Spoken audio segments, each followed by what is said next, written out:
Distinguished guests, ladies and gentlemen, welcome to the凱達格蘭Forum 2026 Indo-Pacific Security Dialogue. The opening ceremony is about to begin. I'd like to once again invite all our guests to please take a seat and silence your mobile devices. Once again, thank you so much for joining us this year. Thank you.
Ladies and gentlemen, please welcome His Excellency President赖清德. President has arrived.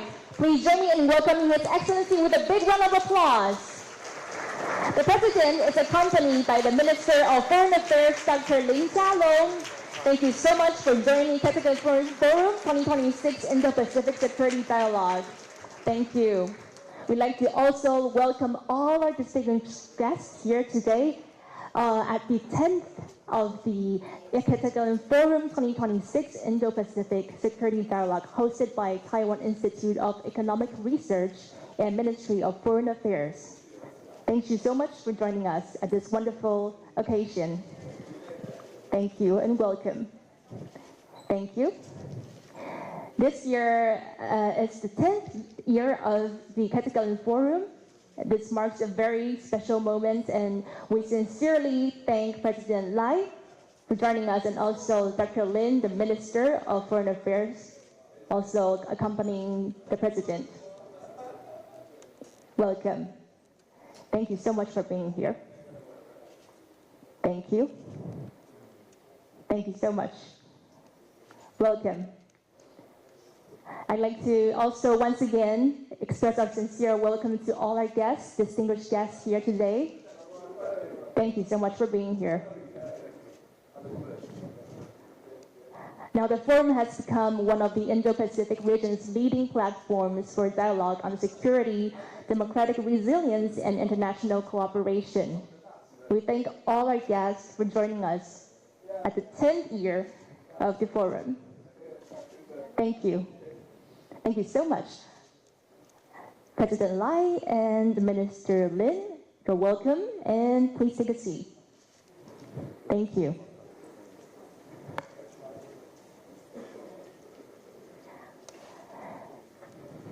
Distinguished guests, ladies and gentlemen, once again, welcome to the凱達格蘭Forum 2026 Indo-Pacific Security Dialogue, hosted by Taiwan Institute of Economic Research and Ministry of Foreign Affairs. Now, to begin, let's first take a look at the historical journey of the凱達格蘭Forum. This forum has now become one of Indo-Pacific region's leading platform for dialogue on security, democratic resilience, and international cooperation. Over the years, leaders, parliamentarians, and policymakers, scholars, and experts from around the world have jointly participated in this forum to reaffirm our shared commitment to peace, freedom, and rules-based international order. Ladies and gentlemen, please join me in enjoying our opening video to Year 10 and Beyond.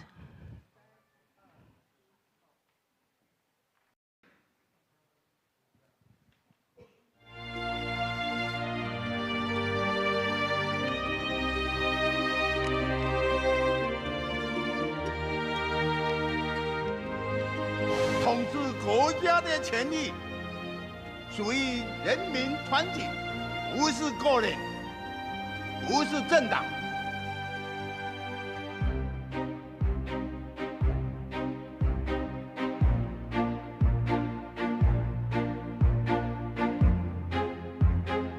Taiwan shines as a resilient beacon of freedom. May this year's forum continue to unite global forces for a peaceful, stable, and prosperous Indo-Pacific. Every democracy should be friends with Taiwan, and Taiwan absolutely should have a seat at the table at the United Nations. A strong Taiwan makes a strong United States.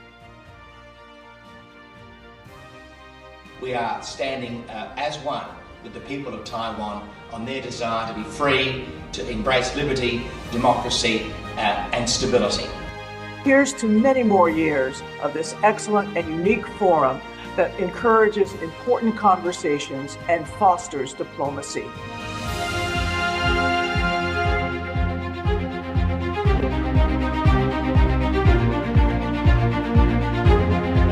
Congratulate you to your fight for democratic values, just like we in Slovakia, and wish you also great success in this fight. We wish this forum every success and hope that it will continue to unite international forces of goodwill, work hand in hand with Taiwan to deepen democratic partnerships and jointly safeguard peace, stability and prosperity in the Indo-Pacific region.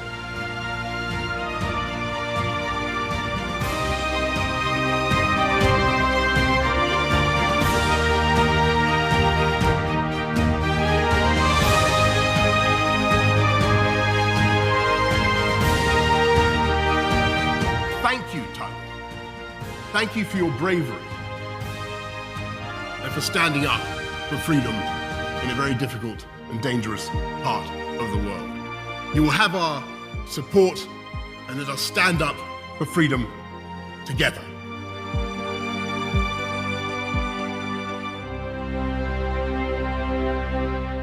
A round of applause for all who have been part of this journey, and to everyone who is here today with us.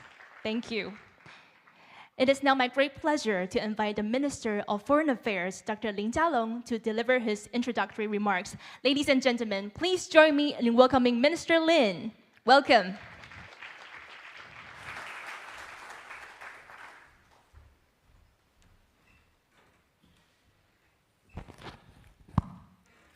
President赖清德, Dr.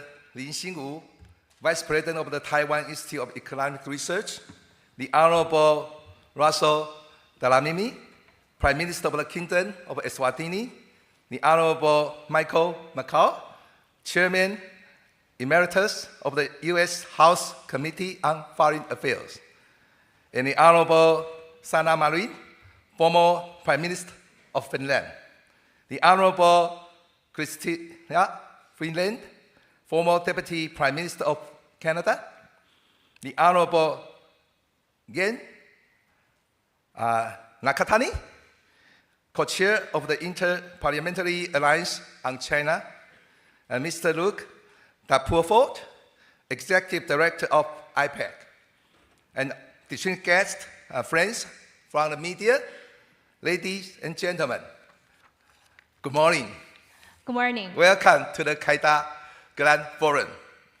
I extend a sincere appreciation to President Lai for joining us today for the opening ceremony of the凯達格蘭 Forum. And I warmly welcome all our friends from around the world. I also wish to thank everyone whose hard work and dedication has made this event possible. This year, we mark the 10th edition of the Forum and the 30th anniversary of direct presidential election in Taiwan. It has also been 39 years since martial law was lifted. This now surpasses the 38-year period of martial law itself. From the end of martial law in 1987 to the first presidential election to today,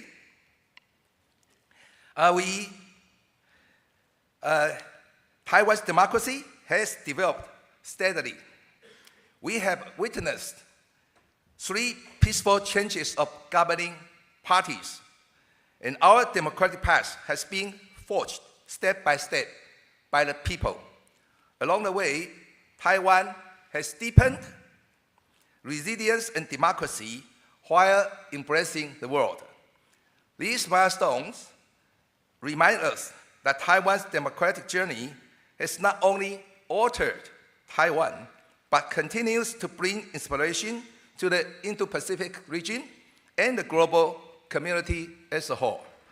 As President Lai noted in his speech for the Copenhagen Democracy Summit 2026, democracy is one of the values that link Taiwan to the world, and it's Taiwan's most precious asset. This highlights the core significance of today's forum, namely that democratic Taiwan is not Taiwan, China. Our democracy is not only our chosen form of government, it's the foundation upon which we build trust, deepen cooperation, and jointly maintain regional peace and stability with like-minded countries.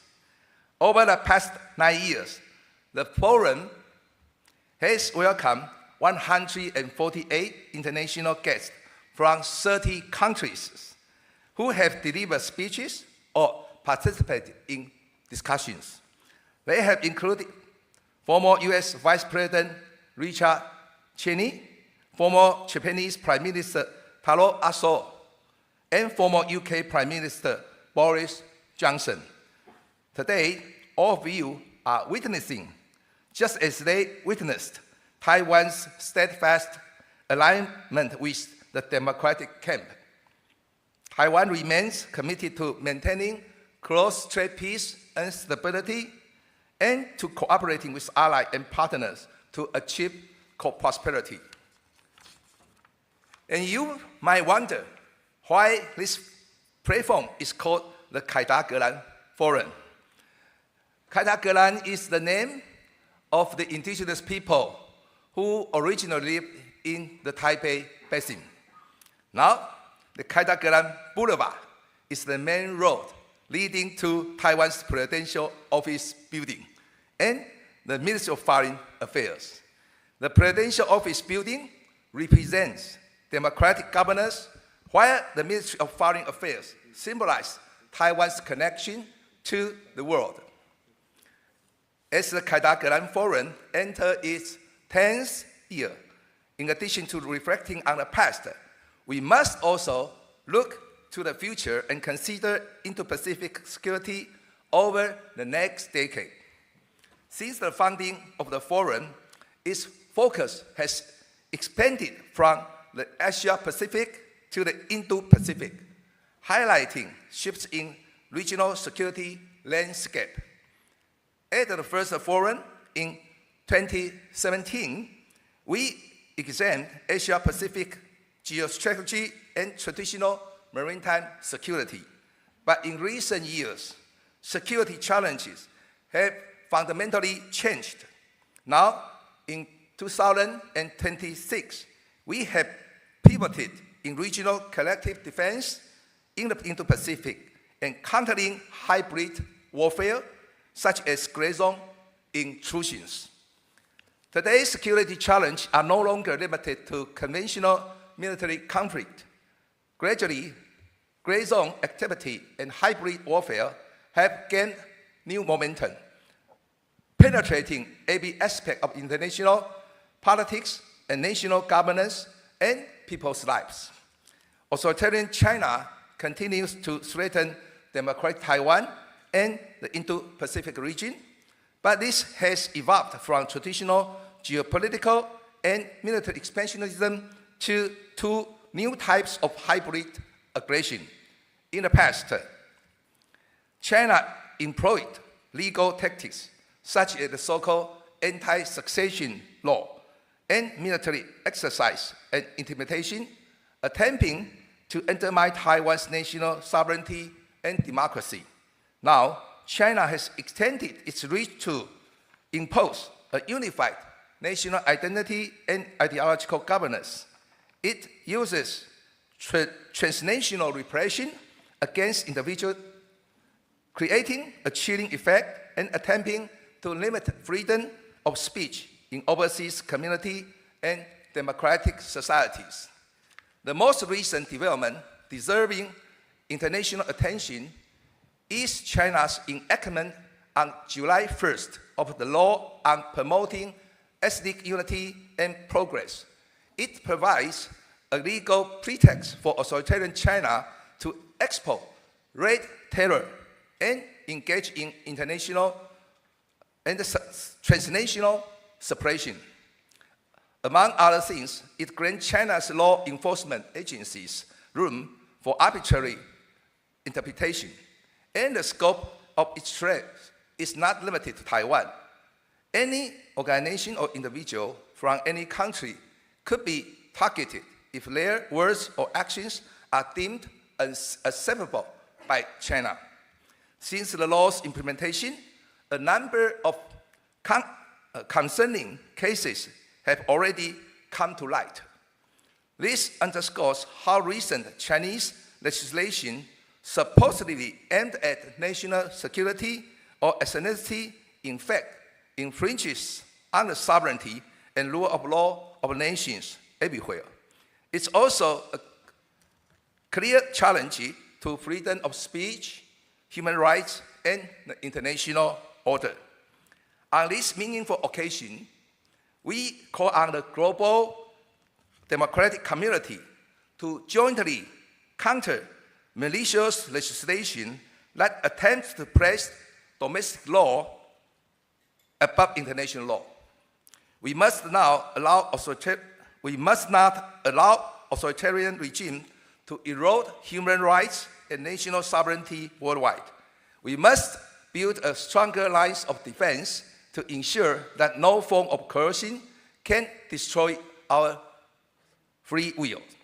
Taiwan stands on the front line, countering authoritarian expansionism and new threats from China daily.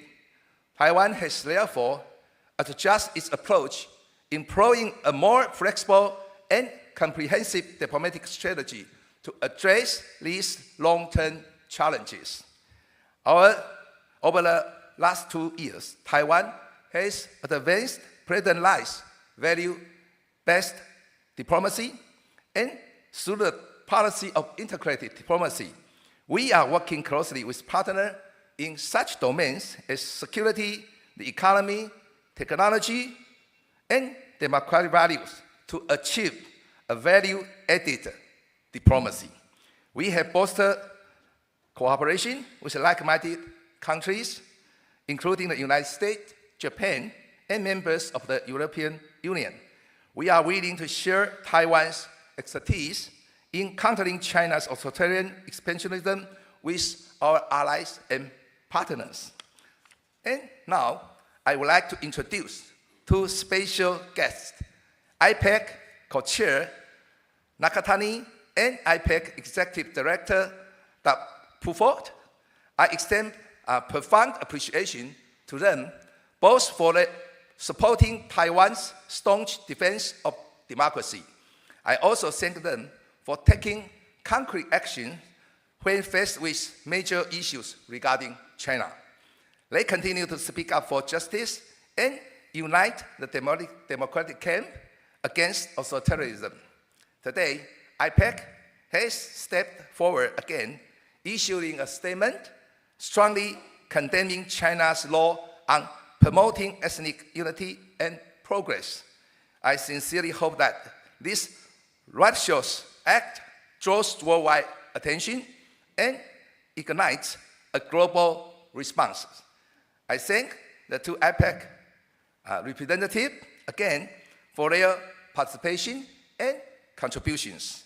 In closing, I wish this forum every success and look forward to hearing your insights. And thank you. Thank you. Thank you very much for the remarks. Minister Lin, please return to your seat. Thank you. And next, we're honored to hear from the Interparliamentary Alliance on China.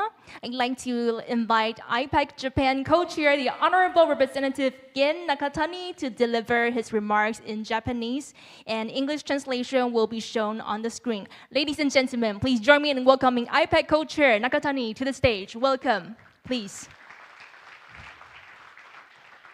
Once again, welcome.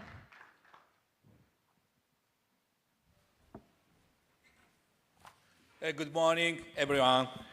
Thank you, President Lai Setok and Lin Foreign Minister and everyone invited this section.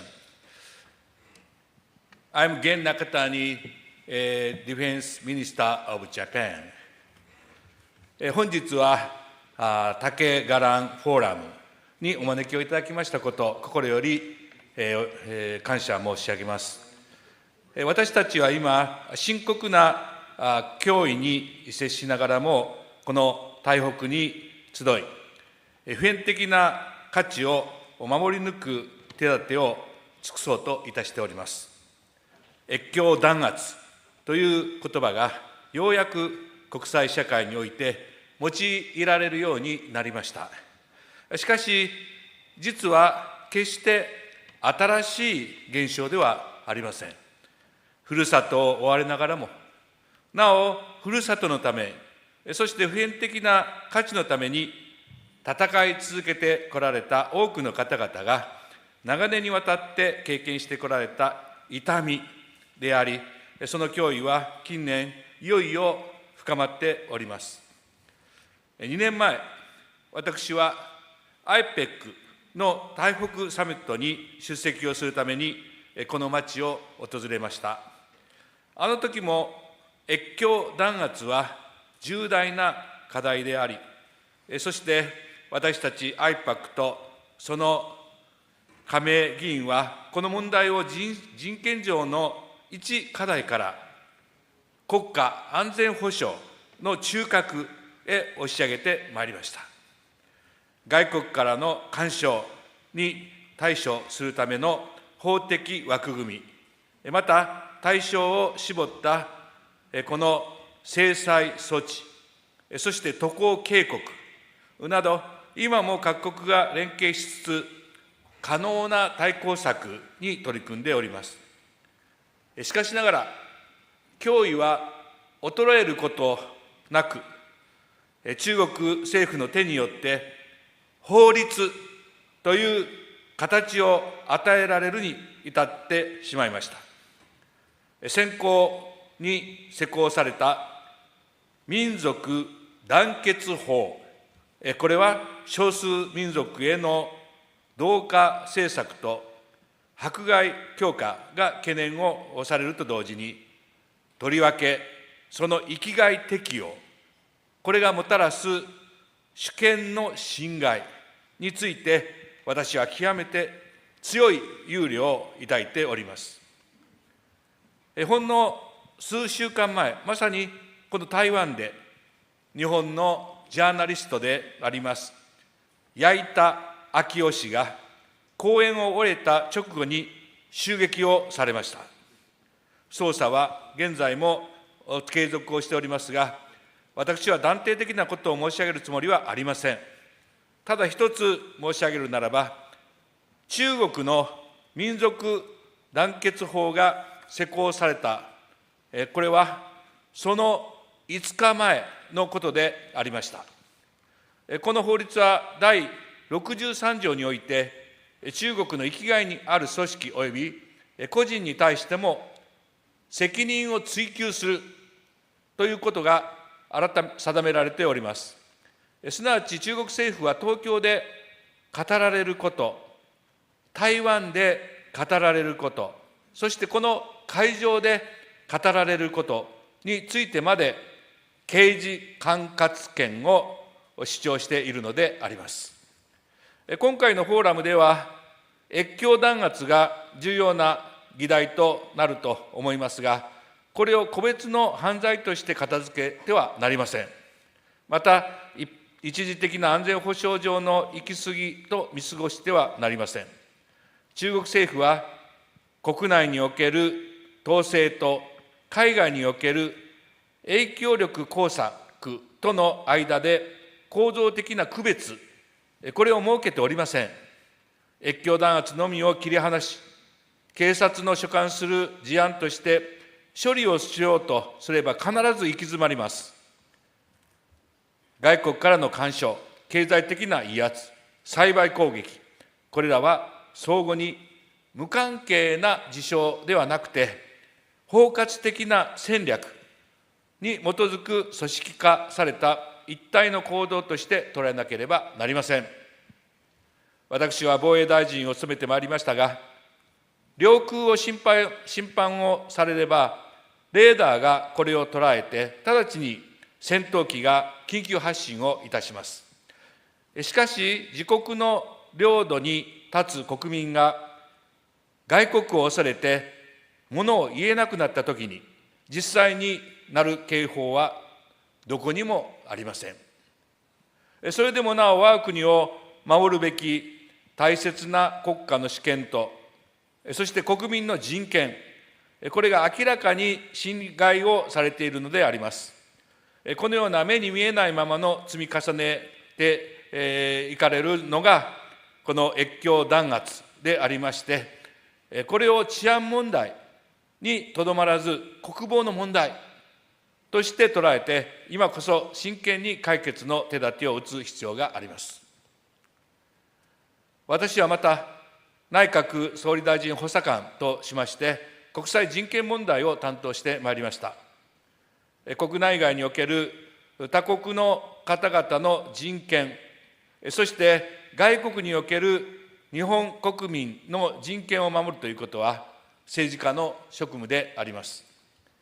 中国の反スパイ活動、そして反スパイ法が施行されて以降、少なくとも17人の日本人が拘束をされ、そして昨年には両国の経済関係を築くことに人生を燃やし続けてこられた50代、そして60代の会社員に懲役3年6ヶ月の判決が下されております。彼が何をしたかというのは、本人にも家族にも、そして日本政府にも今日に至るまで明らかにされておりません。罪状を明らかにすることを必要がないのであれば、誰であっても捉えられることができる、そういう状況が放置をされているわけでございます。そして日本国内に目を向ければ、ウイグル、チベット、香港などから渡ってこられた方々が集会に参加すれば写真を撮られ、そして故郷に残した家族を通じて圧力を加えられております。私は議員としてそうした声を幾度となく聞いてまいりました。アジアの民主化を志す人々が集う日に、私はそういう日本を誇りに思っております。逃げてこられた方々が日本の地に立つ限りは、恐れることなく声を上げられ、そうした国になければなりません。中国共産党による越境弾圧に対抗するには、認識の転換が必要です。単なる個別の行き過ぎた警察活動と捉えるのではなくて、越境弾圧は対外的な影響力行使の一環として組み込まれたものであるという認識に立たなくてはなりません。その上で、情報共有、外交的な可視化、経済対抗措置、そして国境を越えた保護ネットワークを包摂する統合的な対抗戦略を確立をする必要があります。そして台湾は、この脅威に最も強くさらされながら、最も強靭な意志と能力で力強く国際社会の一員として存在をし、大きな貢献を果たし続けてこられています。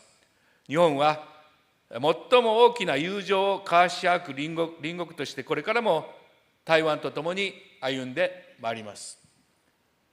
共に自由と繁栄を謳歌する未来を築くために、このフォーラムが実り多いものとなることを記念をいたしまして、私の挨拶とさせていただきます。どうもご清聴ありがとうございました。皆さん頑張りましょう。Thank you. Thank you. Thank you very much, Co-Chair Nagatani. Please remain on the stage.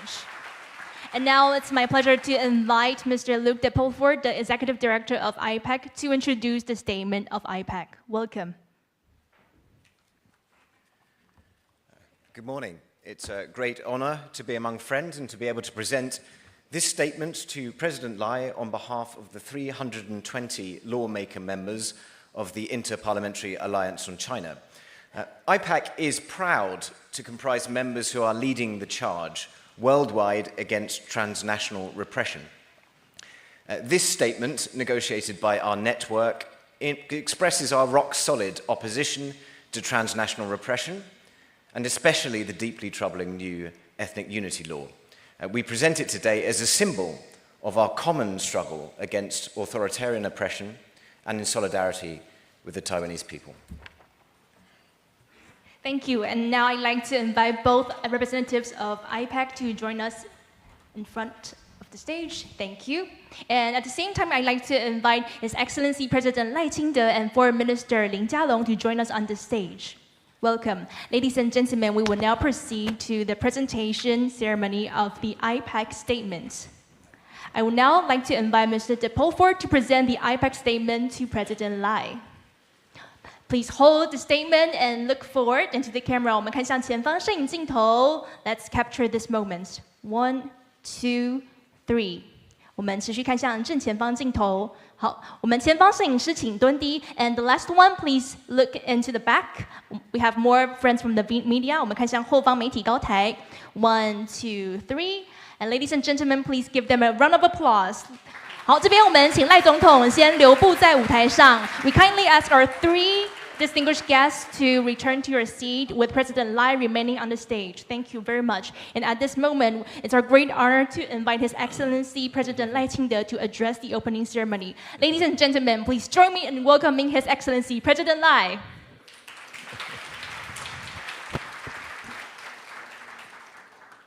Prime Minister of the Kingdom of Eswatini, Russell Dlamini, U.S. House Foreign Affairs Committee, Chairman Emeritus Michael McCall, former Prime Minister of Finland, Sanna Marin, former Deputy Prime Minister of Canada, Chrystia Freeland, IPAC Co-Chair of Japan, Nakatani Jen, IPAC Executive Director Luc de Pulford, Minister of Foreign Affairs Lin Jialong, Taiwan Institute of Economic Research Vice President Lin馨祐, distinguished guests, good morning. Good morning. I sincerely welcome our overseas friends to Taiwan. This year marks the 10th凱達格蘭Forum. In many cultures, the number 10 represents fullness and renewal. So thank you for making the long trip here to be with us for this special milestone. I would also like to thank all the participants and organizers. Since 2017, when the forum was established, we have lived through a changing international landscape. We have also overcome the challenges of the pandemic when we adopted an online format. But no matter the distance, no matter the challenges, we worked close together because of our shared values and beliefs. Last month, China implemented the Ethnic Unity and Progress Promotion Law, ignoring international opposition. IPAC immediately released a statement on the law, condemning it as a flagrant breach of basic fundamental rights. I would like to thank IPAC co-chair Nakatani, executive director of the PERFORT, and all the rest of IPAC for reaffirming that position by their participation today. I'm honored to represent the people of Taiwan in expressing our sincere gratitude and support for IPAC's statement. And we will stand firmly together with you to defend global democracy and the rule of law. I want to emphasize that China's ethnic unity law infringes upon Taiwan's sovereignty and persecutes religions and minority groups. But it goes beyond that. By using forms of transnational repression, it imposes political censorship in all parts of the world, creating a chilling effect. The entire international community should come together and staunchly oppose this malicious law. As the CCP's authoritarianism continues to expand, red terror is also spreading into every corner of the world. In this context, this year's forum focuses on global democratic resilience, collective responses to gradual aggression, and building long-range supply chains. This reflects Taiwan's global positioning and the international responsibilities we hope to shoulder. So, as the forum enters a new milestone, I want to tell the world that Taiwan will not waver from its path. First, we will safeguard the values of freedom and democracy. 30 years ago, the people of Taiwan bravely went to the polls, undaunted by China's missile threats. With our first direct presidential election, voters announced to the world that Taiwan is a democratic country and that the country's future will be decided by the people of Taiwan. Our democratic success has earned international recognition, and we will not reverse course. Against the threats from China's ethnic unity law, Taiwan's position is clear. We will not accept United Front infiltration or red terror. We will not stand by while China tries to extend its reach into Taiwan or any other free nation or region. We will build stronger systems to prevent, counter, and protect against these threats. We will also deepen our cooperation with friends and allies. Together, we will defend free speech, bolster defense and resilience around the world, and uphold the rules-based international order. Second, we will maintain regional peace and stability. Recently, the G7 leaders' statement and a report from the European Parliament both reaffirmed their support for peace and stability across the Taiwan Strait. They also expressed opposition to any unilateral attempts to change the status quo across the strait. We thank our international partners for their strong focus on peace and stability across the Taiwan Strait, and we will respond with action based on the principles of collective defense and shared responsibility. We will continue to upgrade our national defense and build whole of society defense and resilience by extending global cooperation. We will unite our own strengths to secure peace and stability across the Indo-Pacific. Third, we will foster global prosperity and development. As the world enters an era of smart technology, Taiwan is promoting AI applications in all sectors.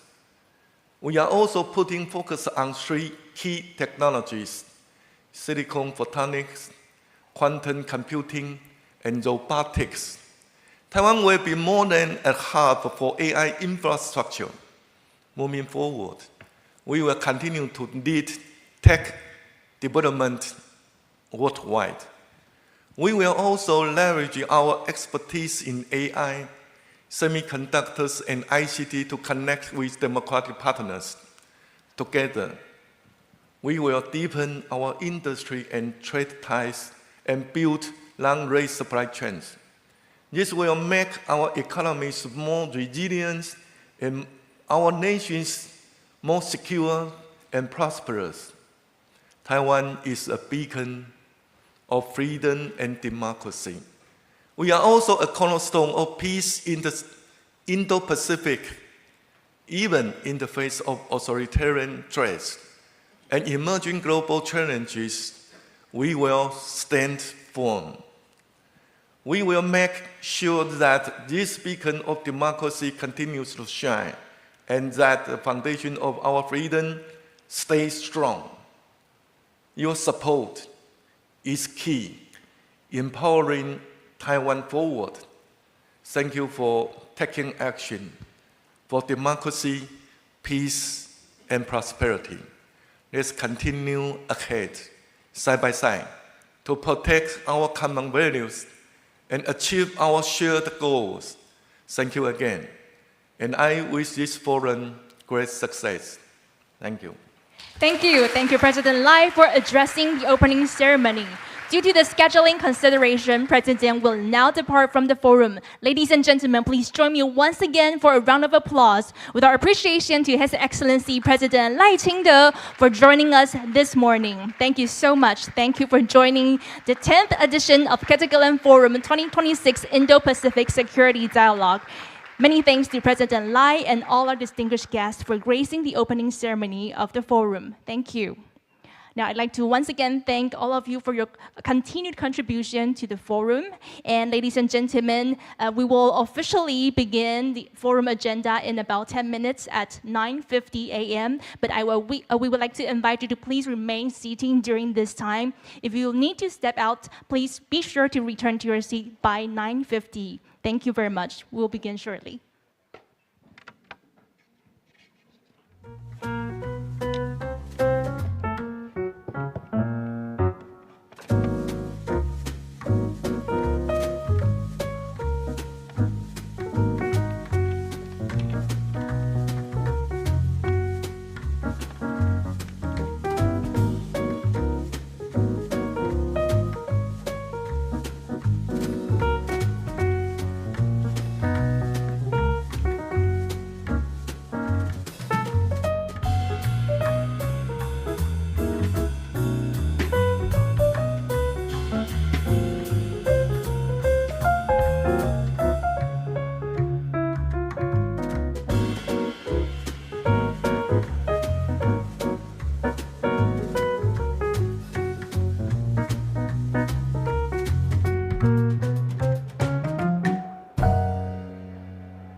Ladies and gentlemen, our first panel is about to begin shortly. I'd like to invite you all to please return to your seats. Thank you.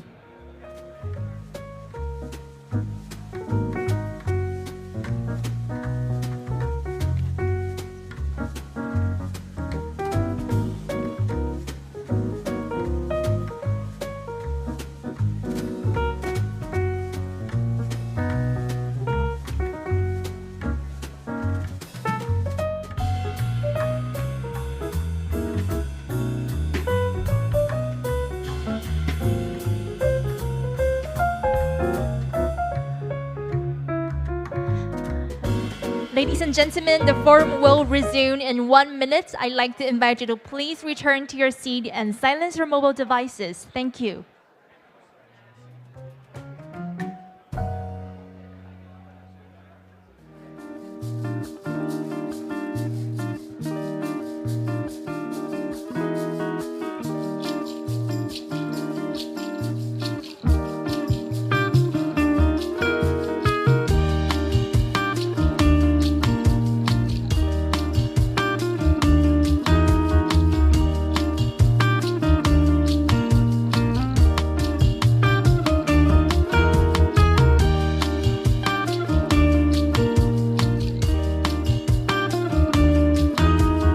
Ladies and gentlemen, our forum is about to begin. I'd like to once again invite you all to please return to your seat. Thank you very much.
Ladies and gentlemen, we now officially begin the forum. We're honored to feature two distinguished keynote speakers in this session. Our first keynote speaker is His Excellency Rosso Dlamini, the Prime Minister of the Kingdom of Eswatini. And our second keynote speaker is Representative Michael McCall, the Chairman Emeritus of the U.S. House Foreign Affairs Committee. To begin this session, may I invite our host, Ambassador François Wu Zhizhong, to the stage to introduce. So I'd like to invite all our guests to invite the Deputy Minister of Foreign Affairs to the stage, while once again invite everyone to please return to your seat.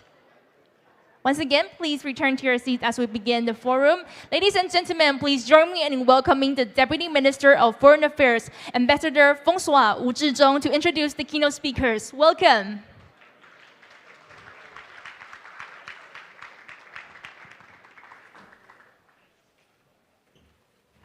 Please.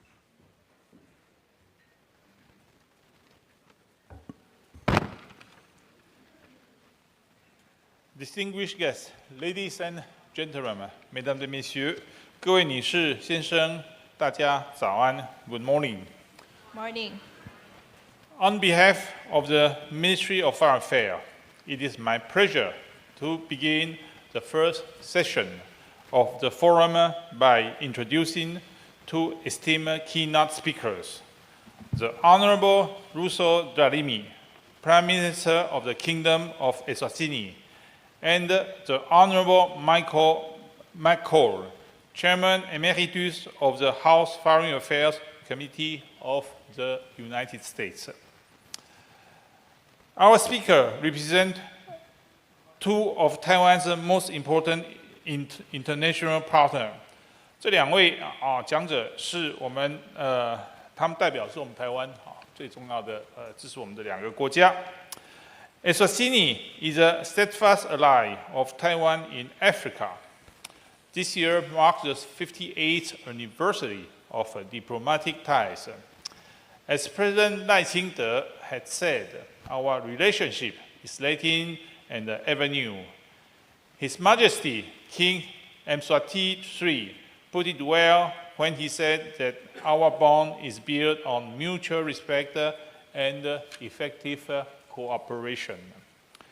Taiwan and Eswatini are united by a determination to maintain peace and stability in our regions and preserve the international order. We know that by working together, we can resist external threats, overcome economic coercion, build no-rate supply chains, and enhance the well-being of both our peoples. As the head of Eswatini's government, Prime Minister Dlamini is a gifted politician who shares our vision for international security, prosperity, and progress. He is not only widely recognized for his dedication and leadership, but has also been a resolute supporter of Taiwan's international participation. Speaking up for Taiwan at the UN General Assembly and at the Conference of the Parties of the UNFCCC. Prime Minister Dlamini's presence at today's forum demonstrates Eswatini's resolve to navigate the shifting global landscape together with Taiwan. His visit further solidifies the bonds between our countries and will no doubt lead to deeper cooperation. Our second speaker hails from the United States, which is a very, very close partner of Taiwan. The relationship between our countries is crucial to the preservation of peace and prosperity in the region.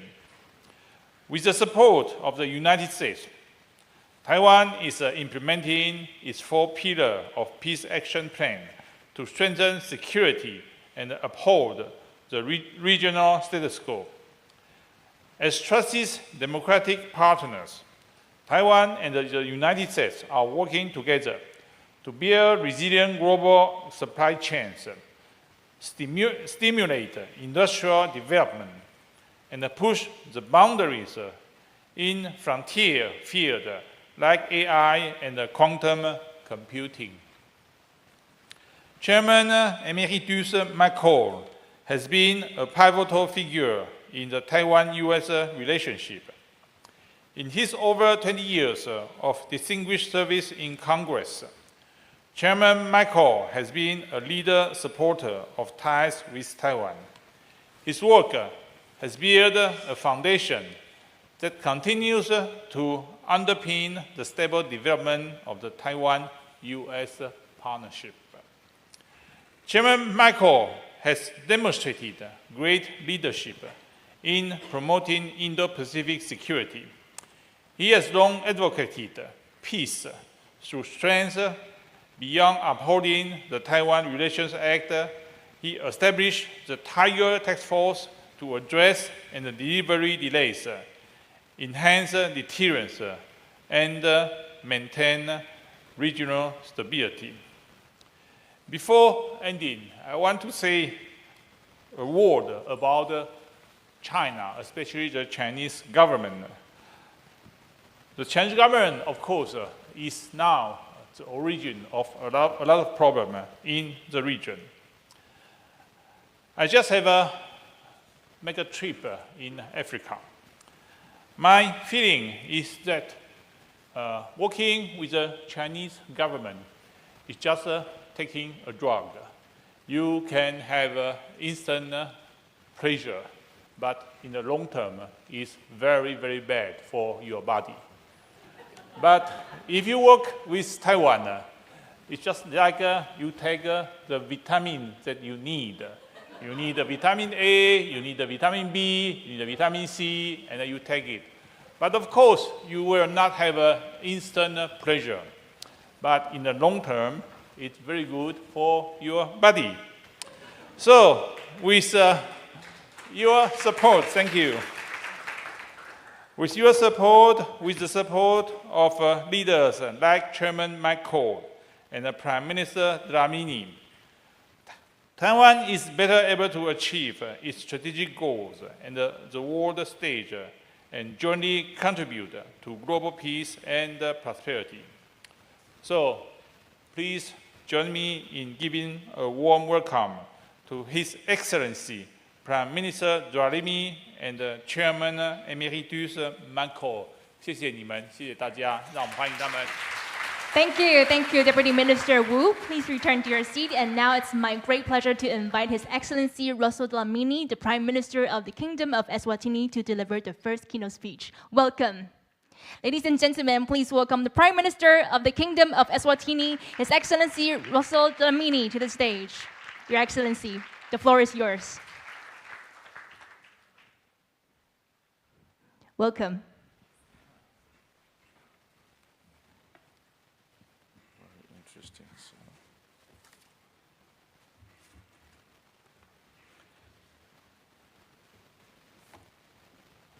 Your Excellency, Dr. Lai Ching-te, President of the Republic of China and Taiwan,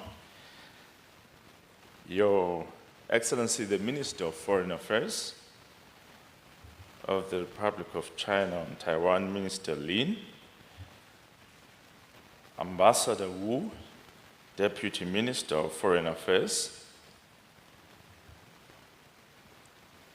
Excellencies, former heads of state and government, Honorable Michael McCall, U.S. Representative and Chairman Emeritus of the U.S. House of Foreign Affairs Committee, Honorable Chrystia Freeland, former Deputy Minister of Canada, distinguished delegates, ladies and gentlemen. Allow me, at the outset, to convey the warm greetings and good wishes of His Majesty King Mswati III, together with those of the government and the people of the Kingdom of Eswatini. It is a profound honor to address this distinguished forum, which has established itself as an influential platform for thoughtful reflection on the defining issues of our time and the future of the international community. I wish to express my deepest appreciation to His Excellency President Lai, the government and the people of the Republic of China on Taiwan for the generous hospitality extended to our delegation. Every visit to this remarkable nation serves to reaffirm a friendship that has endured for more than half a century, a friendship not measured by the passage of time, but by the depth of mutual trust, shared values, and solidarity. Our relationship has endured changing geopolitical landscapes because it has never rested upon convenience or expediency. It has been sustained by mutual respect, common purpose, and the shared belief that international partnerships must ultimately improve the lives of our people. Excellencies, ladies and gentlemen, history occasionally presents moments that compel humanity to reconsider long-held assumptions. We are living through one of those moments. The international order is undergoing one of the most consequential transformations since the conclusion of the Cold War. Strategic competition among major powers is reshaping geopolitical alignments. Technological innovation is transforming economies, societies, and governance at a pace previously unimaginable. Climate change continues to test our collective resilience. Armed conflicts persist across several regions, exacting an unacceptable human cost while disrupting global trade, investment, and supply chains. Economic uncertainty has become a defining characteristic of our age. In such a world, no nation, however powerful, can prosper in isolation, nor can any nation, however small, be regarded as insignificant. These realities call not for narrow interest, but for broader cooperation, not for fragmentation, but for renewed solidarity. For many African nations, economic vulnerability is not a recent phenomenon. Our economies have long been shaped by forces extending beyond our borders. Yet adversity has also strengthened our resolve, deepened our resilience, and reinforced our determination to pursue sustainable and inclusive development. For the Kingdom of Eswatini, security cannot be defined solely by military capability. Food security is national security. Energy security is national security. Water security is national security. Health security is national security. Cyber security is national security. Economic resilience is national security. The challenges confronting humanity are interconnected. Our partnerships must therefore be equally interconnected, comprehensive, and forward-looking. Excellencies, ladies and gentlemen, throughout history, smaller nations have too often been regarded as spectators in global affairs. The Kingdom of Eswatini respectfully rejects that notion. The Charter of the United Nations affirms the sovereign equality of all member states. That principle is neither symbolic nor aspirational. It is foundational. The legitimacy of the international system derives not from the influence of the powerful, but from the equal dignity of every sovereign nation. No state is too small to contribute. No nation is too insignificant to matter. No people are too distant to deserve peace, prosperity, and justice. It follows that respect for sovereignty, territorial integrity, and political independence, and the principle of non-interference in the international affairs of states must remain the enduring pillars upon which international peace and stability rest. Equally indispensable is our collective commitment to resolving disputes through dialogue, diplomacy, and faithful adherence to international law. These principles are not obstacles to progress, they are its guarantors. The Kingdom of Eswatini remains resolute in its commitment to them. Ladies and gentlemen, as technological progress accelerates, humanity faces profound questions concerning governance, jurisdiction, and accountability.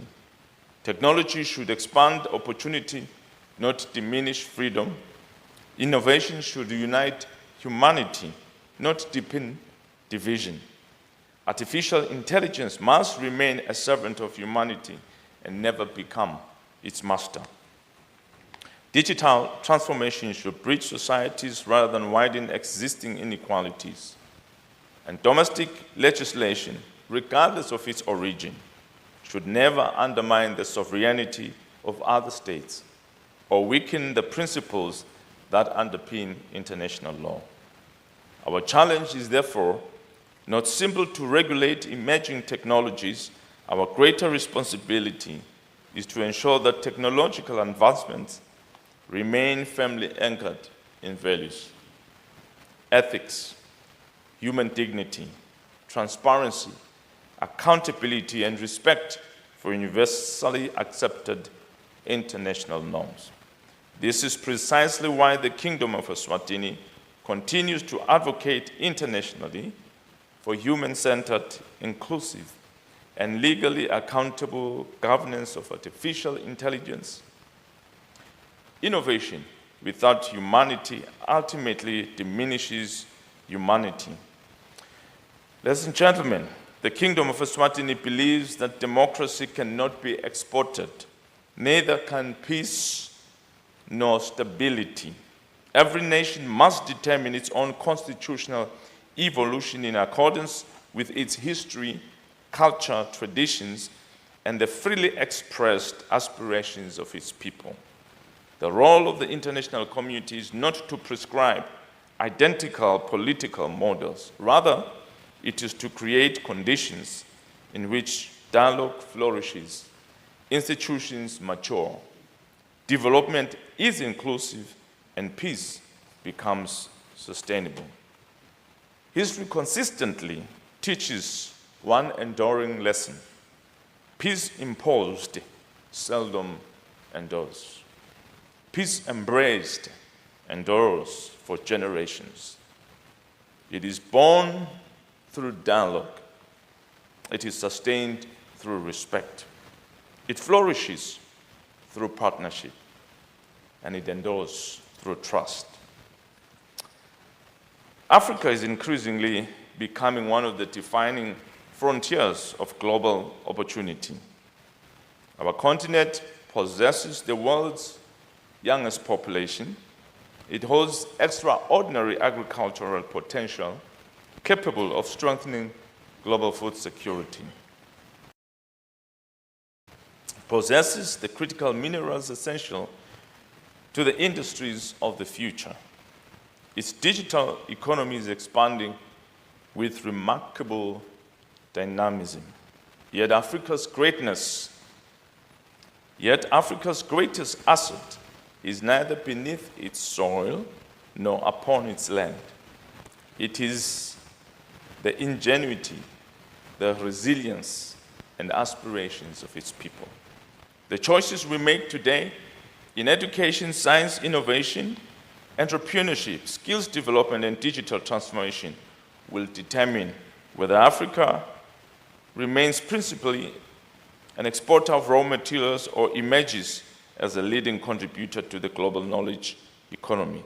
This is why partnerships that promote industrialization, technology transfer, research collaboration, and human capital development are indispensable. The Republic of China and Taiwan has consistently demonstrated the transformative value of such partnerships.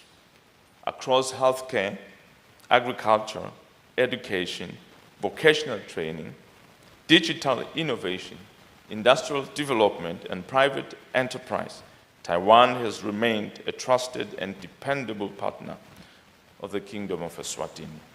For this enduring friendship, Eswatini is grateful. The institutions established after the Second World War have served humanity well, but they must continue to evolve if they are to retain their legitimacy in the 21st century. Africa deserves equitable representation within the institutions responsible for maintaining international peace and security. Our continent cannot remain underrepresented in decisions that profoundly shape its future. Accordingly, the Kingdom of Eswatini reaffirms its support for the African common position as articulated in the Zulini Consensus and the CITA Declaration concerning comprehensive reform of the United Nations Security Council. Inclusive global governance is not a concession. It is a prerequisite for an effective, credible, and legitimate multilateral system. Ladies and gentlemen, history will not judge our generation by the challenges we inherited. It will judge us by the courage with which we confronted them. The future belongs to those who choose cooperation over confrontation, dialogue over division, innovation over isolation, and hope over fear. Let us therefore leave this forum resolved to build a world governed by law rather than uncertainty, cooperation rather than coercion, and by peaceful cohesion rather than conflict. The enduring friendship between the Kingdom of Eswatini and the Republic of China and Taiwan stands as a living testimony to what nations can accomplish when relationships are founded upon trust, mutual respect, and a shared commitment to human progress. For this reason, Eswatini will continue to stand firmly and consistently for Taiwan's meaningful inclusion in global governance and international discourse, recognizing the proven expertise, innovation, and constructive contribution Taiwan brings to the advancement of humanity. As we look to the future, let us continue building societies that are peaceful, prosperous, resilient, and innovative. Let us reaffirm our collective commitment to international law, to the peaceful settlement of disputes, to respect for sovereignty, and to the equal dignity of every nation, irrespective of its size or circumstance. On behalf of His Majesty King Mswati III, the government and the people of the Kingdom of Eswatini, I once again express our profound appreciation to the government and the people of the Republic of China and Taiwan for their friendship and generous hospitality. May the bonds between our nations continue to flourish, deepen, and inspire future generations. I thank you. Thank you. Thank you very much, Your Excellency Prime Minister Dlamini, for insightful remarks. Thank you very much. Please return to your seat. Thank you.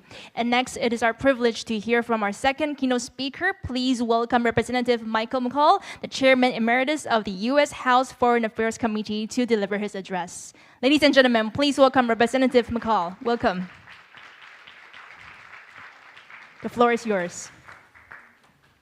Thank you. And thank you, Prime Minister, for those powerful remarks. I also want to thank the Forum for inviting me this year, the distinguished guests, and the resilient people of Taiwan. Let me first say, wo ai Taiwan. I love Taiwan. I stand before you today not as a Republican or a Democrat, but as a proud American in strong support of this beautiful island and the friendship between our peoples. Taiwan is proof that democracy does work. When I gifted President Lai previously a Texas cowboy hat, as I'm from Texas, I was reminded of the strong values which bind us together. Cowboys symbolize freedom and resilience, and time will show that the cowboy of the West will always prevail against the authoritarian dragon of the East. The United States Congress is the largest bipartisan supporter of Taiwan in the world, and it always has been. Since 1979, our Congress enshrined the Taiwan Relations Act into U.S. law. The Chinese Communist Party would love nothing more than to undermine our partnership and alter U.S. policy toward Taiwan. But on behalf of the United States Congress, I can report to you here today that the policy we mandated in the Taiwan Relations Act remains alive and well. Alive and well to promote a free and democratic Taiwan. First, the law requires the United States to provide Taiwan arms of a defensive character. We are making good on that progress.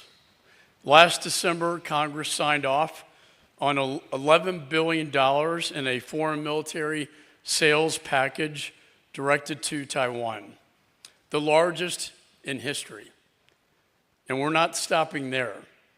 I'm confident the President will forward another package to the Congress soon with an additional $14 billion in critical military defense articles. At the same time, I look forward to seeing Taiwan pass its annual defense budget. it is critical that Taiwan pass this budget to advance funding for its domestic drone production. Passing this bill will reiterate Taiwan's commitment to its own self-defense and signal a great leap of faith in Washington. Second, the law requires the United States to maintain the capacity to resist any force or coercion against the people of Taiwan. We must ensure that we have a strong, undeniable posture in the Indo-Pacific. That's why I've consistently worked with Japan, and I'm glad to see the Minister of Defense here today, with South Korea and the Philippines, to ensure our allies have what they need to fend off aggression. Additionally, under my chairmanship, I spearheaded efforts to strengthen the AUKUS partnership between Australia, the United Kingdom, and the United States, which serves as a permanent beachhead in this region. This alliance keeps Chairman Xi up at night because it establishes the critical deterrence measures necessary to maintain global order. The United States does not seek conflict, neither does Taiwan. But as Ronald Reagan taught us, only through strength can we provide the deterrence necessary to secure peace in this region and around the globe. Third, the Taiwan Relations Act explicitly states that our diplomatic relationship with China depends entirely on Taiwan's future being determined by peaceful means. Let me be clear, that is still the case today. For as Ronald Reagan stated many years ago, pointed out, quote, the United States does not consult with the PRC on its arms sales to Taiwan. And that still is the policy of the United States today. While the U.S. pursues strategies to stabilize its relationship with China, we are still clear-eyed about the CCP's threat and their end game. The Taiwan Relations Act was designed to preserve peace and stability in the Taiwan Straits, and it has done so for decades. But the increasing belligerence of the Chinese Communist Party poses a direct threat not only to Taiwan, but to the entire global balance of power. I experienced their intimidation tactics firsthand during my time as chairman of the House Foreign Affairs Committee. On my first visit to Taiwan, I was greeted by 11 Chinese battleships encircling the island nation, including an aircraft carrier, as well as 70 CCP aircraft, which violated your airspace. As a result of my visit, I was sanctioned by the CCP. As far as I'm concerned, that is a badge of honor. These intimidation tactics did not work then, and they will not work now. I returned to Taiwan when President Lai was elected, and I was again met with an armada of Chinese naval ships and airplanes encircling the island. And I will never forget when my colleagues and I were flying over the South China Sea, and China accused us by radio transmitter on the airplane that we were violating their sovereign territories, even though we were in international waters. Make no mistake, the CCP is testing its capabilities and Taiwan's vulnerabilities in preparation for a potential invasion. But their aggression only strengthened my resolve and Taiwan's resolve. In 2024, I fought hard to pass the Emergency Wartime Supplemental Bill, which secured more than $8 billion for our allies and partners across the Indo-Pacific, including Taiwan. As the CCP escalates its military activities around Taiwan and increases their belligerence in the South China Sea, particularly against our allies and the Philippines, it is critical that we respond with unity in the Indo-Pacific region. The CCP's actions are not isolated incidents. They are part of a broader, deliberate strategy to assert dominance in the region, challenging international norms and threatening the sovereignty of neighboring countries. But I believe their malign agenda has backfired. Just this week, Taiwan will be hosting their annual Huanquang military exercises. And I'm proud to say that Taiwan has the highest level of defense readiness and capabilities that I've seen in my 22 years in Congress. China's unchecked aggression towards Japan, the Philippines, and others has awakened the free world. Now these countries are coming together to support one another like never before. Taiwan plays a vital role in that effort, whether it's through your advancement in the AI arms race or outpacing China in its GDP growth. And that's why I wanted to personally congratulate you for pursuing your special defense budget. We must fund and pursue all possible avenues to bolster your defense and resiliency. One critical component of that is cybersecurity, which is just as important as missiles and drones in this age of modern warfare. The lessons from Ukraine are indicative of this. I just came back from the region just recently, and I hope to see the U.S.-Taiwan partnership involved in drone co-production and technology. And the development of U.S.-Taiwan drone sector will create truly a hornet's nest in defense of Taiwan.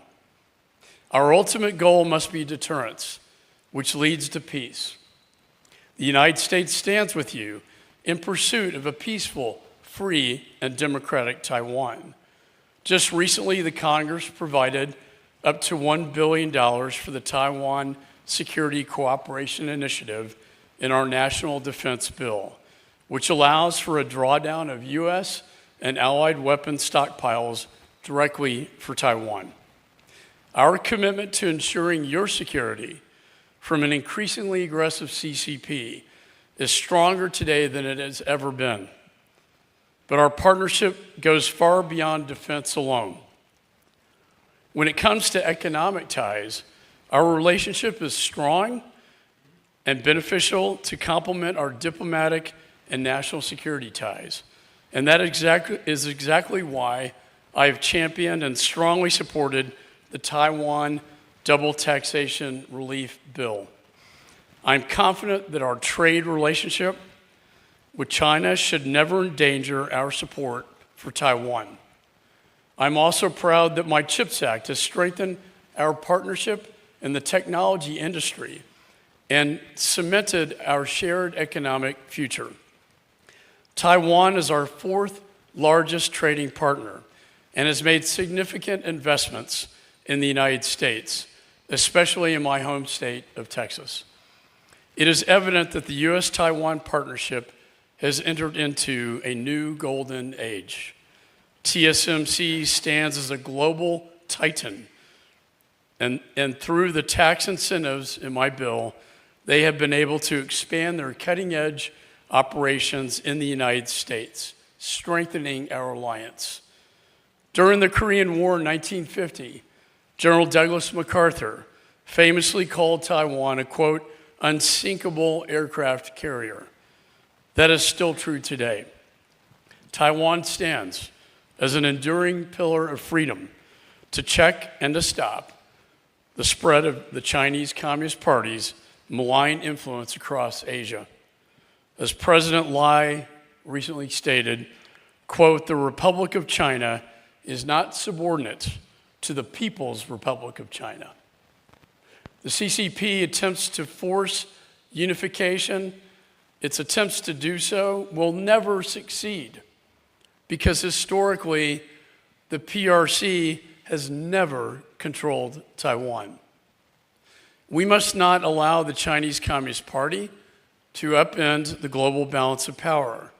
We are engaged in a generational fight, a competition for the very soul of the free world, and we cannot afford to lose. So to the people of Taiwan, know that you will always have a steadfast partner in the United States of America. And let us continue to stand shoulder to shoulder, unwavering in our defense of freedom. And let us secure a free and democratic future where peace through strength prevails. Thank you. Thank you. Thank you very much, Representative McCall, for your powerful remarks. Thank you. Now, I'd like to once again thank both our keynote speakers and our host for this session, and we will now take a short break. Our next session, the panel discussion 1, will begin at 10:30. I'd like to remind our guests to please join us back 1 or 2 minutes before. Sorry, we will begin at 10:35. So please join us back in the hall 1 or 2 minutes before we begin. And we right now have some refreshments and beverages just outside the hall. You're welcome to enjoy and continue to connect. Please keep your valuables with you at all times, and we will be back at 10:35. Thank you.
Ladies and gentlemen, panel discussion 1 will begin in 3 minutes.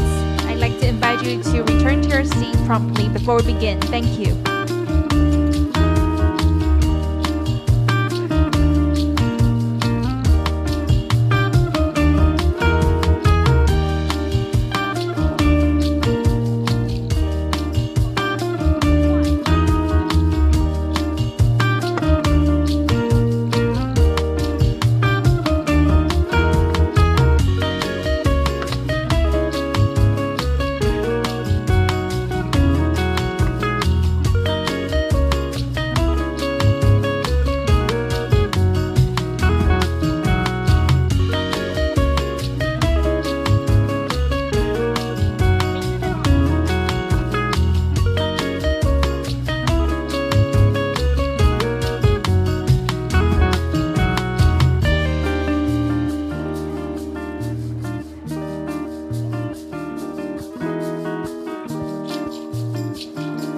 Ladies and gentlemen, panel 1 will begin shortly. I'd like to invite you to please return to the venue.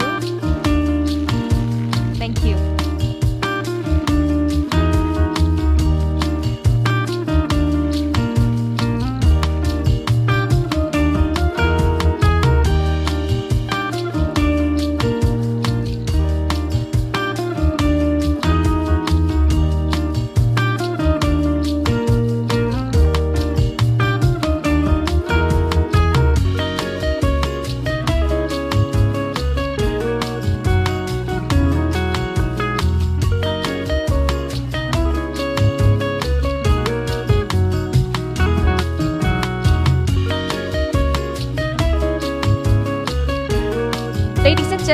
the next session, panel discussion 1, will begin shortly. I'd like to invite all guests to please join us back in the hall to begin. Thank you.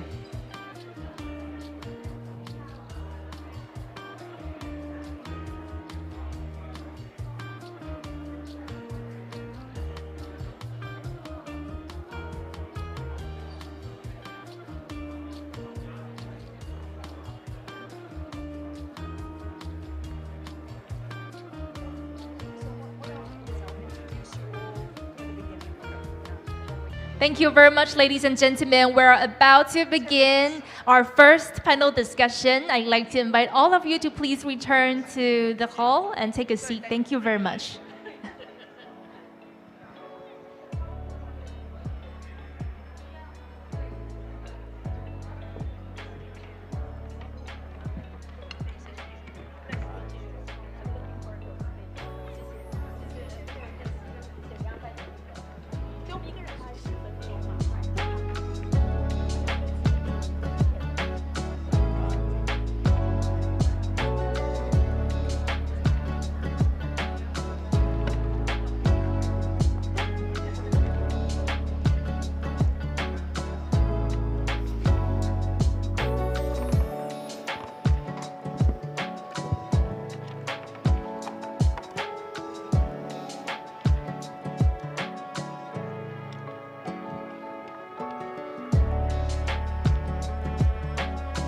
Ladies and gentlemen, panel discussion 1 is about to begin. I'd like to invite all of you to please return to your seats. Thank you.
Distinguished guests, ladies and gentlemen, welcome back to the forum. And now we will proceed to panel 1, titled Global Practices of Democratic Resilience in Taiwan's Experience.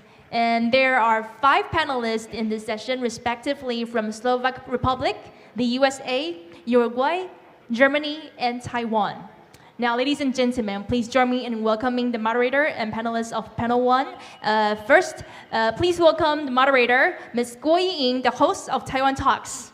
Welcome. I'd like to give the floor over to Ms. Guo now. Thank you. Ladies and gentlemen, distinguished guests, it is my distinct pleasure to welcome you to panel 1, Global Practices of Democratic Resilience and Taiwan's Experience. I'm Kavat, the host of Taiwan Talks. So a generation ago, we thought we were winning the fight against autocracy. A wall had come down, a dictator's statue had been toppled. We thought that once democracy was won, the job was done. But Ivan Korczok lived that story and then watched as Slovakia rewrote the sequel, where those hard-won democratic gains were taken away. So this panel begins with a few uncomfortable questions. Democracy has been backsliding for 2 decades now, as Jamie Fly will explain. Why and how have we allowed this to happen? What are we going to do about this? And is Hungary the chance of a democratic reversal or just an anomaly. Our 5 speakers come from very different places: Bratislava, Washington, D.C., Montevideo, Berlin, and Taipei. And they'll speak about different perspectives: the law, the people, information, business, the Coast Guard. But they are describing the same battle, and that's an adversary that seeks to win with or without fighting, by redrawing a map with a legal argument, turning a supply chain into a leash, and most of all convincing us that freedom is more trouble than it's worth. So nowhere does that campaign run harder than in Taiwan. So can Taiwan share its experience to help build global resilience? Our speakers will have 10 minutes each, then we'll go straight to your questions. Please put your devices on silent now if you haven't already. We are honored to have a highly distinguished panel of guests today. Let's begin with, to my right, the Honorable Ivan Korczok, who served as Slovakia's foreign minister. He also led his country's delegation into NATO. He's now deputy chairman of Progressive Slovakia. Few people have witnessed as closely how democracies can both flourish and backslide. Help me welcome Ivan.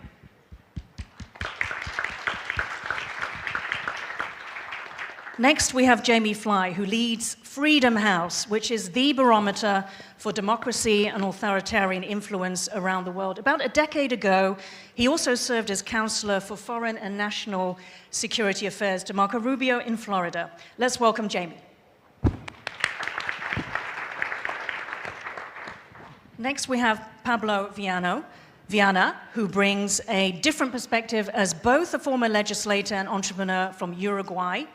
Pablo focus on the importance of economic resilience, but from a business perspective. Then we have Daniel Hegedus. He's one of Europe's sharpest analysts of how democracies decay from within and how institutions struggle to respond. He's Deputy Director of the Institute for European Politics in Berlin and a senior visiting fellow at German Marshall Fund. And last but not least, Dr. Zhijie Carol Lin. She's a senior advisor to Taiwan's National Security Council. Her work sits at the intersection of national security, law, and technology. Her perspective of the threats that Taiwan faces is invaluable. Please welcome Carol. Okay, so coming back to Ivan, the floor is yours. Good morning to all of you.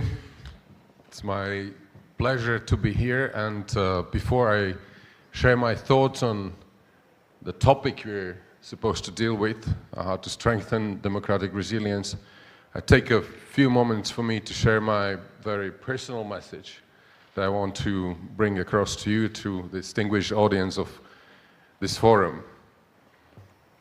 I want to thank the organizers for having me, for inviting me, but also Ministry of Foreign Affairs for organizing further meetings that I'm going to have in coming days. And I'm stressing that because I see my current presence here in Taiwan as a continuation of my effort from time of when I was foreign minister of Slovakia from 2020 till 2022, and I have done my utmost to strengthen partnership between Slovakia and Taiwan. I had intensive communication with your previous foreign minister. I have intensive communication with your current foreign minister. And I believe that during that time we have managed to bring this partnership forward. I don't want to dwell for too long on it, but there are tangible results when it comes to economic cooperation between Taiwan and Slovakia, cooperation in the area of academic exchange, and also very important culture. But more important than those tangible results for me is the foundation of this partnership, and that's our shared commitment to freedom, democracy, rule of law, rules-based international order. That's the foundation on which we want to further build the relationship between Taiwan and Slovakia. And as you have, Madam Moderator, introduced me, I am now Shadow Foreign Minister of the leading Slovak opposition party, and I want to say here on the record, should we make it next year and win elections, and I'm convinced of it, and we will replace current government, which unfortunately is pursuing an anti-Western, anti-European and pro-Russian foreign policy. We want to replace them, and if that happens and we get the support of our citizens, we will move that partnership with Taiwan to further level and further intensity. I wanted to say it on the record here. Second point, I want to elaborate a bit on what we have heard this morning from distinguished speakers who opened this forum. President of Taiwan, Foreign Minister of Taiwan, but especially representative from the House, Mr. McCall. I think it would be repeating the obvious that we all in the world, irrespective of where you come from, irrespective of your geographic location, we are experiencing unprecedented geopolitical change, and that change is happening at unprecedented speed. And because the theme of this panel is to share our experience from democratic resilience, how we strengthen it, how we beef it up, I'd like to take your attention, or ask for your attention, when I refer to the most dramatic form which we in Central Europe are experiencing from that global geopolitical change, and that's the Russian aggression against Ukraine. Because that's one of the consequences of this unprecedented global change. When, ladies and gentlemen, in the heart of Europe, in Central Europe, 500 kilometers away from the capital city of Slovakia, from Bratislava, people are being killed. A country was attacked, Ukraine, our direct neighbor. And I'm mentioning that because it's not only a breach of international law, it's not only an attack against sovereign country with the proclaimed objective to deprive Ukraine of its right to choose its own destiny and to belong where it wants to belong. More than that, it's an assault against democracy. It's an assault against European security order, which unfortunately lies in ruins at this moment. So this is how we experience in Central Europe the dramatic changes that are underway. It is extremely important, and I want to recognize the heroic fight of Ukrainians against Russia. It's thousands of innocent people who were killed. But over those last 5 years, and during my visits, repeated visits to Ukraine, I have never ever met and experienced anybody in Ukraine, starting from President Zelensky, and down to simple people in the valleys in Donbass, in Zaporozhye and elsewhere, who would just for a moment hesitate and would think of giving up their fight, which once again is a fight for sovereignty of the country, but for preservation of democracy. And I believe this is something which unites us, whether it is Ukraine, whether it is Central Europe, or it is this extremely important Indo-Pacific region. So that's the point number one that I wanted to say. Situation is dramatic. Nevertheless, I remain optimist because I feel at this moment certain positive momentum which could help Ukraine continue its fight for survival.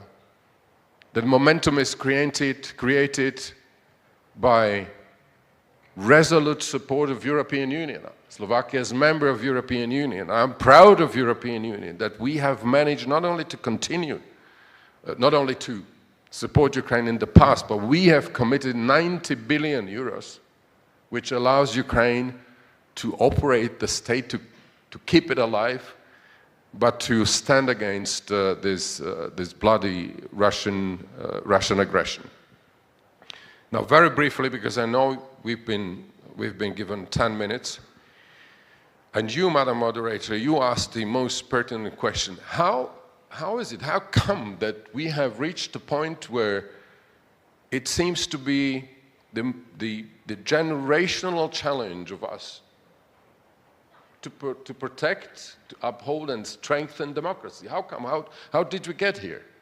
And there are many reasons for that, many aspects and combination of phenomenon. Why are we in this moment where so many people doubt about democracy, about ability of democracy to deliver a better life, prosperity and security? And I will pick just one of them. And again, it is based on my own personal experience, and it comes from normal, ordinary life of people in Central Europe. If you pause for a minute and realize what people have experienced over the last 20 years in Central Europe, but it could be said similarly about other regions in the world. Somebody who was born 20 years ago, from day one of his life, or her life, he has been looking at the world and living through an optics of a constant crisis. In a retrospective, 20 years ago, we in Slovakia, in Europe, we've been experiencing almost an existential threat with the Eurozone crisis, where it seems that not only the common currency will collapse, and people felt it in their pockets. It's not, something artificial. People felt that threat. So it was severe crisis. A few years later, when we thought that we have overcome that crisis and we started economic recovery, Russians have seized Crimea.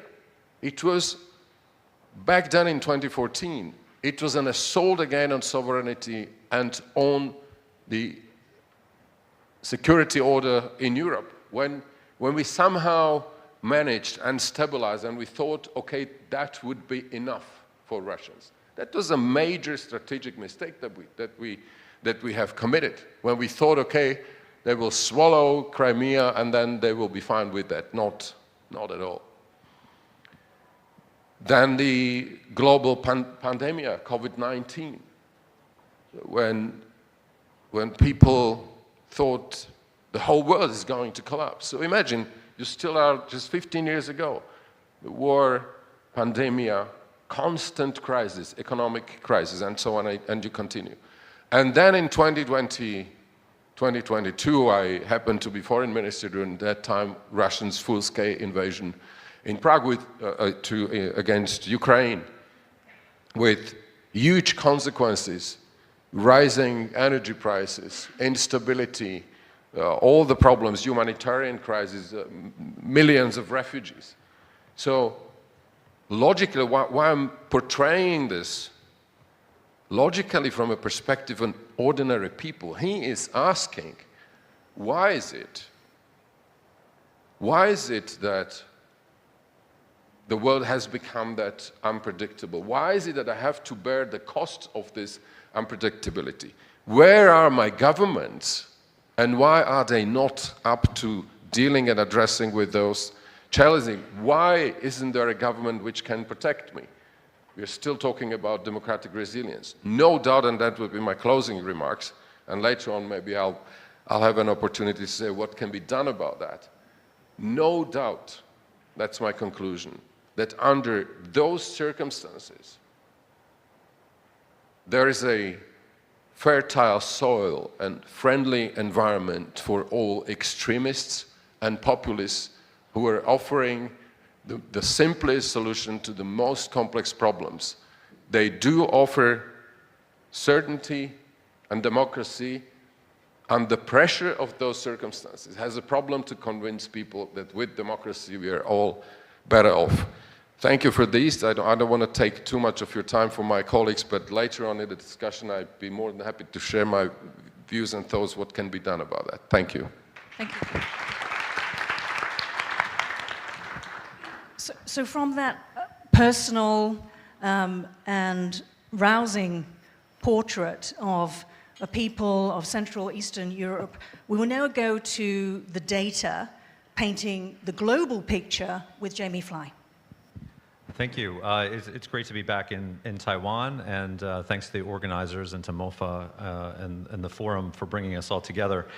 I want to pick up actually on some of Yvonne's comments because although I'm based in the US and have been most of my life, I spent almost 4 years living in Central Europe, in Prague, in recent years as president of Radio Free Europe. And so I've been coming to Taiwan for probably 15 years now. And part of the reason I've always enjoyed coming here is it very much reminds me of visiting Central Europe, those who are on the front lines of freedom in terms of the spirit of the Taiwanese people, the courage of those who see the alternatives to a vibrant democracy firsthand, whose democracy is constantly under threat. And so it's a real pleasure to be here with colleagues from Central Europe as well here in Taiwan discussing these issues. So I now run Freedom House, which is the oldest US democracy organization. For 53 years, we've been analyzing the state of freedom globally through Freedom in the World, which is our annual Freedom Index. And I must say, the picture globally, as has been noted, is pretty bleak. We've documented in our latest report in the spring 20 years of global democratic decline. And we're always trying to look for notes of optimism and examples of successes. And so that's why we at Freedom House are so supportive of Taiwan as a positive example to counter that 20 years of global democratic decline. For us at Freedom House, Taiwan in particular is important because we as an organization, and we're 85 years old, our engagement in support of Taiwan actually extends even before the consolidation of Taiwanese democracy.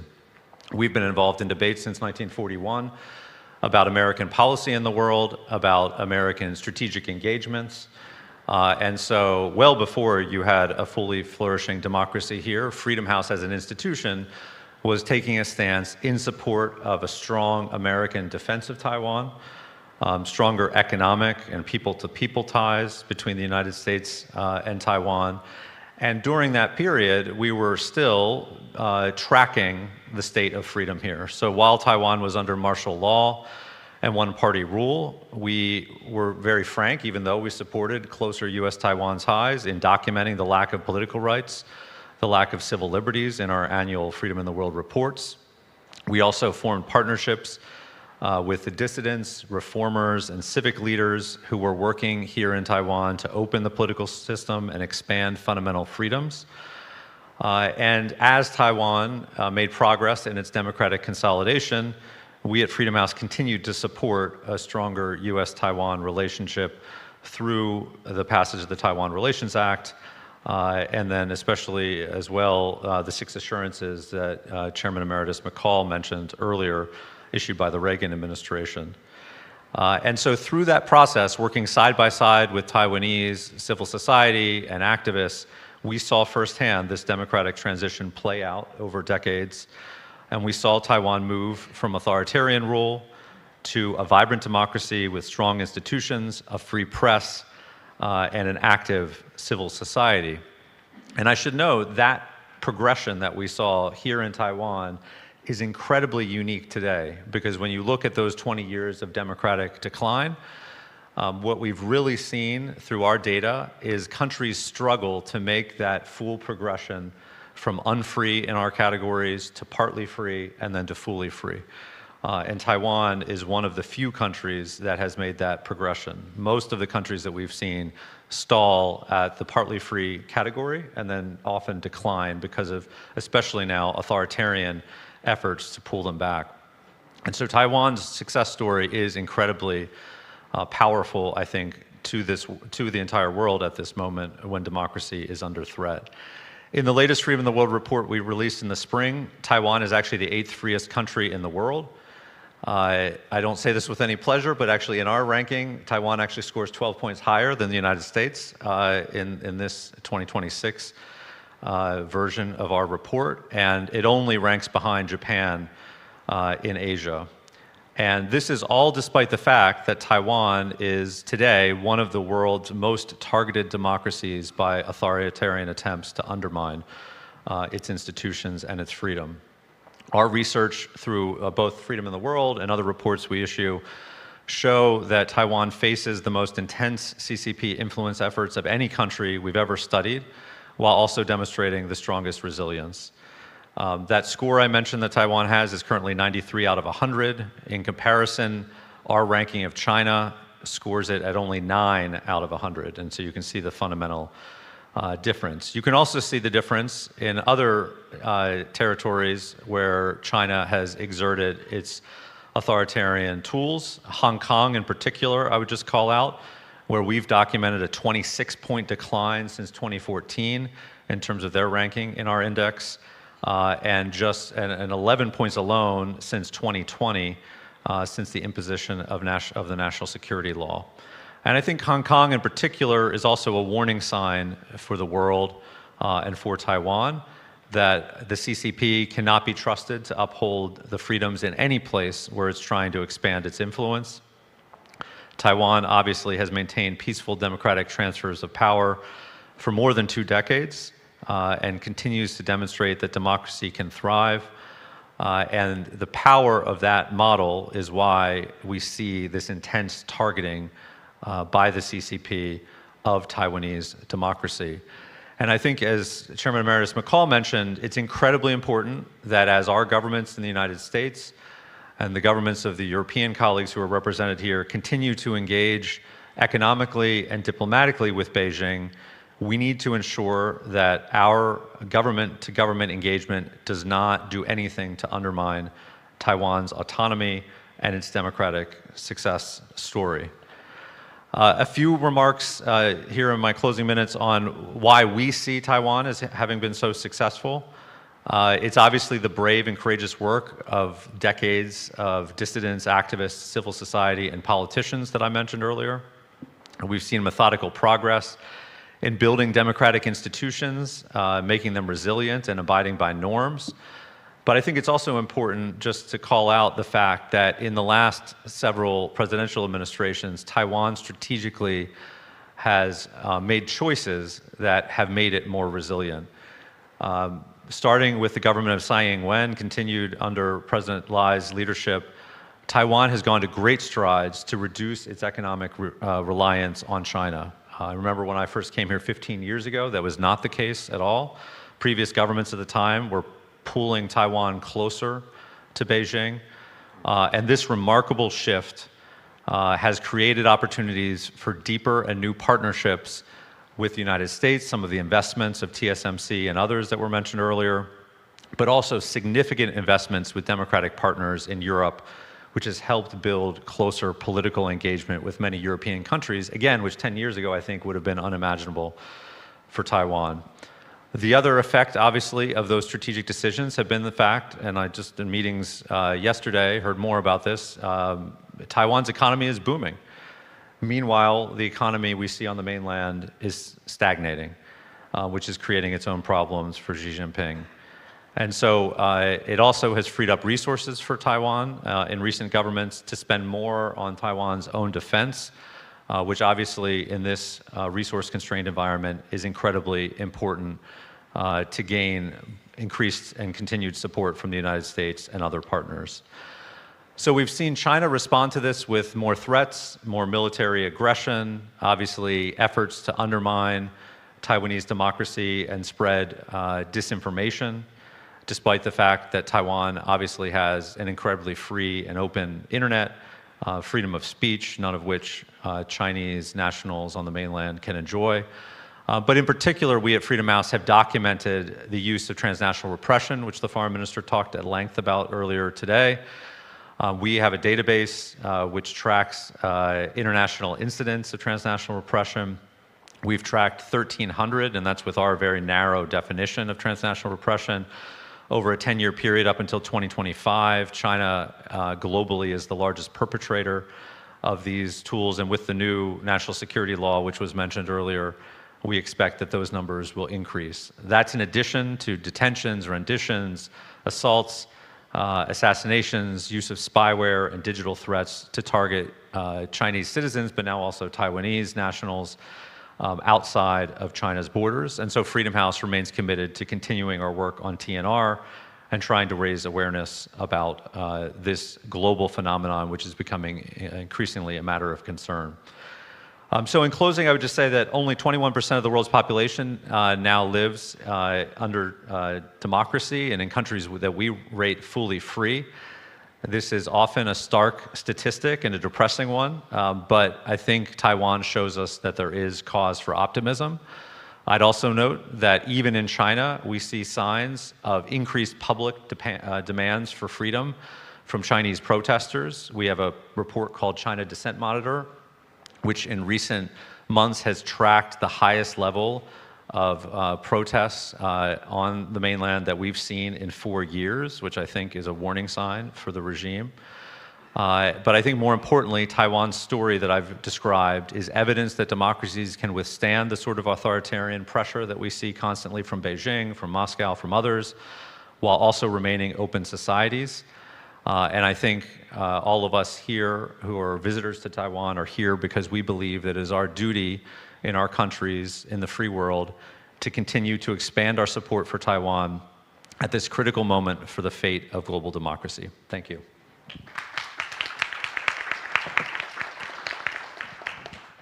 Now to Pablo and the view from Uruguay, another bastion of democracy. Thank you. It is an honor to be here in Taiwan once again and to take part in this conference devoted to one of the great challenges of our time, the resilience of democratic societies. Our presence together in Taiwan expresses a political and moral conviction. Democracies must cooperate and support one another, as no free nation can defend itself alone.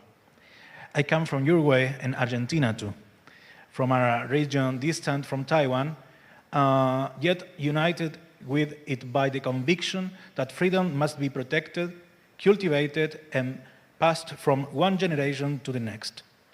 I stand before you as president of Fundación Free and of the International Freedom Foundation, but also as a businessman and as a man committed to the conservative tradition.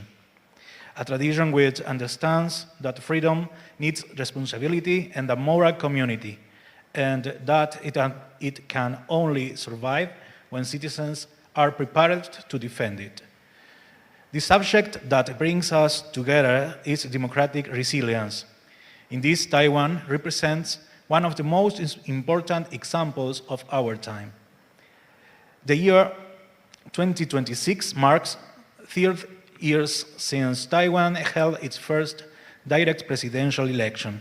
In barely 3 decades, this nation has consolidated a pluralistic democracy and an advanced economy. And it has done so while facing military pressure, diplomatic isolation, cyber attacks, economic coercion, and permanent campaigns of disinformation. It is important to recognize that the nature of conflict has changed. For much of the 20th century, what was relatively visible, there were armies, borders, and formal declarations. Today's hybrid warfare combines military intimidation, espionage, propaganda, diplomatic and economic pressure, political interference, and the penetration of strategic sectors, turning our own open societies against themselves. It exploits social media, economic freedoms, partisan divisions, corruption, and technological dependencies to weaken our collective resolve, to make us believe that institutions are useless, that truth does not exist, and that freedom is merely an illusion. This is the principal battlefield of our time, our minds and moral characters as citizens. Václav Havel understood this very well. In the face of communist totalitarianism, he upheld the need to live in truth. That lesson remains entirely relevant today. Truth and trust must be understood as strategic assets of national security. Democracies do not survive by relying on their formal institutions. They survive because there are men and women prepared to defend them, to assume responsibility, and when necessary, to make sacrifices in the name of the common good. This dimension occupied a central place in the magisterium of Saint John Paul II. In Centesimus Annus, John Paul II maintained that an authentic democracy is possible only when the state is governed by the rule of law, based on a correct conception of the human person. When the person is subordinated to the party, state, social class, or ideology, freedom becomes a concession granted by those in power. Before being a citizen, consumer, worker, or voter, every human being possesses an inherent dignity, which political power does not grant and, therefore, cannot take away. Benedict XVI continued and deepened this reflection. In Caritas in Veritate, he taught us that human development cannot be separated from truth, charity, and moral responsibility. When a society forgets the transcendent dignity of the person, the state risks regarding itself as the master of their lives, consciences, and destiny of its citizens. Democratic resilience requires a culture capable of forming free and responsible people. It needs pluralism, but it must not resign itself in the face of totalitarianism, violence, or organized falsehood. This same idea appears in the work of some of the great thinkers of freedom. The magisterium of John Paul II and Benedict XVI, together with the conservative traditions of thought, converges on one essential principle. The person can be for the state, and power must remain limited by truth, law, and human dignity. Resilience cannot be improvised on the day an emergency occurs. It is built over many years. In this, Taiwan offers something distinctive, the ability to combine strategic readiness with an open, dynamic, democratic, and innovative society. This experience is directly relevant to Hispanic America. Our region does not face a threat identical to Taiwan's, but it does face growing forms of hybrid warfare, organized crime with territorial power, structural corruption, disinformation, populism, penetration of strategic sectors, technological dependence, and the political use of trade and infrastructure. From the Southern Cone, we do not see Taiwan merely as a commercial or technological partner. We see it as a strategic and moral ally. Through Fundación Free and the International Freedom Foundation, we seek to promote practical cooperation between Taiwan and the democracies of Hispanic America, cooperations that brings together political leaders, business people, scholars, communicators, and young leaders. We can work together on democratic education, cybersecurity, the protection of critical infrastructure, the analysis of disinformation, the diversification of supply chains, and the development of leaders committed to freedom. The principal geopolitical contest of our time is not just a competition among states. It is a competition among political systems and ultimately between two different conceptions of the human person. On one side stands the Western tradition, which recognizes that every person possesses a dignity that precedes the state, that power must be limited, that the law must stand above those who govern, and that families, churches, businesses, communities, and civil associations have a life of their own that political power must respect.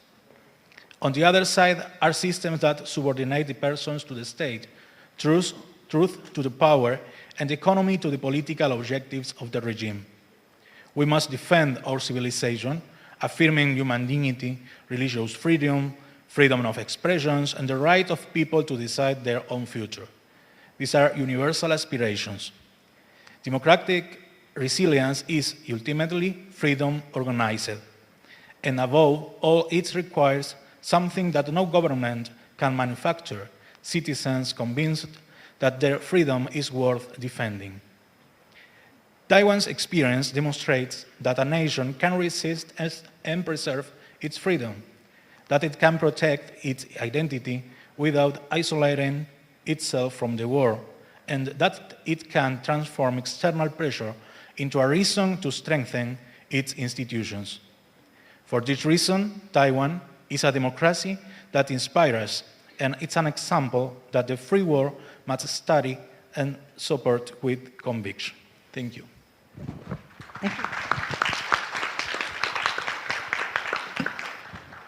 Pablo, I loved your truth and trust are strategic assets. Thank you so much for that. Daniel, now a perspective of what Hungary means for democratic resilience. Thank you so much. Excellencies, ladies and gentlemen, it's a true honor to be able to address the Katagalan Forum as a citizen of a re-emerging democracy, Hungary.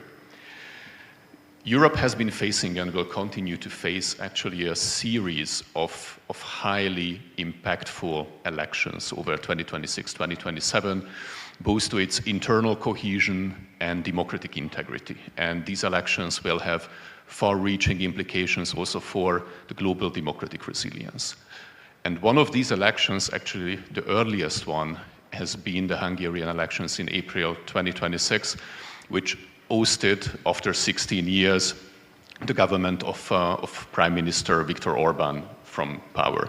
So in my contribution, I will try briefly to explain what this democratic change means for the global democratic community, for the democratic integrity of the European Union, and potentially also the future of the bilateral relations between Hungary and the People's Republic of China on the one hand, and potentially the bilateral relations between Taiwan and Hungary on the other hand. In order to be able to do so, please just allow me to make a step back and address very briefly the question why Hungary matters. Hungary is a very small 10 million Central and Eastern European country with a rather small to mid-sized economy. But this country over the past one and a half decade used to play a rather oversized influence, particularly at the European political stage, but also in the international relations. Why? For three reasons. First, because this country has been pioneered illiberal authoritarian developments within the Western world, and actually highlighted that threats to democracy are not always coming from the outside. Very often they stem internally. And with this pioneer role, actually Hungary and the Hungarian regime provided a blueprint for like-minded illiberal forces with authoritarian aspirations, both in Western Europe and also in the United States. Second, beyond this domestic authoritarian track record and aspiration, Hungary developed a foreign policy strategy, what we could call multivectoralism, or multivectoral foreign policy strategy. It's a well-known foreign policy strategy actually for neutral countries, but before that never ever emerged within the European Union and NATO. And this multivectoral foreign policy meant that Budapest sought strategic, privileged relationship with authoritarian great powers and the main contenders of the global democratic community and the West, Russia, and the People's Republic of China. And third, because the main toolkit of this multivectoral foreign policy was blockade and veto diplomacy in the Western multilateral organizations, in NATO, but primarily in the European Union. And the government in Budapest used this veto diplomacy actually to foster Chinese and Russian interest within these Western integration bodies. Just allow me to mention a couple of cases. Former Hungarian Foreign Minister Péter Szijjártó was the only EU foreign minister who represented the Chinese position in 2016 in the South China Sea arbitration case. Hungary was the country why the European Union was unable to adopt a resolution in response to the South China Sea case and blocked dozens of resolutions in the European Union that intended to condemn human rights violations in Xinjiang and Hong Kong. But the Hungarian government didn't only pursue this policy vis-à-vis China, but also in other cases that directly threatened the security of Europe. With regard to Russia's full-scale invasion against Ukraine, it constantly tried to water down European sanction measures against Russia and blocked not only the EU accession procedure of Ukraine, but repeatedly EU financial and military aid to Ukraine. And this is gone. The strategic aspiration of the new Hungarian government is not only to rebuild liberal, pluralist democracy within the country, but also to reinstate Hungary as a trustworthy and credible and constructive partner at the international stage. And I think this democratic experience will potentially have some far-reaching consequences only for the democratic resilience globally, but certainly immediate and direct consequences at the field of European and foreign policy. The longer-term consequences are that as Hungary pioneered actually autocratization within the Western world and within the democratic community over the past 16 years, it will be now an example of a unique democratic experience, how you can rebuild democracy, potentially in line with liberal constitutionalism and the rule of law after such an authoritarian experience. And I think there are two important lessons learned from this country. The first is that liberal democracy didn't lost its appeal. Even though if we see the rise of illiberal and radical right forces throughout the Western world and particularly in Europe, citizens, if they really experience what illiberal governance means, corruption, the lack of accountability, and ultimately bad governance, they also understand what democracy means and brings for them in their everyday life.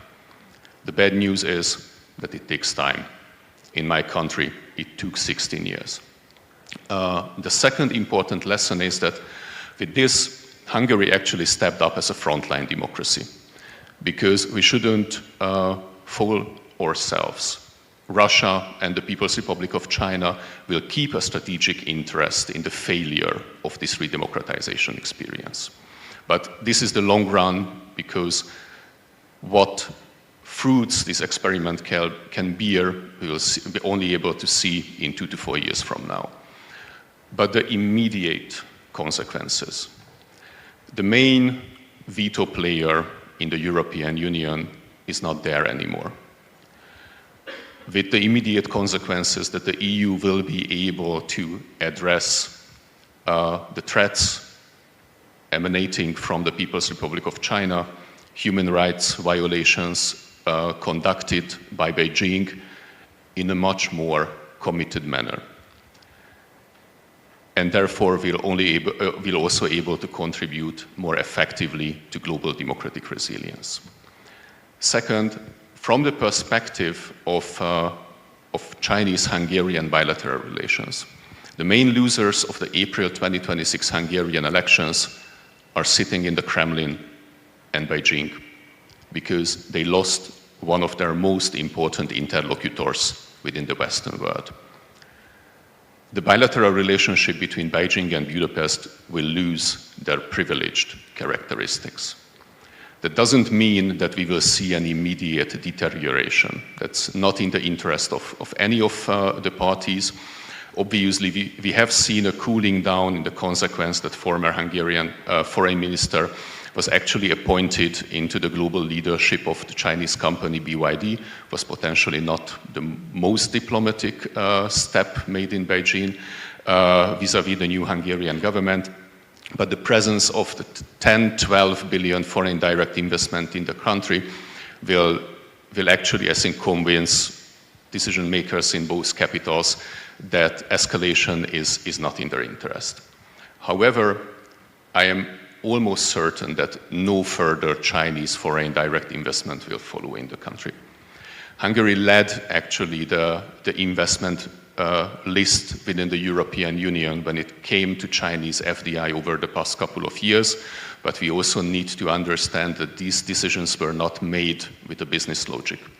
This was actually political reward for the closest geopolitical ally of Beijing within the European Union.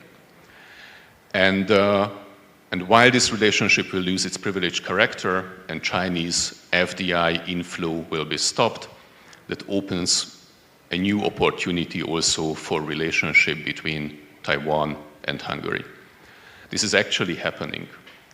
The company that kept Hungarian exports high in the summer of 2026 was Foxconn, which overperformed the contribution of BID and CATL to the Hungarian export in this year. And this is the solid fundament on the basis of which I think this bilateral relationship can develop and which can also convince decision makers within the Hungarian government to potentially also upgrade this relationship in some way politically in the future. So I am rather confident and finishing with these sentences that I hope that the next years will bring a strengthening and reinvigoration of democracy in my country and will potentially also open up a new era in the bilateral relationship between Taiwan and Hungary. Thank you so much.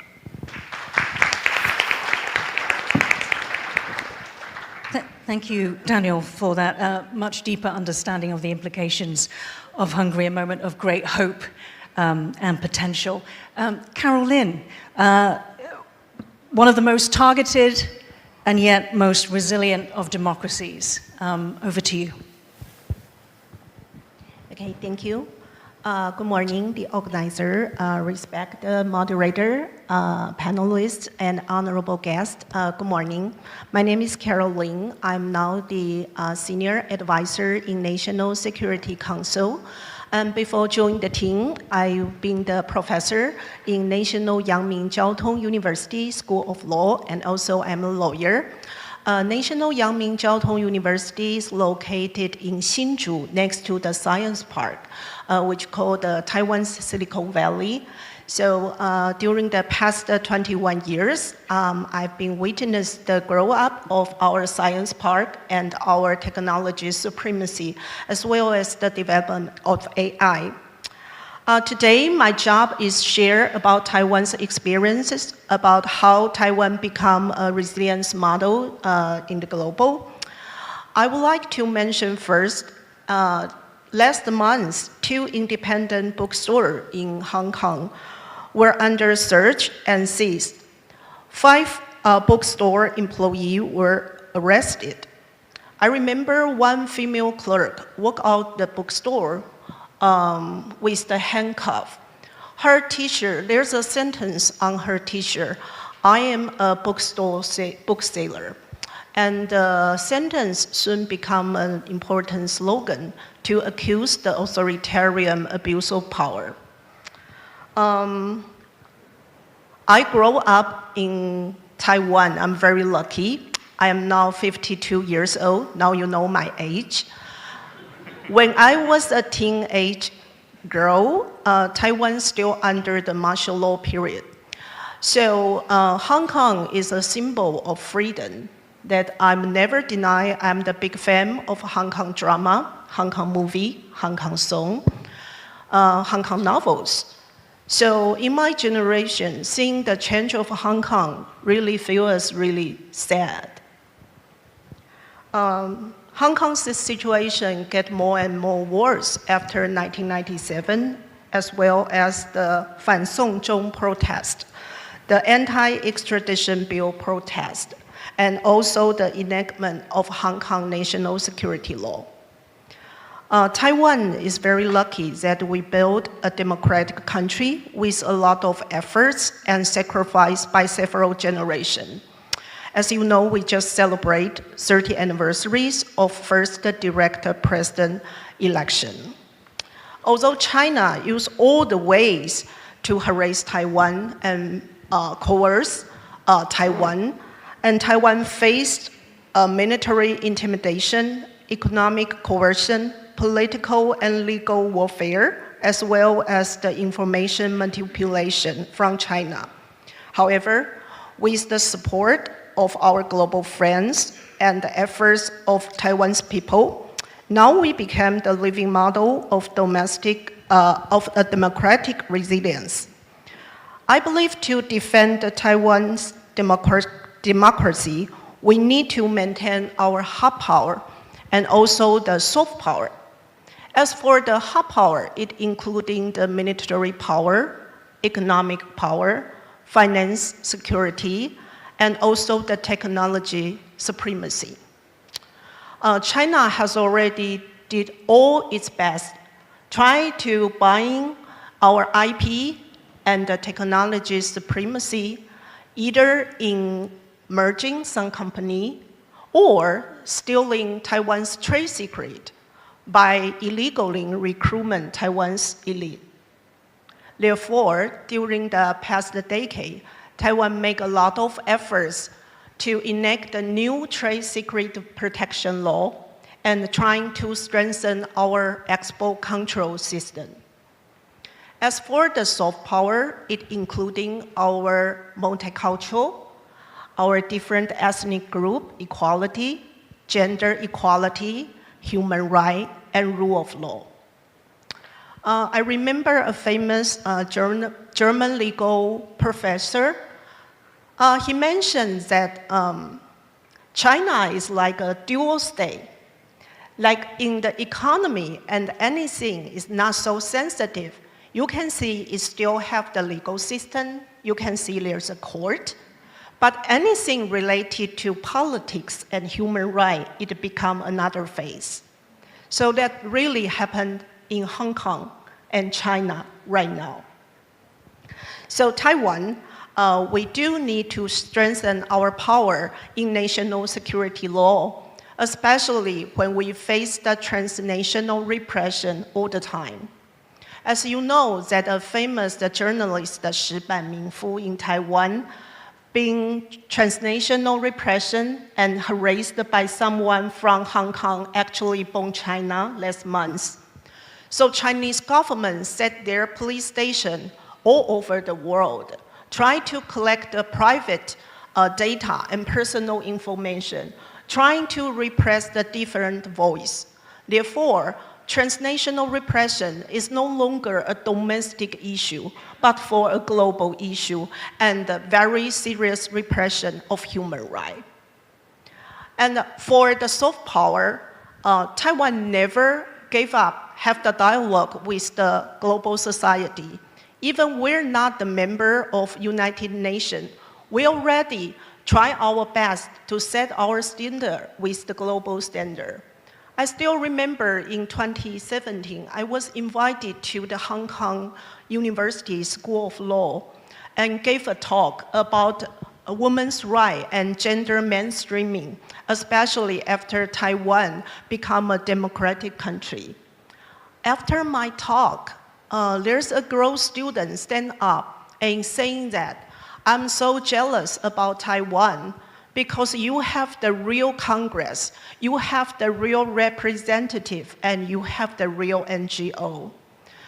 At the talk, I mentioned there are 3 drives to improve Taiwan, trying to walk into the global society and trying to change the authoritarian country into a democratic country. The first drive is we have a real election. The second drive is we have the real constitution.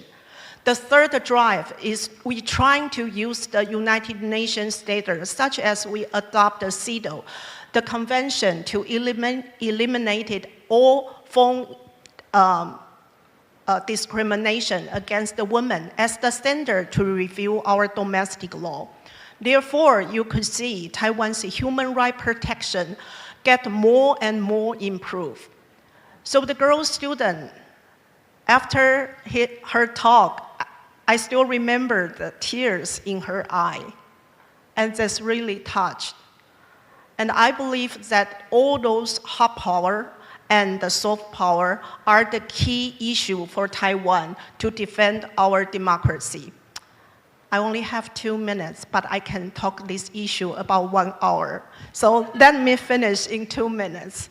So actually, we made a lot of efforts to defending Taiwan's democracy, especially and more serious issue regarding to the gray zone warfare. And China is so good at weaponize the legal system. So you can see, actually, it made a lot of domestic law. However, there's always one article mentions that when the government needs, it can get all information it needs. Therefore, in Taiwan, we need a new thought, such as Foodpanda, Uber, all those like food delivery industry could not be deemed as the logistic industry anymore. Actually, it is the data collector. So the cybersecurity, the personal data, the sensible information, we should do a lot of efforts to protect Taiwan. It's not only from the public sector, but we need the contribution from the private sector either.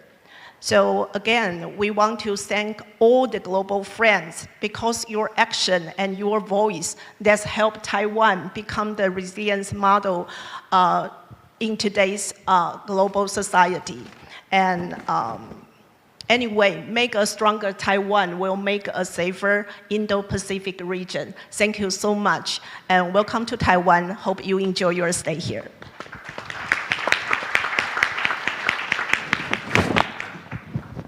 Thank you to our distinguished panel for all of those speeches. Okay, now we are going to open the floor to questions.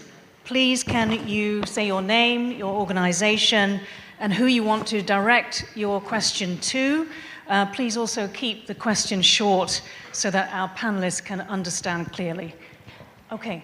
Thank you, and this session will continue until 11:50 as we have a security check procedure for the upcoming luncheon. So, ladies and gentlemen, please raise your hand if you have any questions. Our staff will deliver a microphone to you, and please limit your questions within 2 minutes. Yes, we have another one in the back. Thank you very much to distinguished panelists. My name is Aaron Dennison.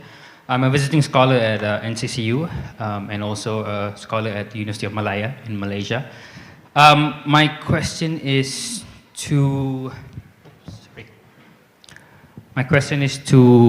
a friend from former Foreign Minister of Slovak Republic, because you brought out the argument about the Russia invasion of Ukraine, so I just wanted to probe on that a bit more. Basically, Professor John Mearsheimer has argued for years that while Putin violated international law by invading Ukraine, he has also said that the Western world should bear some responsibility for creating the conditions that led to the Ukraine war by relentlessly pushing NATO expansion and attempting to turn Ukraine into an outpost for the Western world. I was wondering, what do you think of Professor Mearsheimer's remarks? What evidence convinces you that NATO expansion and the Western policy played little role in the outbreak of the law? And more broadly, how should policymakers distinguish between explaining Russia's perspective on security concerns and dismissing them altogether? Thank you. Ivan. Should we respond right away, or are we collecting questions, or should I respond? I can, okay. Yeah. Those opinions and ideas presented by Professor you referred to are well known. I have to oppose him, and I hope you remember the famous speech, or rather essay, that Putin has published in the summer 21, preceding then the full-scale invasion which took place in February 22. In that 27 pages long essay, actually, he has formulated the objective which he believes gave him authority to start a full-scale invasion. And there are several aspects in that speech. But the one particular and most decisive and driving moment by which he wanted to legitimize this action was actually his denial of existence, of very existence of Ukraine as a sovereign state. So whatever arguments Professor Mearsheimer and others are using about possible co-responsibility of the West for this invasion, the ultimate issue that we have to oppose and fight and deny is this one, what President Putin has tried to use in order to legitimize the war. Ukraine is a sovereign country, is a democratic country, and it's only Ukrainians themselves, the citizens of Ukraine, have a right to choose what kind of government they want to have, where do they want to belong to, and it's obvious that they have chosen the path of democracy, and they have chosen a destiny which links them to the democratic Western European order, if you want. I vehemently deny the argument that is used that by, for example, expansion of NATO, which includes Slovakia, and I happen to be chief negotiator on our NATO accession in 1992, that by that we have threatened Russia's security interest. Don't forget that there was a period of time where we, in NATO and European Union, we've offered a partnership with Russia, which was then denied. Don't forget that under similar pretext, claiming under pretext of historic claim for the territory of Crimea, he started that war already back then in 2014. And let me say on the record, that was our major mistake that we in Europe, that we in the Western part of the world have made, because we thought 2014 he has occupied Crimea and it will be over. It will never be over. And therefore it is so important, that we support Ukraine in its fight against Russia, against this full-scale invasion. Once again, it's not only a military action, it's an assault on democracy, on the very principle on which the order in Europe was built after the Second World War. I'm proud that European Union, and in this case, and I hope more than up until now, the United States will join us in supporting Ukraine, because it's not only the destiny of one country which is at stake, it's the destiny of the entire European continent. Thank you. Thank you. I believe we have another question. Please state your name and organization before we begin. Thank you. Thank you for our panelists and our distinguished chairman. I'm from Taiwan Foundation of Democracy. Let me first, I feel you all appreciate Taiwan's democratic resilience. As a part of Taiwan, we certainly really appreciate that. But I have one fundamental question. What do you mean by democratic resilience? How you measure that? Maybe this deserves a long discussion. It's a kind of academic topic, but I would like to offer a simple comparison. If we compare with South Korea just experienced kind of a coup d'etat, a 6-hour martial law in effect, but immediately returned to regular democracy. Whether that kind of performance demonstrates a kind of a better resilience than Taiwan or not? That's my simple question. Thank you for your understanding and your sharing. Thank you. Does anybody want to take that question? Otherwise, I can select somebody. Jamie? Thank you. I'll jump in. I mean, I think at Freedom House, obviously, we have a whole methodology that we use to do these rankings. And so we look in a very detailed way, category by category. Not to say that that's the only way to look at these things, but we look at political rights, we look at civil liberties, and we go within those categories and look at the functioning of elections, whether democratic institutions are truly resilient when they come under pressure, whether government functions, which has been one of the biggest issues, to be honest, in the US decline in our ranking because of some of the issues between the different elements of the US government, the US Congress, for instance, having declining power compared to the executive and the judicial branches.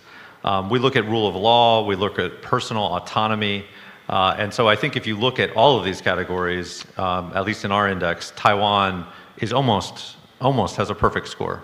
In our latest report, only Finland had a score of 100 out of 100, but Taiwan comes pretty close. And so I do think that these categories are an important way to look at this.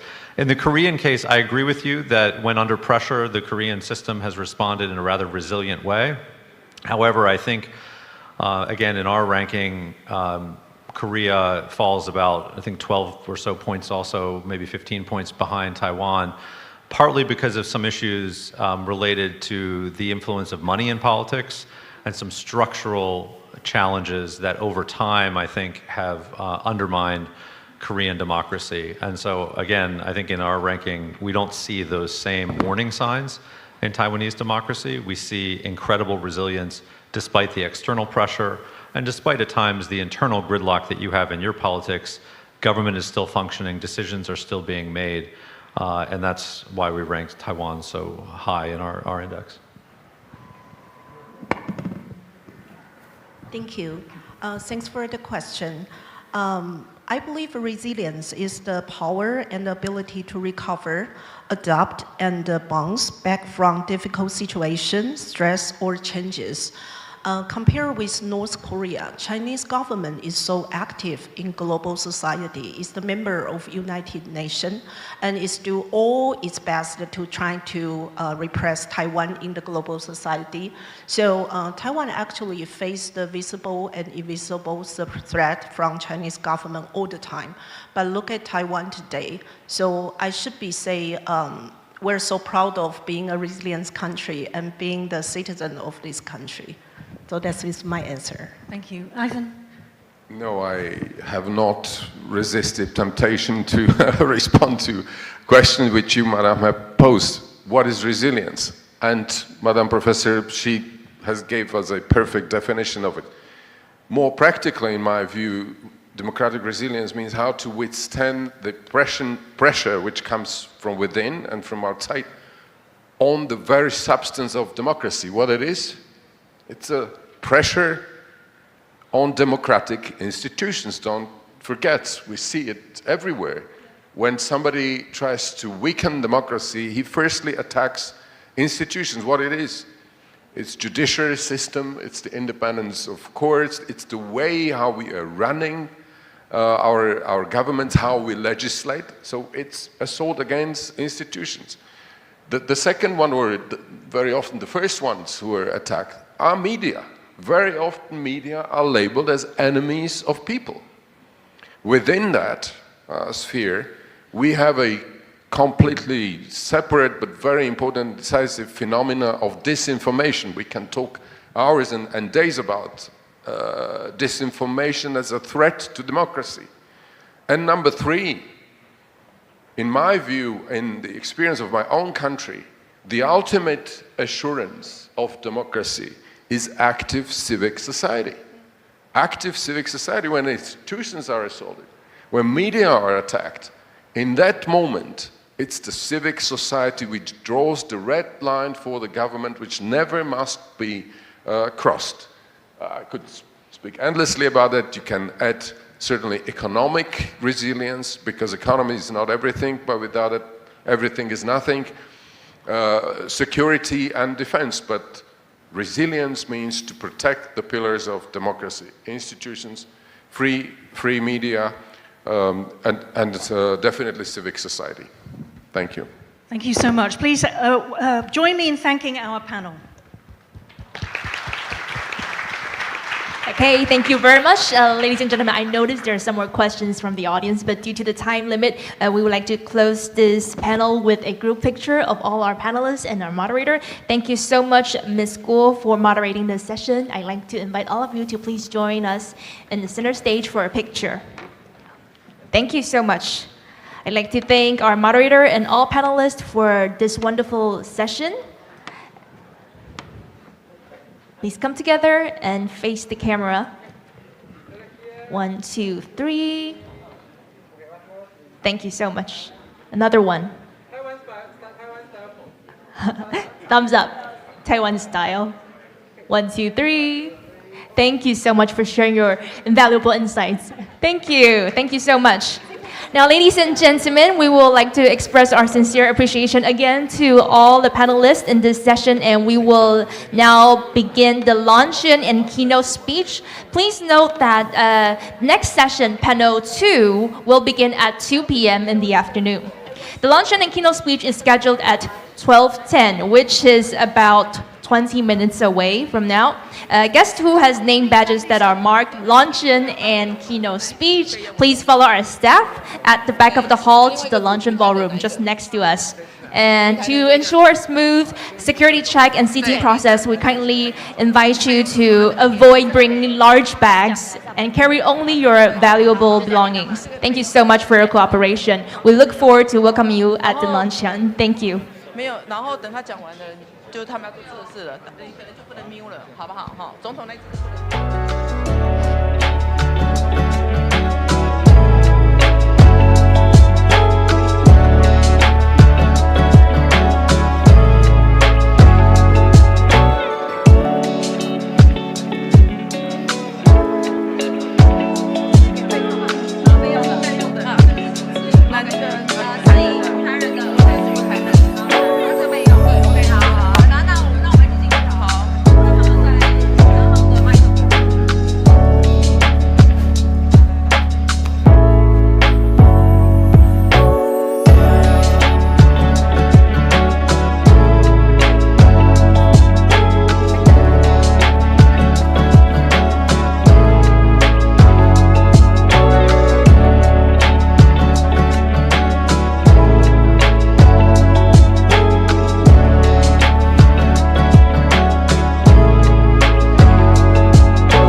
Test, test, test. 有送讯号过来了吗？他们要开机吗？谁开了？哎，总统是赖图啊，都先开好。好 ，test, test, test. 这不见呐？不会，不会。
备用的他们拿走了，他满电了。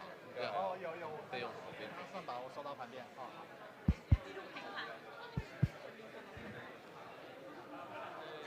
先拍一下。好。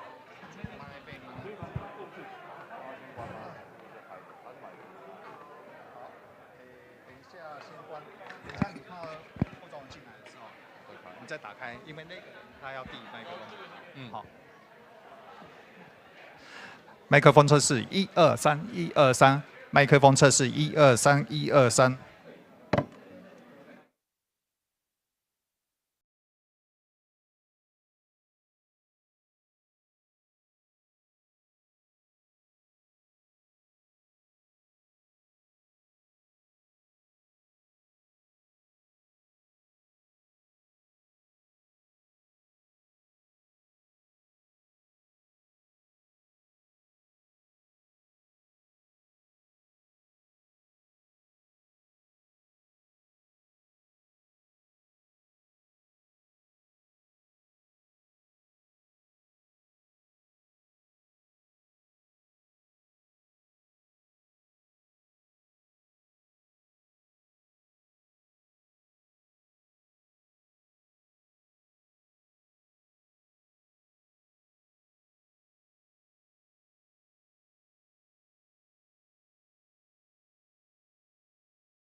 Distinguished guests, ladies and gentlemen, good afternoon and welcome to the luncheon. The luncheon and keynote speech will begin momentarily. I'd like to invite all guests to kindly take their seat and prepare for the session. Thank you once again.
Distinguished guests, ladies and gentlemen, once again, welcome to the luncheon.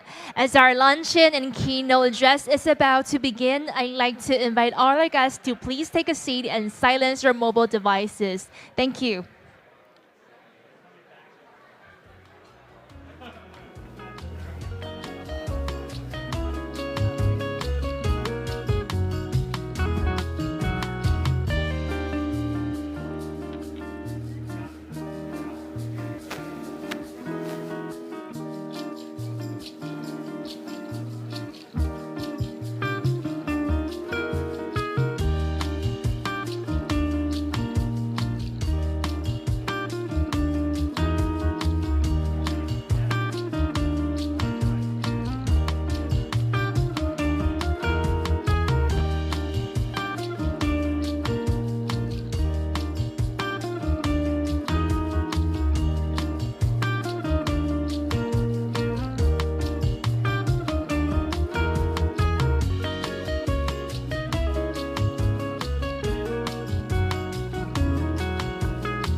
Ladies and gentlemen, the luncheon is about to begin. I'd like to once again invite all our guests to please take your seats and silence your mobile devices. Thank you.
Ladies and gentlemen, please join me in welcoming Her Excellency Vice President Xiao Meiqing and His Excellency Rosso Dlamini, the Prime Minister of the Kingdom of Eswatini, and Madame Dlamini. Welcome to the luncheon of Katagalan Forum 2026 Indo-Pacific Security Dialogue.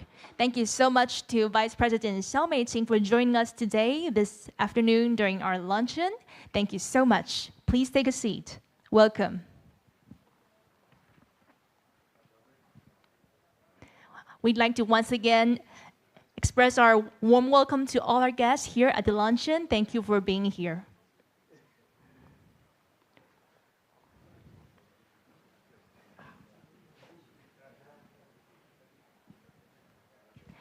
Distinguished guests, ladies and gentlemen, once again, welcome to the luncheon of Katagalan Forum 2026 Indo-Pacific Security Dialogue. It is a great honor to have you all here with us this afternoon. Today, we're privileged to feature a distinguished guest for our luncheon keynote address, the Honorable Chrystia Freeland, the former Deputy Prime Minister of Canada. And to open this luncheon session and to introduce our keynote speaker, it is now my distinct honor to invite our host, Her Excellency the Vice President Xiao Meiqing, to the stage to deliver opening remarks. Ladies and gentlemen, please join me in welcoming Vice President Xiao Meiqing. Welcome.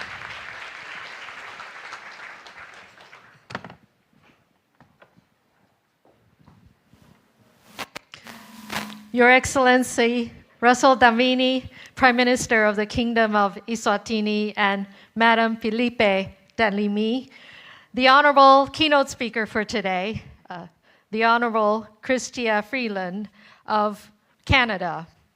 And also we have Your Excellency Sanna Marin, former Prime Minister of Finland, and Ambassador Wu, co-sponsor of today's luncheon, and also Grace Chung, Director of International Affairs for the Taiwan Institute of Economic Research.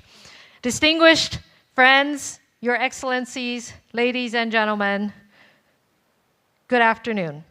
Good afternoon.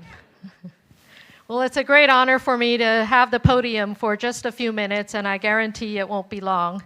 Before we present today's luncheon's keynote speaker to all of you, but I want to highlight that your presence here means a lot to us. It is a shared commitment to Indo-Pacific peace. And your presence also bears witness to the solidarity of the global democratic community. Now, Taiwan's often described as a front line of geopolitical tension. And yet, the Taiwan that we know is not an isolated island left helpless against authoritarian waves. We are actually a proactive force for stability in this region. And this is also a robust land of freedom, growing ever more resilient despite and under pressure.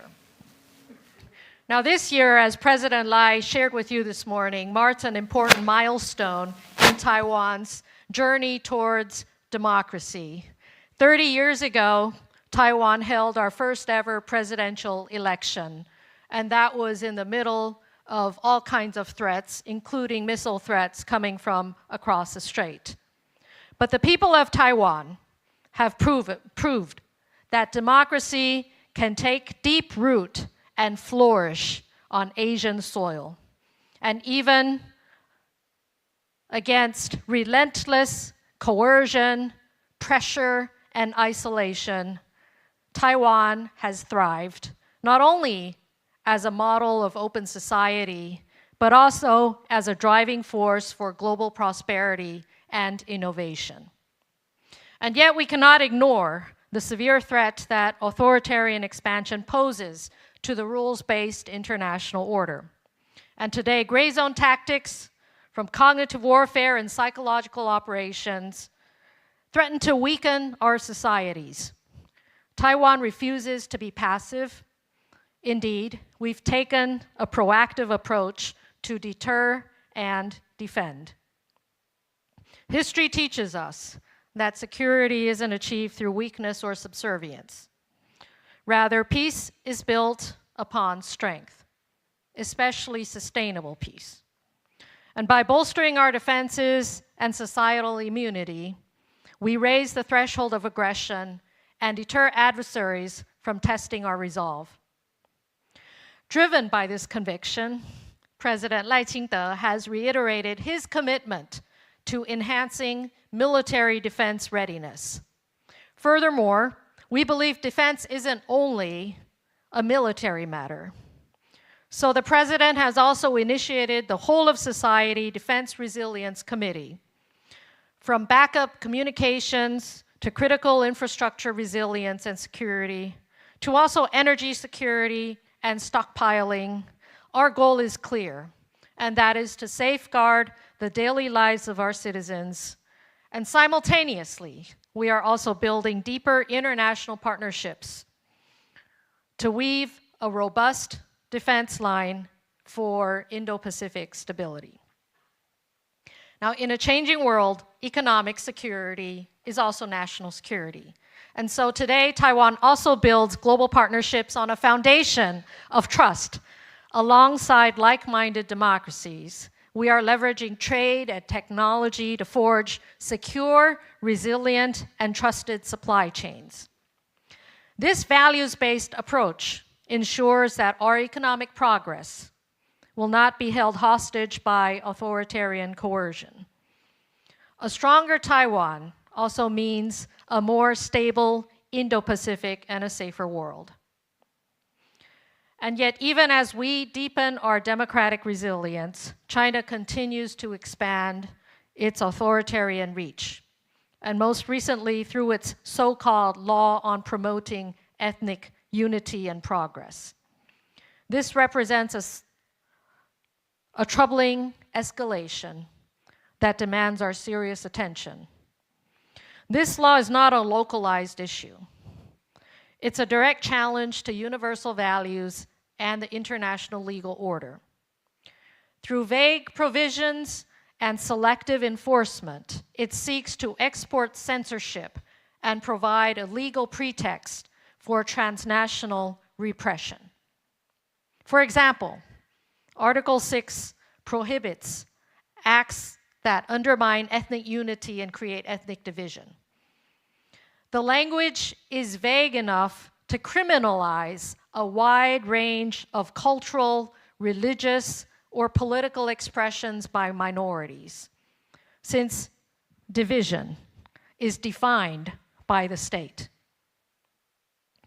Article 63 extends the law's reach beyond China's borders, meaning anyone living outside China could also face legal consequences if Beijing determines that their actions undermine, quote unquote, ethnic unity or create ethnic division.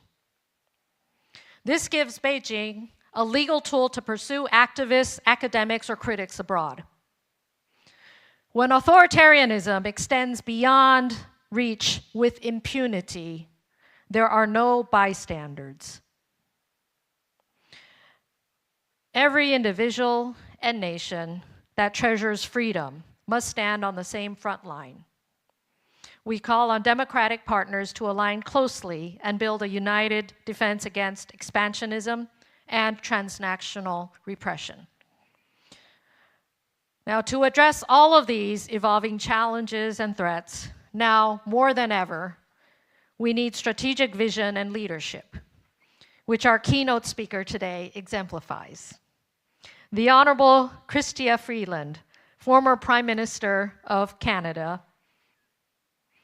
in addition to her contributions to Canadian foreign policy and finance, has also been recognized internationally as Foreign Policy's Diplomat of the Year in 2018 for strengthening transatlantic ties.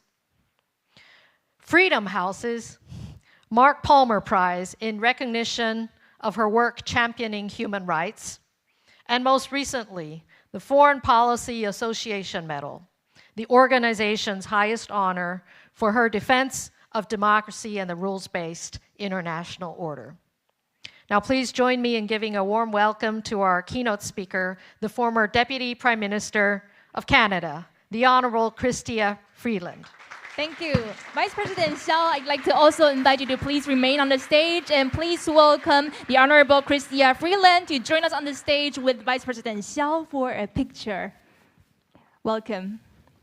I'd like to invite both of you to please join us in front of the stage before we begin to take a picture. Wow. Okay, please face the camera in the front. Give us a smile. 1, 2, 3. We'd like to thank Vice President Xiao for the wonderful remarks.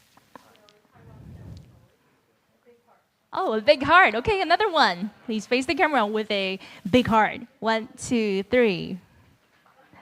Thank you for the applause. Thank you. Once again, thank you very much, Vice President Xiao. And ladies and gentlemen, please welcome the Honorable Chrystia Freeland to deliver her keynote address.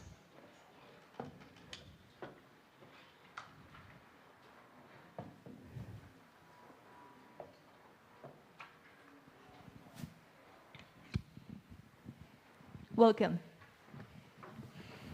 Okay. Ni hao. Hao an. Vice President Xiao Bi-Kim, Prime Minister of Eswatini, my dear friend Sana Maran, honored guests, distinguished guests, friends of freedom and democracy from around the world. Ça me fait un tellement grand plaisir d'être ici avec vous, ici à Taïwan. Je sais que nous tous sommes les amis de la démocratie, de la liberté dans le monde. I'm Canadian, I have to say a couple of words in French.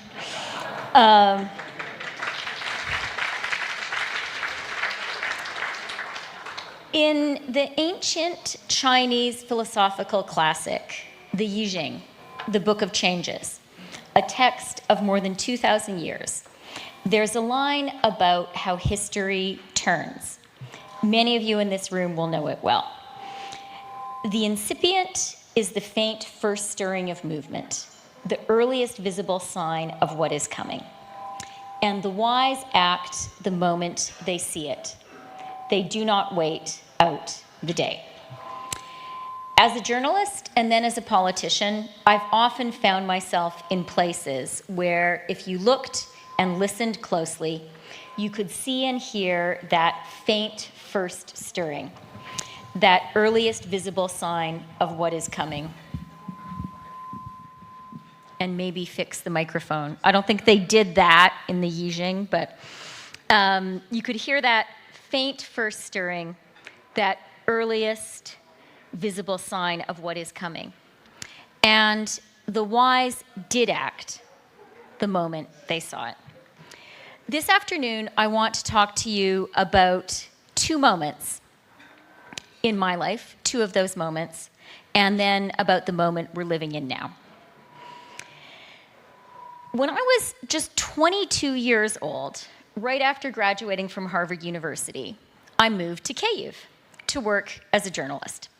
It was the spring of 1991. The Berlin Wall had fallen, but the Soviet Union still existed, and it was still run by the CPSU. It was one of those hinge moments of history, a time when an old order collapses and a new one takes its place. By the end of that year, the Soviet Union had collapsed. The CPSU had lost its monopoly on political power, and Ukraine was an independent country. It was a surprise for everyone but the Ukrainians. As late as August 1991, 35 years ago this week, an American president addressed the Verkhovna Rada, the parliament of the Ukrainian SSR, and lectured the Ukrainians on why they should stay in the Soviet Union. I was there, I remember hearing.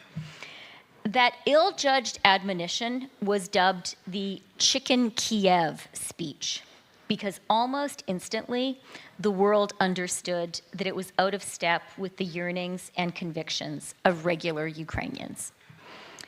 That year and that speech taught me one powerful lesson which shaped my life and my political thinking, and which I believe remains relevant 35 years later.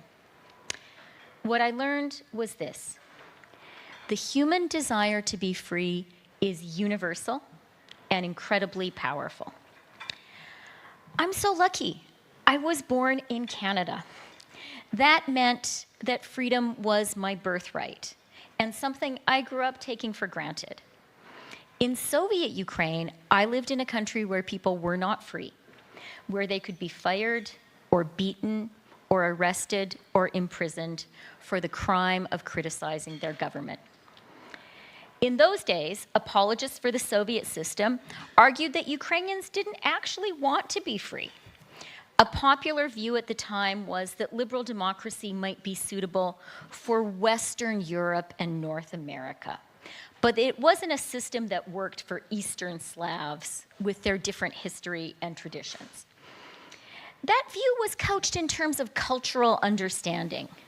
We Westerners, the argument went, should not impose our ideas of liberal democracy on people from different cultures in different parts of the world. To seek to do so was arrogant, even imperialist. But what I saw living and working in Ukraine in that tumultuous year was that the Ukrainians themselves desperately wanted to be free, to make their own decisions about their own lives, and to choose together as citizens what path their country would be followed, rather than be ruled by the diktats of a distant Politburo. I thought of that lesson from 35 years ago as I prepared for this visit to Taiwan. Just as some argued that Eastern Slavic civilization wasn't suited to freedom and democracy, some make the same argument today about some East Asian cultures. Just as Ukrainians, with their bravery and determination, fought for their freedom and democracy, the people of Taiwan, with remarkable intelligence and determination and resilience have built a powerful, prosperous, and united democratic society here in the Indo-Pacific now for 30 years. Bravo, it is a remarkable accomplishment. And this huge accomplishment is one which strengthens the entire democratic world, not least because of the incredible semiconductor industry the people of Taiwan have created. In turbulent times like the one we're living through today, there can be a temptation to discard or at least downplay our values, to suggest that wise leaders must be prepared to sacrifice them on the altar of pragmatism. As your deputy minister said today, perhaps to take the drug of instant economic gratification. But with Ukraine, as with Taiwan, that is a false democracy. Honoring and supporting the democracy the people of Taiwan have created is in keeping with the values of the world's great liberal democracies. Honoring and supporting the democracy the people of Taiwan have created is also a practical choice, utterly aligned with our own economic and security interests. On the 1st of July, Beijing's Ethnic Unity and Progress Promotion Law came into force. Article 63 of that legislation claims the right to prosecute people and organizations outside China's borders for undermining ethnic unity. In June, the United Nations High Commissioner for Human Rights told the Human Rights Council that this law risks deepening restrictions on freedoms of language, education, practice of religion, culture, expression, and assembly, and penalizing the peaceful exercise of minority rights in general. He called explicitly for the law to be repealed. He was absolutely right to do so. Article 63 is particularly sinister for me, given its dark kinship with Russia's malign use of linguistic, cultural, and ethnic ties to justify illegal encroachment on the sovereignty of its neighbors, including the bloody full-scale invasion of Ukraine. In the summer of 2021, Putin published an essay explaining that Ukrainians and Russians were really one people. He published an essay about ethnic unity. 7 months later, he sent in the tanks. The lesson of history is clear. That is why the world's democracies must not mince their words about this legislation today. Democracies need to state plainly and in one voice that a foreign law which assigns political loyalty on the basis of ethnicity has no force on our territories and no application to our citizens, whatever their ancestry, whatever their passport, wherever they or their parents were born. A Canadian is a Canadian is a Canadian and is subject only to Canada's laws, and I think that should apply to all of the democracies whose representatives are in this room and those who are not.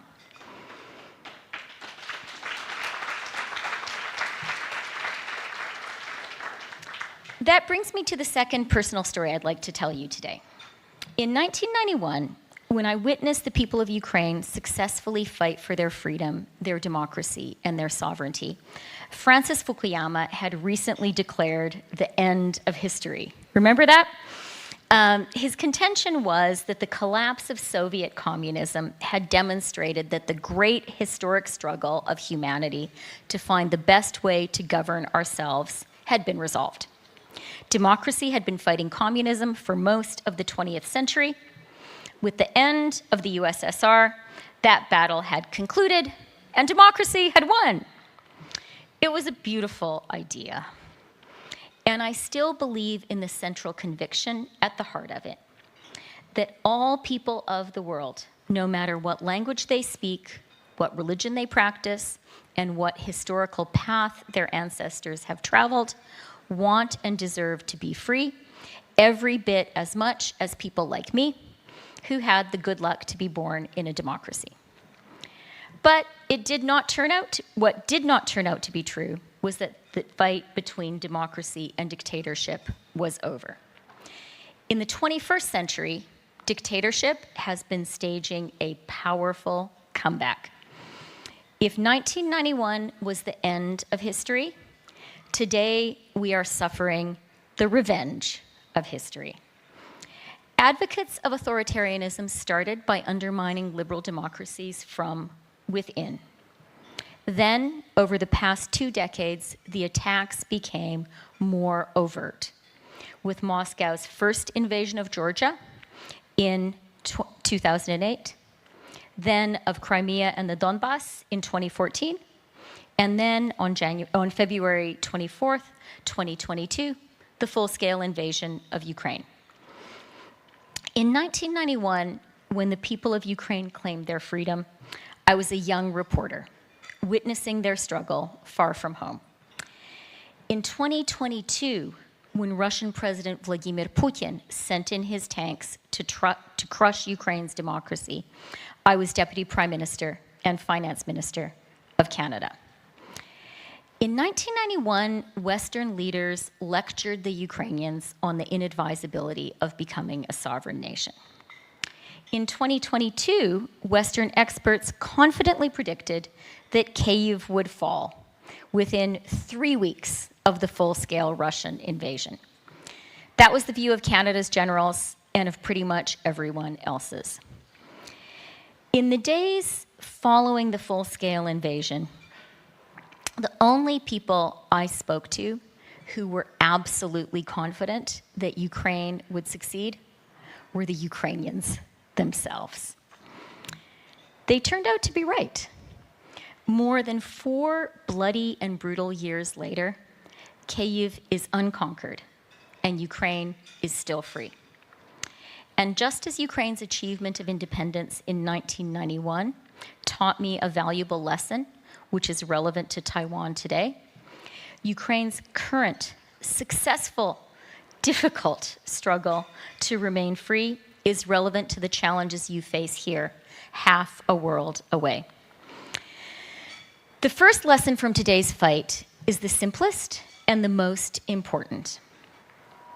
At a time when the world's dictators like to claim that their political system is more effective than self-questioning, divisive democracy, Ukraine is a powerful rebuttal. Ukraine is winning not despite being a democracy, but because it is a democracy. All liberal democracies and everyone who believes in freedom should take heart from that. As a Canadian who believes in liberal democracy, I'm inspired.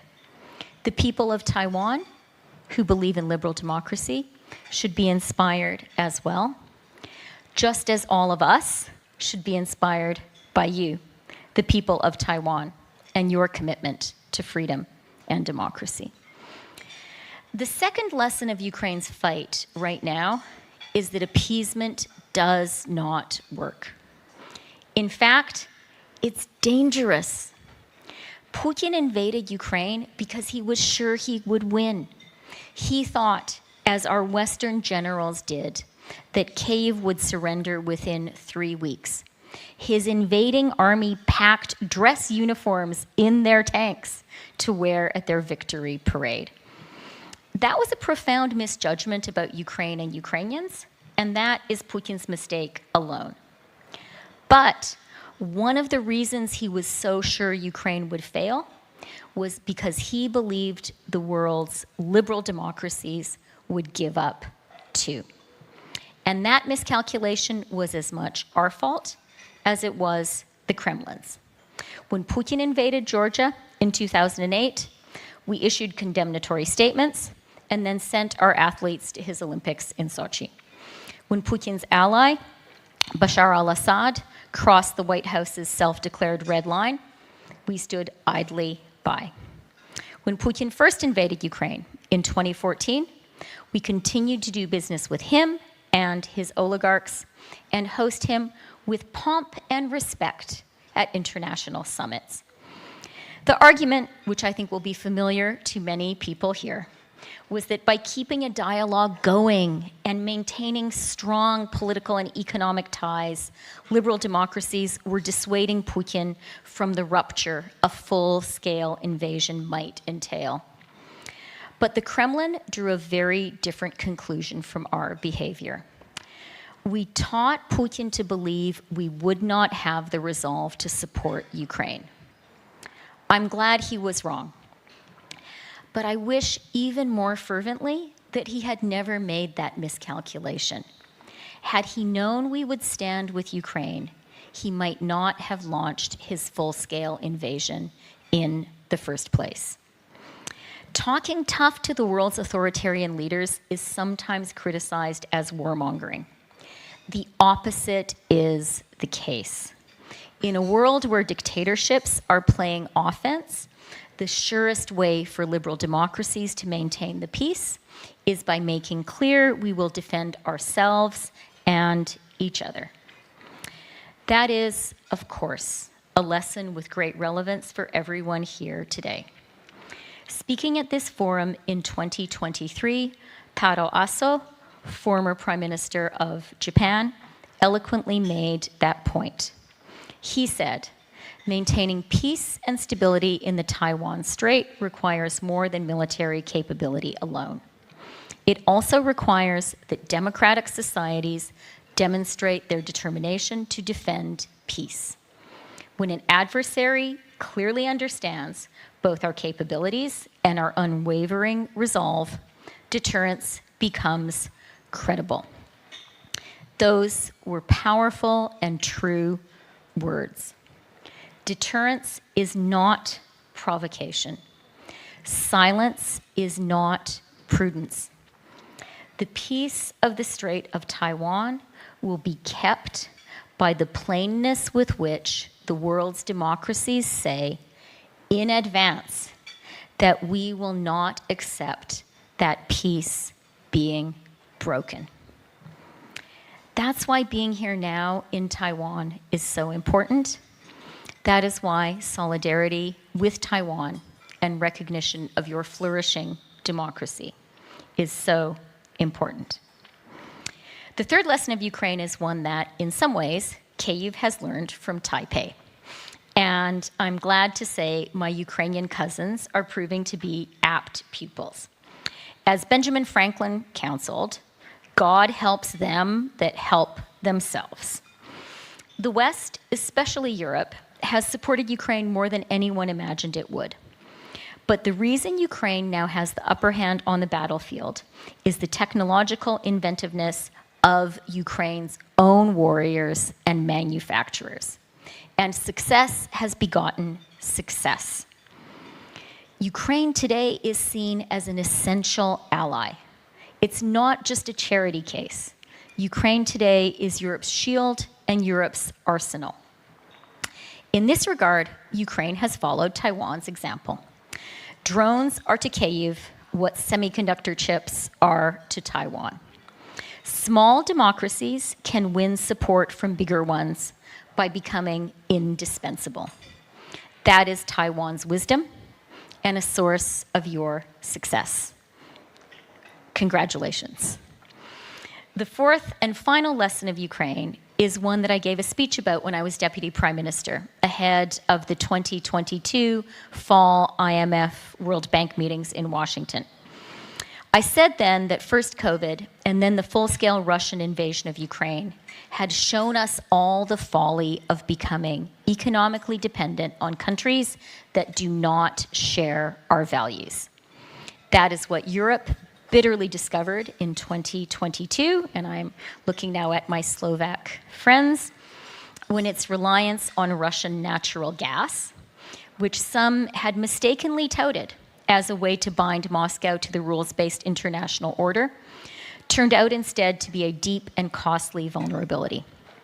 Eduard Heger, the former Prime Minister of Slovakia, described this vividly right here at your forum in 2024.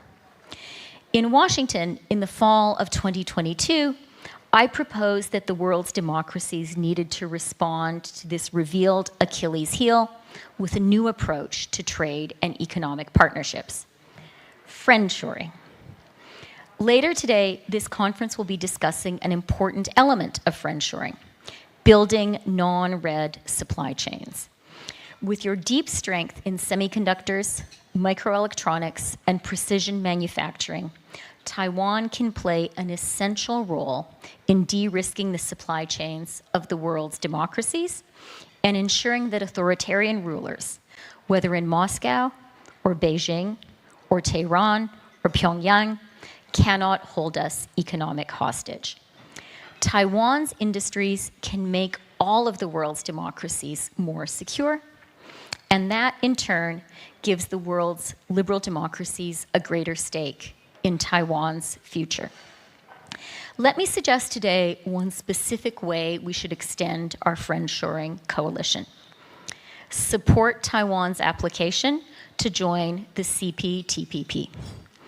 As Trade Minister, it was my privilege to sign the initial TPP agreement in 2016. Today, I'm glad to be able to call for Taiwan to be brought into this historic pact. I've built this speech around two stories about the country that was home to some of my ancestors, a country which, I'm proud to say, is on the front lines of the fight for freedom and democracy in the world today. Slava Ukraini! I want to conclude, I want to conclude by connecting Ukraine's story with a story from my own country, Canada, and share a final thought about how democracies can win in this challenging moment. There are a lot of reasons why Ukraine is winning today, but they're built on a single foundation, and it is a foundation which democracies can uniquely build. Ukraine's fight today is the fight of an entire mobilized and committed country. Like the captains of the British little ships who answered the summons to sail in Dunkirk, millions of individual Ukrainians understand that today's war is their war, and they are each finding ways to do their own part. Ukraine remains a contentious, quarrelsome democracy, like Taiwan, and like my own Canada. But what dictators do not understand is that disputatiousness actually makes democracies stronger. Because when we are free, when we can freely debate, we can then come to a true national consensus. And democracies are strongest when, as the Ukrainians have done, we can reach a cross-party, whole-of-country consensus about the most fundamental issues. And that's why I'm glad that later today you will hear from my friend, former Canadian Trade Minister, Ed Fast. Ed laid the foundations for two trade deals, the CPTPP and CETA, our trade deal with Europe, that I was proud to conclude after they lost the elections and we won. Ed is a conservative, I'm a liberal. But I know we both believe in freedom and democracy and a world based on rules. I'm glad he is here in Taipei today as well. And I hope that in all of the world's liberal democracies, the parties of the left and the parties of the right can come to agree that in the great fight between democracy and dictatorship, which is being waged very fiercely today, we are all on the same side. I know that Taiwan is on that side. I know that everyone in this room is on that side. And that's why I'm very glad to be here in solidarity with you. Thank you very much. Thank you, Honorable Freeland, for your insightful and inspiring speech. Thank you so much. Thank you. Ladies and gentlemen, please now enjoy the meal. Thank you so much. Thank you.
in the session, respectively from Japan, the USA, India, Poland, and Taiwan.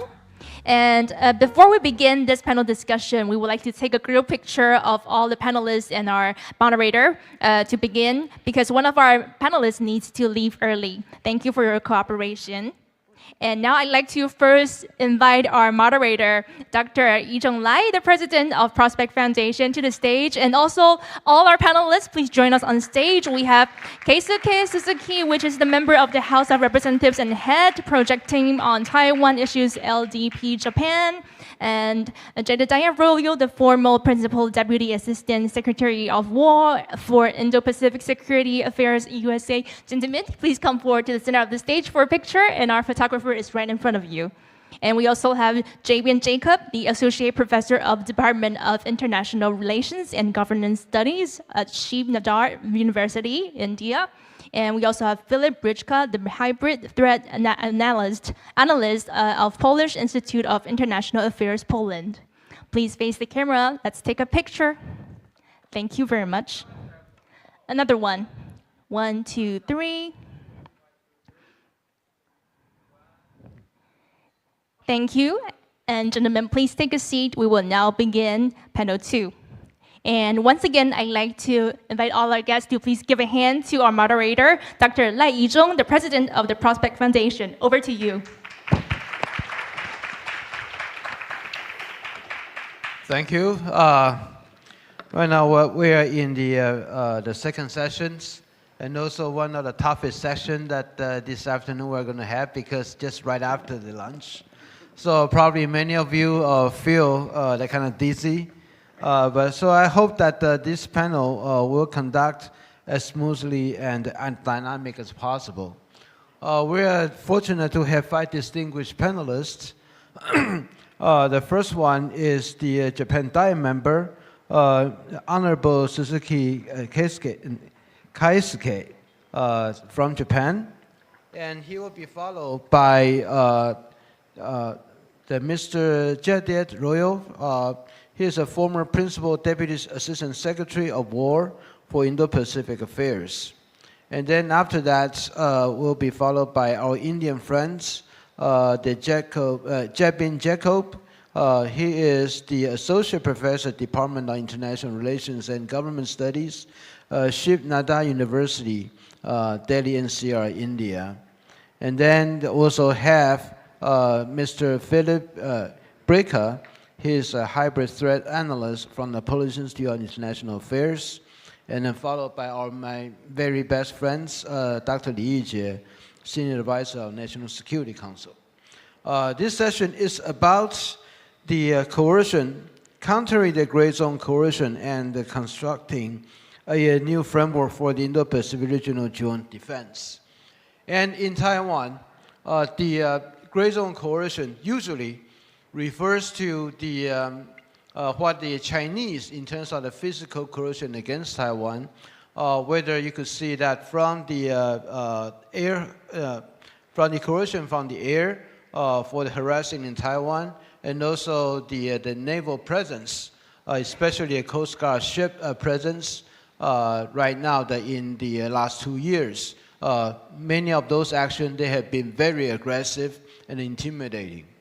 But in addition to those, the gray zone operation on Taiwan also includes other activities, such as the disinformation campaign, and most recently about how the China transnational suppression, particularly on Taiwan, as we heard this morning from our President赖清德, and also the Vice President Xiaobi Kim, as well as our Foreign Minister. All of them emphasize the problem we are facing today. And particularly about this kind of the transnational repressions against Taiwan, but also against other nationals, including our friends from Japan, because that just happened in one case where almost like earlier this month, a Japanese journalist in Taiwan, Aida, he has been attacked by a personnel connected to the Hong Kong mafia, who actually under the instructions from the Chinese state apparatus. Due to what the journalist Ida has said that China does not like. So we are actually witnessing an ongoing, and this is not just something abstract, but basically a very physical intimidation, even the physical harm that possibly will be to the people in Taiwan, but also to the people of the nationals. So this is something that's very important to the dear mind of Taiwan and also for our friends. I think I just stop here, but I just like to have everyone in mind that how this session and also from now on, we are facing a very different Chinese tactic, not just about Taiwan, but also for the attack of the democracies. And that is something that we all need to be very much conscious about the seriousness about these issues. Without further ado, now I'd like to invite our very good friends from Japan, the Diet member, the Suzuki Keisuke, for your remarks. Thank you. Thank you, Chair, and good afternoon, distinguished guests. As he said, this should be one of the severe challenge for us to have the remarks just after lunch, I think. So I do my best. Well, I'm Suzuki Keisuke, our 7th-term elected member of parliament, lower house member in Japan, and had been the Minister of Justice by last year, and also the former State Minister for Foreign Affairs and Finance. First of all, I'd like to express my gratitude to invite me to this special conference. At the same time, I would like to also express my gratitude for the Taiwanese people who support Japan after the big earthquake happened in last week. The people and government helps a lot, so thank you very much for that. And also would like to express my respect for the Taiwanese people who protect the Taiwan's democracy and open society and freedom under the pressure, big pressure from China. Well, about the gray zone, that's the first topic today in this session, I think. When I have served as a justice minister, I was also in charge of one of the intelligence agencies in Japan. So I regularly be reported about the kind of the gray zone activities mainly done by China inside Japan. It's my perception, though, the target of this kind of the gray zone tactics is not only Taiwan, but also Japan or the other like-minded countries, is my perception.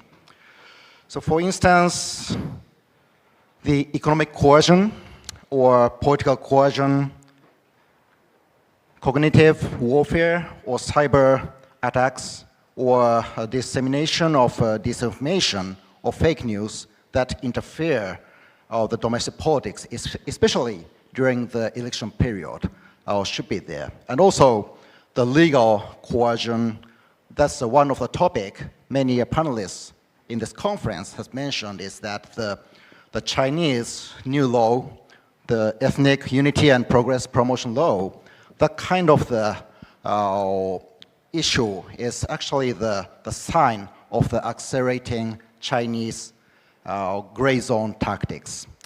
And also, in addition to that, I do believe that in Taiwan, you see the frequent military exercise done by PLA around Taiwan.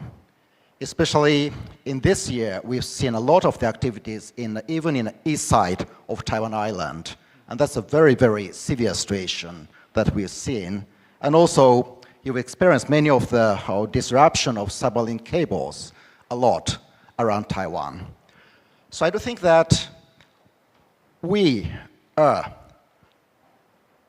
already be targeted in this gray zone tactics by PLA or China. And I think that many of the experts or the political leaders in this region focus too much on the kind of the traditional full-scale invasion or the partial invasion scenario in thinking about the Taiwan contingency scenario. But what we've seen now is that we need to expand our view much broader, because certainly what we've seen today is that maybe the PLA CCP is making a kind of the combined operation with the traditional military pressure and the gray zone pressure. So I think that we need to broaden our eyes. And for instance, not only for Japan, like when we studied the official dialogue with the Philippines in this May about the maritime boundary on east side of the Taiwan island, CCP loudly claim about that. And that is also the sign of the kind of the political coercion, not only for Taiwan, but also for Japan or Philippines or other like-minded countries. So I think that we means that including Taiwan and like-minded countries should work more closely about analyzing what is happening inside our community or in our land. And so the time is limited, so let me shift to the second topic. How should the new framework of the regional cooperation about the security issues should be? So when I talked with the leaders of the countries in this region, most of them think that the basic scenario should be the very strong and continuing US presence in this region, both economically, politically, and militarily. And of course, I do believe that US presence here should be the very the fundamental of the stability of this region. But at the same time, we need to see the reality. US cannot focus only to this region. US have to focus on the other area like Middle East or Europe or other areas at the same time. So what we've seen this year is that some of the US fleets have to shift to the Middle East, or many of the bullets or the missiles have spent in Middle East or the Europe, and we see a kind of the shortage of that in this moment, just in this moment though. And that means that we ourselves have to do our burden at the same time to keep United States presence in this region. I think that, but at the same time, we need to think about the situation that every country in this region do have its own limit or the weakness. For instance, Japan do have the limitation because of our constitution. We do have a kind of the legal limit to do that kind of the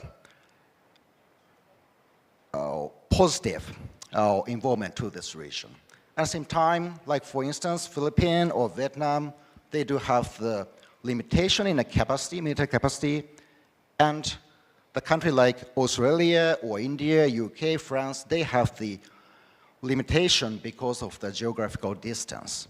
And I think that in the cooperation with like-minded countries, we need to work together to offset this kind of the weakness of each country. So for instance, Japan decided to provide our coastal guard or naval vessels to the country like Philippines or Vietnam, and that's one of our effort. So I think that how to deepening this kind of the cooperation in this region with like-minded countries is a kind of the key to make a stability of this region. And let me say that certainly would make the deterrence in this region maximize and make it more active. So we need to deepen our relationship here, I think. And what we need to do is that to avoid the station of the miscalculation of the CCP leader, C, and avoid the miscommunication with Mr. C is what we need to do. And I do believe that to deepen our cooperation in security dimension and also the gray zone dimension should work positive to do that. And that certainly would promise to keep the security of this lovely land, Taiwan. Thank you very much. Thank you. Thank you very much to Mr. Suzuki for the insightful presentation. And as Mr. Suzuki needs to leave early now, let's give him another round of applause to thank him for his wonderful insights. Thank you. Thank you very much. Thank you once again for joining us in this panel. Thank you. Thank you very much. Thank you, Suzuki-san. Now I'd like to invite Mr. Jediad Royal, coming from the United States, for your remarks. Thank you so much, and what a pleasure to be here. I have just concluded 25 years of work in the U.S. federal government working on national security issues.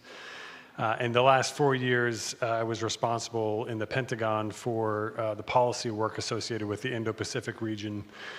In that capacity, I had another title. I was designated as the Senior Defense Official for Taiwan Security Assistance. And so part of my job was to actually ensure that all of the Pentagon's work to do as much as we can to support Taiwan under the Taiwan Relations Act, that I would pull that together and report directly to the Secretary of Defense on those matters. Because of the role that I played, unfortunately, I was never able to come to Taiwan. This is, in fact, my very first visit to Taiwan. I was retired officially on Saturday. I was on a plane on Sunday. Monday, I arrived here in Taiwan, and it is an absolute thrill for me to be able to be with all of you here in Taiwan for the first time. I want to acknowledge one thing off the top. We've had a lot of discussion so far today about the rules-based international order and the criticality of maintaining faith and integrity with international order as a mechanism to try to combat and contend with gray zone pressure and coercive pressure that comes from any adversary. We've heard about that in the European context and in the Indo-Pacific context. I think it's important to realize, though, that because the rules-based international order causes us to have certain expectations about how nations, how governments will behave with one another, that it can, in fact, be weaponized against us. And the reason that gray zone pressure is so effective at this point in history is because those among us here who are, in fact, abiders by the rules-based order can, in fact, feel constrained by those rules. And the adversary is able to exploit that sense of self-constraint because we want to be sure. We want to make sure that we are abiding by the rules. So if we are reacting to an event or if we are trying to prevent an event, we want to do that by the rules. And that can cause us to feel a little twisted up, a little tied up in our decision-making process. And I think that China and Russia have figured that out. They're exploiting that for us. And they're making it difficult for us to come to effective decisions, not only as unitary actors, but even more complicated when you're talking about multinational or multi-government coordinated activity. So I would ask you to take one theme out of my remarks today. They'll be a little bit scattershot because I have more things to say than I have time to say them. But the one theme I would ask you to take from all of that is that making sure that we are coordinated, nested, and rehearsed, that is going to be the way that we are able to move quickly when we need to move quickly in a coerced environment. So that to me is the most important thing I could offer for you today. But let me focus a little bit on one of the topics of this panel, which is the military strategy, and I'll also bleed just a little bit into diplomatic strategy going forward as well. When we think about military strategies and how they might work in peace, crisis, or conflict, we often think about them as unitary things, individualized, belonging to a certain department or agency within a government.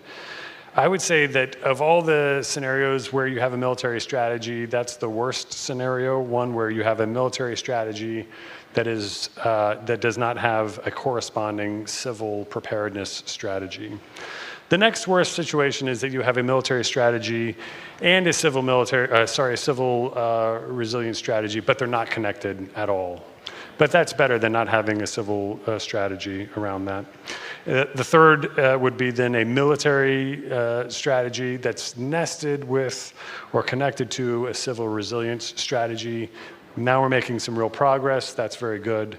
But the best scenario, I would contend, is not only you have your military strategy nested and connected with your civil resilience strategy, but it is one where it is routinely rehearsed, where you have a periodic and very frequent way of testing whether your military strategy and your civilian resilience strategy work in tandem.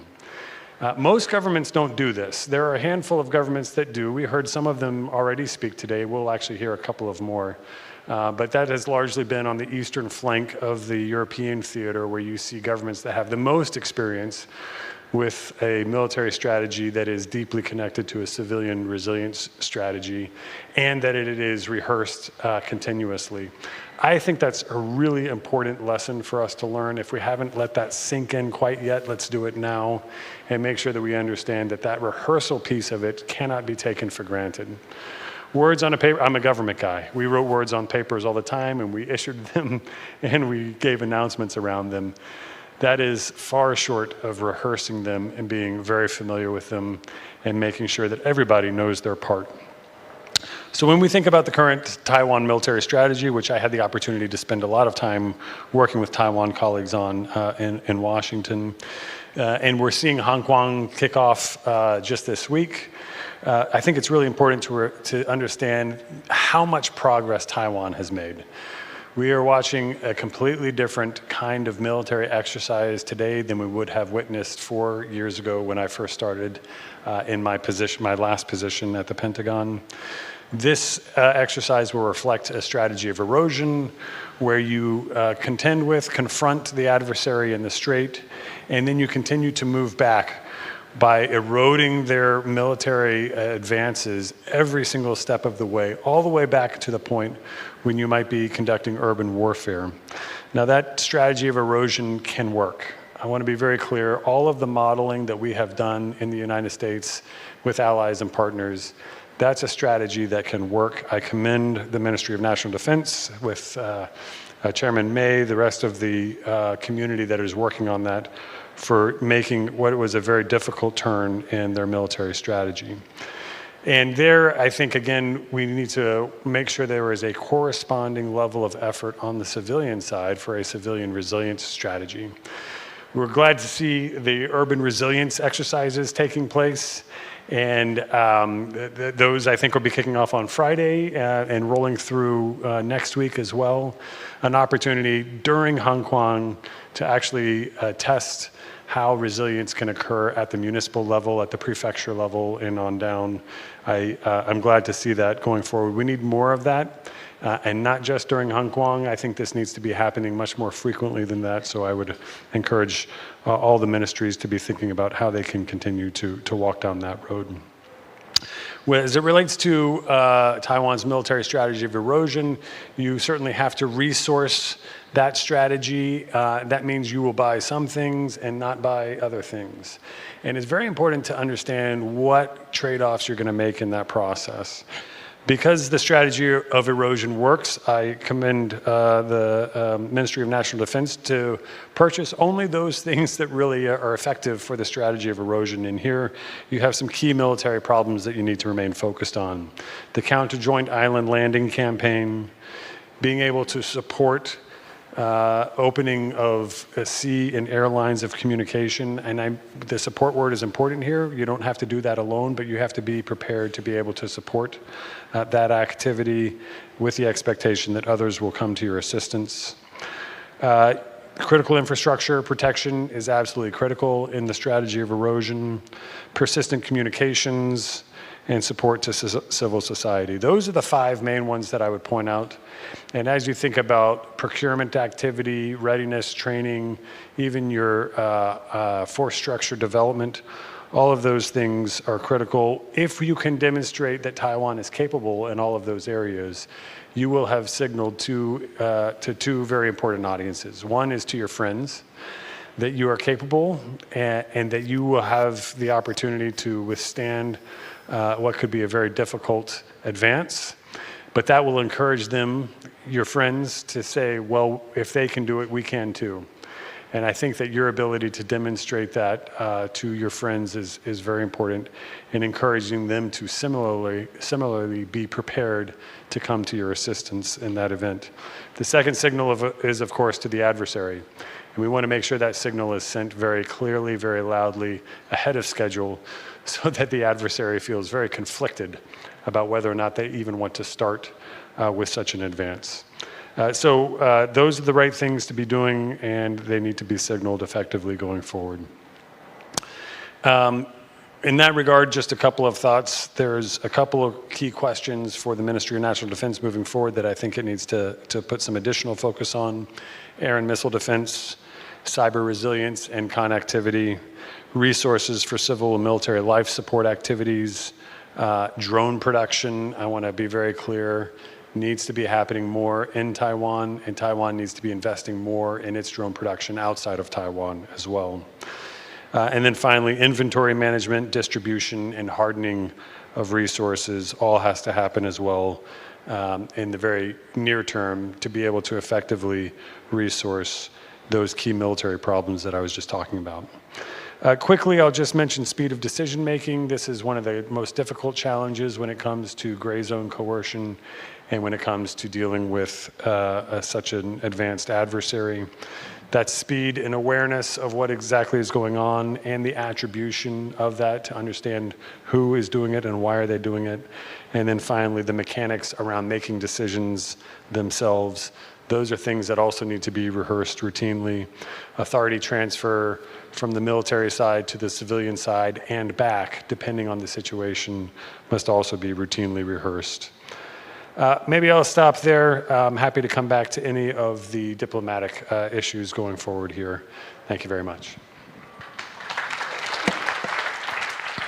Thank you for your remarks. Next, I'd like to invite Mr. Jabin Jacob from our Indian ship at NIDA University. Right. Thank you, Dr. Lai. And let me begin by thanking the MOFA for this invitation. I am currently on sabbatical from my university in India and as a MOFA fellow at the National Chongqing University in Taichung. But I was also a student here as a MOFA scholarship student about 20 years ago at NCCU in Taipei. And so I feel a lot luckier than Mr. Royal here, who's just come to Taiwan for the first time.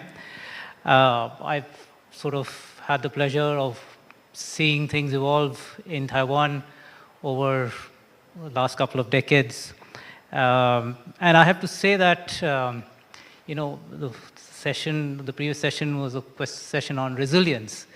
And I think I would argue that Taiwan's resilience, despite all challenges, has been quite substantial. I find much more certainty, much more confidence in identifying and being able to deal with the challenges that China poses.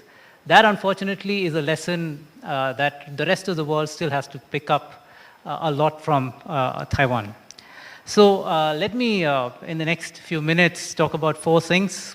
One is a question of flux or transformation, change, instability, call it what you will. Second, gray zone. Third, geography. And fourth, leadership. So the Prime Minister of Eswatini said in the morning, he referred to a world in profound transformation. Now, as democracies, we tend to look at change and transformation with a little bit of trepidation, with a little bit of concern, as if somehow we are not able to deal with it. But I would want you to remember that General Secretary Xi Jinping of the Communist Party of China also has been talking about changes unseen in the world in a century. And if he can talk about changes and look at changes as an opportunity, I don't see why democracies should not look at changes and flux as an opportunity. Certainly, as a country, as coming from India, I think flux is pretty good for India because instability or changes or transformation are an opportunity for India also to get its act together and to get more involved in things that it would normally not be involved in. In that sense, American irresponsibility, unreliability, call it what you will, is a good thing. I'm one of those people who think that Mr. Trump's policies have maybe some positive effects in pushing countries in directions that they should have been going some time ago.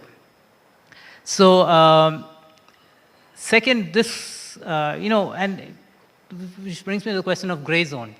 Why is China so reliant on gray zone tactics? I think partly, even though China makes a big claim of it having arrived, it being the putative successor to the United States, it realizes that in very hard material capabilities, it is still well behind the Americans.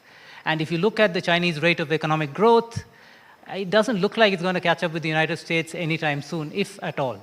So there is going to be a gap between the US and China in material capabilities, even though the Chinese economy is still going to be, in absolute terms, a substantially large economy, larger than the next several economies put together. But this also means that China has to be creative, and that is why China is involved in what we call gray zone activities. And China has been creative in using what the US does or doesn't do, US-American acts of commission and omission, in order to convince the rest of the world that China is a much more benign power.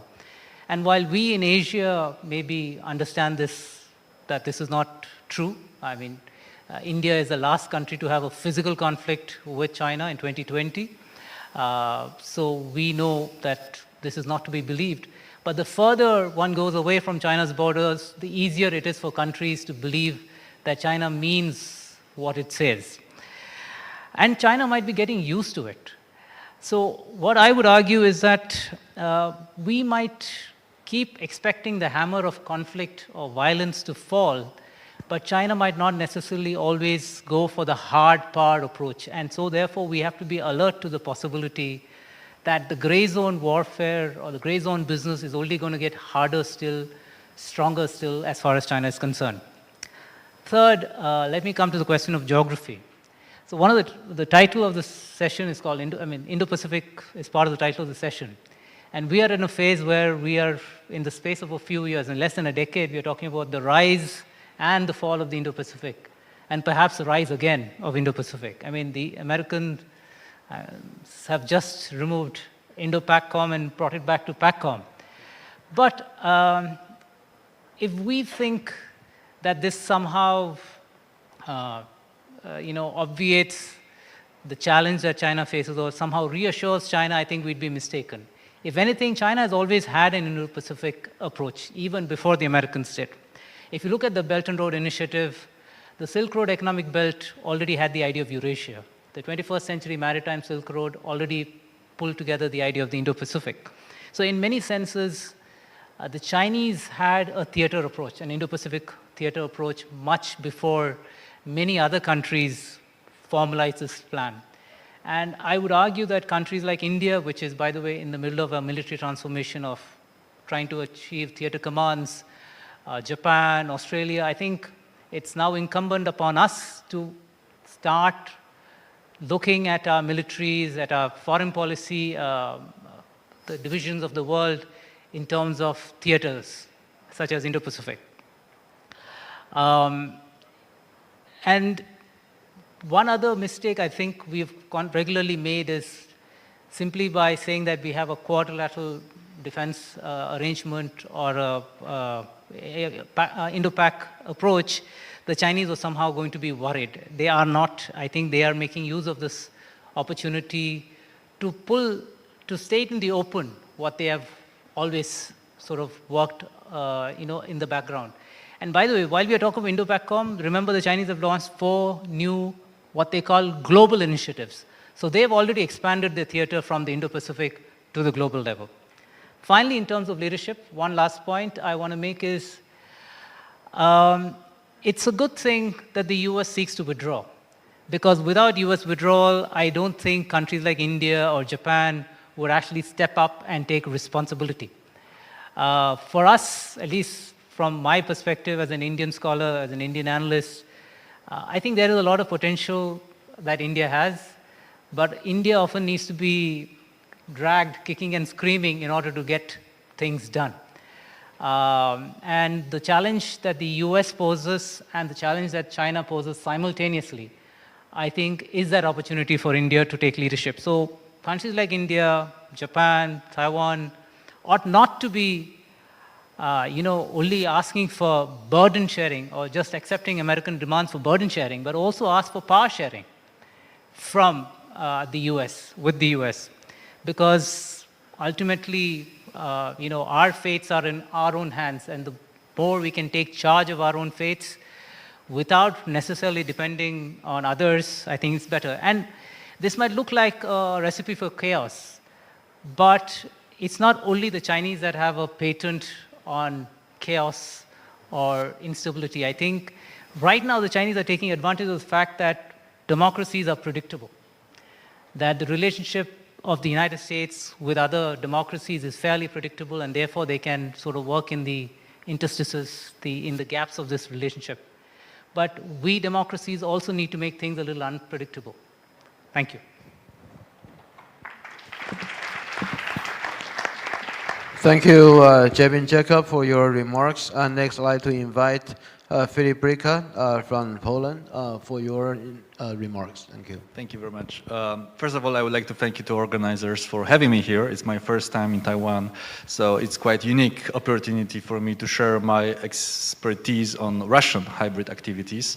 And I strongly believe that the same way as our adversaries, China, Russia, cooperating each other, learning from each other, we also should do the same, but in a positive manner, of course, in order to improve our resiliency and assure security for our democracies.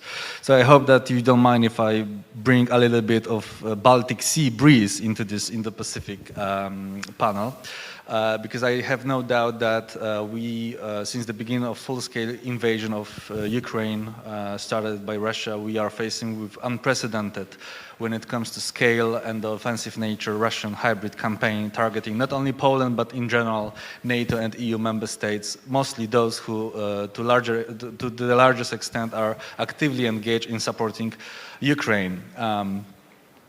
Those actions are not limited to non-kinetic disinformation campaigns, cyber attacks, or acts of vandalism as they used to be for years, but turning into more and more violent actions with the use of military or even terrorist tactics. There is no doubt that Russia is expressing increasing willingness and political determination to take a very high risk and conduct operations that can affect with the civilian casualties. I see at least a couple of similarities between Russian and Chinese behavior, starting with the acts of violence against individuals, Russian oppositionists, journalists, also activists and artists who are living in Europe, who are under pressure. There were examples of very brutal attacks on some dissidents living in Lithuania.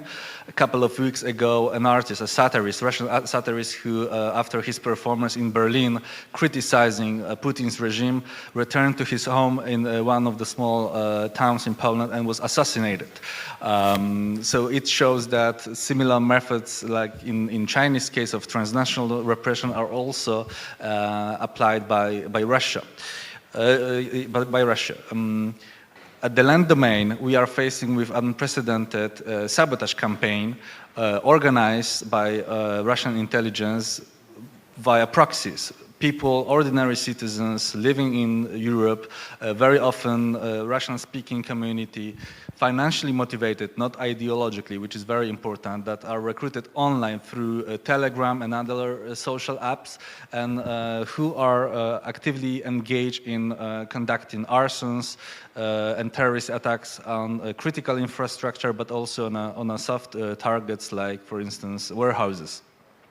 Very often those operations are conducted with the cognitive operations in order to bring a psychological effect and increase the cost of our support for Ukraine, in order to polarize our society, in order to create some sort of dilemma that continuing of our policy of supporting Ukraine and providing the military assistance that is necessary for Ukraine to prevail, to defend itself, that it's too high risk and to cost related to it. Therefore, Russia is trying to create such a dilemma within the decision makers and the society that if we continue that policy, Russia will escalate the situation using those methods. So it's better to change your policy. Fortunately, so far we were able to maintain the right course of action. So Russian actions were not successful, but we should keep in mind that those operations will be continued. We also have very similar challenges at sea as Taiwan has. Russian, not only military conventional vessels, but also civilian fishing research vessels, but also private yacht equipped with signal intelligence devices and electronic warfare devices are constantly conduct surveillance operations in the vicinity of our coastline. Also energy infrastructure located at the sea, like wind farms. And of course, applying a Chinese tactic of dragging anchor on the seabed, Russia has damaged 11 power cables, telecommunications cables, and pipelines at the Baltic Sea during last 3 years. Fortunately, after a decision to launch a NATO Baltic Sentry mission, we were able to effectively deter Russia from continuing those actions. The last domain I would like to start with is, of course, airspace violations. We get used to dangerous maneuvers of Russian fighter jets, recon airplanes, and strategic bombers, which training nuclear strikes on the Polish territory. But what is new and we are facing with is the increasing role of drone incursions. Last year in September, over 24 Russian drones, mostly as we find out, there were just decoy drones, Gerbera type, violated Polish airspace, and 4 of them has been neutralized by Polish and Dutch Air Force as a collective NATO response because they were threatening urban areas. Other were just dropped down somewhere in the field, so there was no need to take kinetic actions to neutralize them. Last week, we faced with another incursion. Russian missile Ha-101 was exploded on a Polish territory, fortunately in the field. But that leads me to the conclusion that Russia is effectively and very intensively testing our response mechanisms. Is seeking for our vulnerabilities. And definitely there is a huge room to improve our air defense capabilities. The European air defense was designed mostly to respond to the conventional peer-to-peer confrontation, the costs related to neutralizing cheap drones with the use of very high sophisticated missile systems is very beneficial for Russia because the relation between the cost and the effect are not on our side. So despite that, Russia is trying to achieve a couple of other operational goals. Firstly, is trying to absorb our security resources that are not designed in a peacetime to do tasks they have to do in a peacetime. So, for instance, in response to irregular migration crisis on the border with Belarus that from the very beginning was artificially created by Belarusian intelligence services with Russian support. In the peak period of this crisis, we had to deploy 15,000 of military to the border to protect the border. After the terrorist attack on the Polish railways, with the explosive devices, we engaged 10,000 of troops to monitor the infrastructure related to the railways. And let me just remind that this is our key supply chain to deliver military assistance to Ukraine. Over 80% of all Western military assistance to Ukraine goes through Polish territory. So by doing so, Russia is trying to absorb our security resources, to relocate them and impose some costs on our side. And finally, of course, those actions should not be perceived in a certain vacuum, but if we study in detail Russian new generation warfare, the actions that are taken right now against the alliance are assigned to the first and second phase of Russian new generation warfare and are aimed to prepare a ground for a potential future direct confrontation. Of course, I don't mean that this confrontation is very likely to happen. A lot of it depends on the development of the situation in Ukraine. Firstly, it depends also, in my personal view, about the developments here in the region, and if there will be some deterioration of the situation in the Taiwan Strait. So that leads me to conclude that we should constantly monitor the hostile actions of both actors, how they are approaching to us, and how they are learning from each other, and do exactly the same. Thank you. Thank you, Phillips, for your remarks regarding the Russian experience and how the Poland look at the development. The last but not the least is our very own Li Yujie, from the National Security Council. Would you like to say some words? Thank you. Yes. Good afternoon, distinguished guests, fellow panelists, and ladies and gentlemen. My name is Yujie Li. I serve as a senior advisor at the National Security Council Taiwan for 2 years.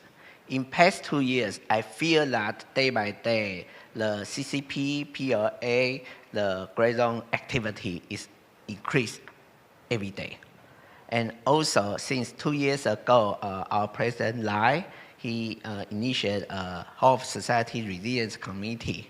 And we have done a lot of things in past 2 years, including how to enhance the CI security and energy resilience, communication resilience, and whole of society. Actually, we have 5 themes to work on this direction.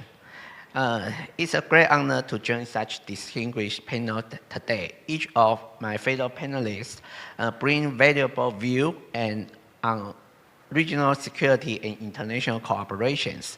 Although we come from different countries and backgrounds, we are facing many of the same security challenges, whether in the Taiwan Strait, the East China Sea, the South China Sea, Eastern Europe, or in cyberspace. We see similar pattern of gray zone coalition. That gives me a real hope about where we can take this work from here. This also tells us one important thing. These challenges are no longer local or regional.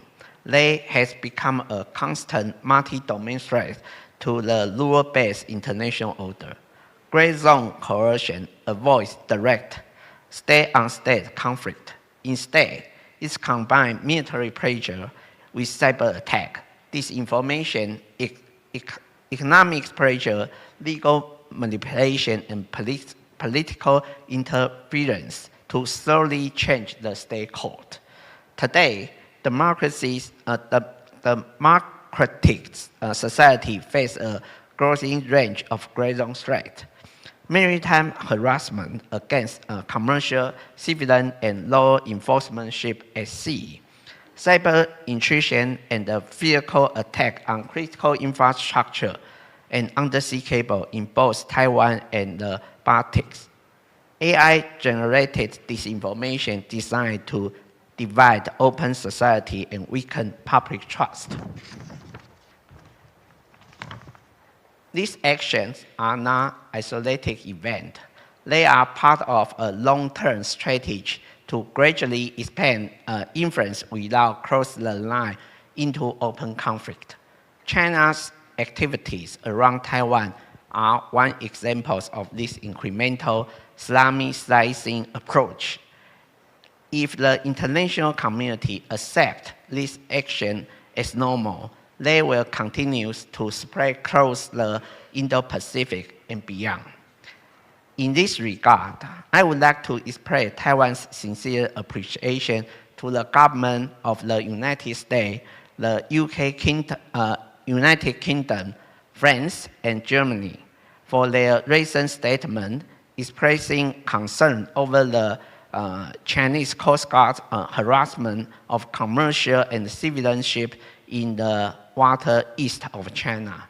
This statement reaffirmed core principles: respect for international law, freedom of navigation, and the peaceful resolution of the disputes. More important, they show the peace and the stability in this region are now seen as the shared international concern, not just a regional one. When partners speak with one voice, they strengthen the rule-based order and build a collective resilience. This kind of solidarity sends a clear message. Coercive action that threaten region peace deserve international attention, and they should never become normal. Cybersecurity shows how quickly these threats are evolving. According to Taiwan's National Security Bureau, attacks against Taiwan's critical infrastructure averaged more than 2.6 million per day in 2025.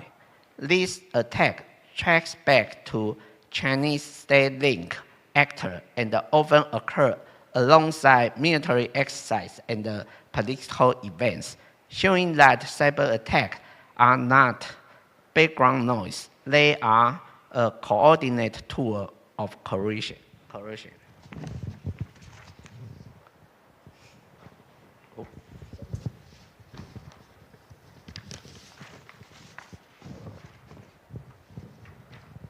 Taiwan has become a real-world test ground for the tactics that authoritarian actors may later use against other democracies. Artificial intelligence is making this challenge even greater. AI is one of the most powerful technologies for our time. It can improve healthcare, education, scientific research, and economic growth. But it can also become a force multiplier of gray zone coercion when it is weaponized. AI enables advanced cyber operations, automatic vulnerability discovery, realistic fake identities, target influence campaign, and disinformation that can spread the worldwide within minutes. AI lowers the cost, accelerate the speed, and expand the scale of gray zone operations. Work that once take a large organization can now be done by a small group with strong AI tools. At the same time, AI can also strengthen democratic resilience. It helps us detect cyber attacks earlier, identify coordinated disinformation, analyze intelligence faster, and better protect critical infrastructure. The question is no longer whether AI will shape international security. It already does. The real question is whether democracies can harness AI to strengthen resilience faster than authoritarian regions can weaponize it for coercion. Taiwan experience offers several practical lessons. First, maritime domain awareness must improve. We need better monitoring and early warning across our waters. satellite sonar sensor, uncrewed system, and AI can help us detect unusual activities before they become a crisis. Second, share the intelligence and joint attribution matter more than ever. Gray zone coalition thrive on ambiguities. When like-minded partners share information and expose malicious actions together, we restore transparencies and strengthen deterrencies. Third, needs work. Modern conflict blur the boundary between cyberspace, space, information, and AI domains. Redundancies and decentralized are the two basic principles of resilience.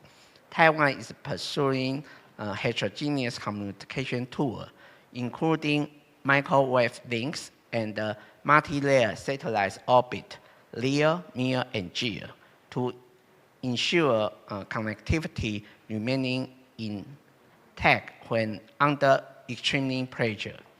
Fourth, maritime resilience and law enforcement cooperation should grow. This means protecting maritime traffic and logistics from disruption, safeguarding undersea infrastructure like cables, and strengthen interagency operation across transportation, energy, communication, and the legal systems. Fifth, whole of society and supply chain resilience are essential. Resilience is everyone's job. Critical infrastructure operator, business, university, and the civil society all have a role to play. Gray zone coercion target entire society, so our response has to involve society as a whole. As President Lai emphasized in his opening remark, Taiwan will keep working with democratic partners to build trusted, non-rate supply chain. Finally, we must uphold international law, including UN Convention on the Law of the Sea, or UNCLOS, UNCLOS, and strengthen partnership among democracies. Last month, despite international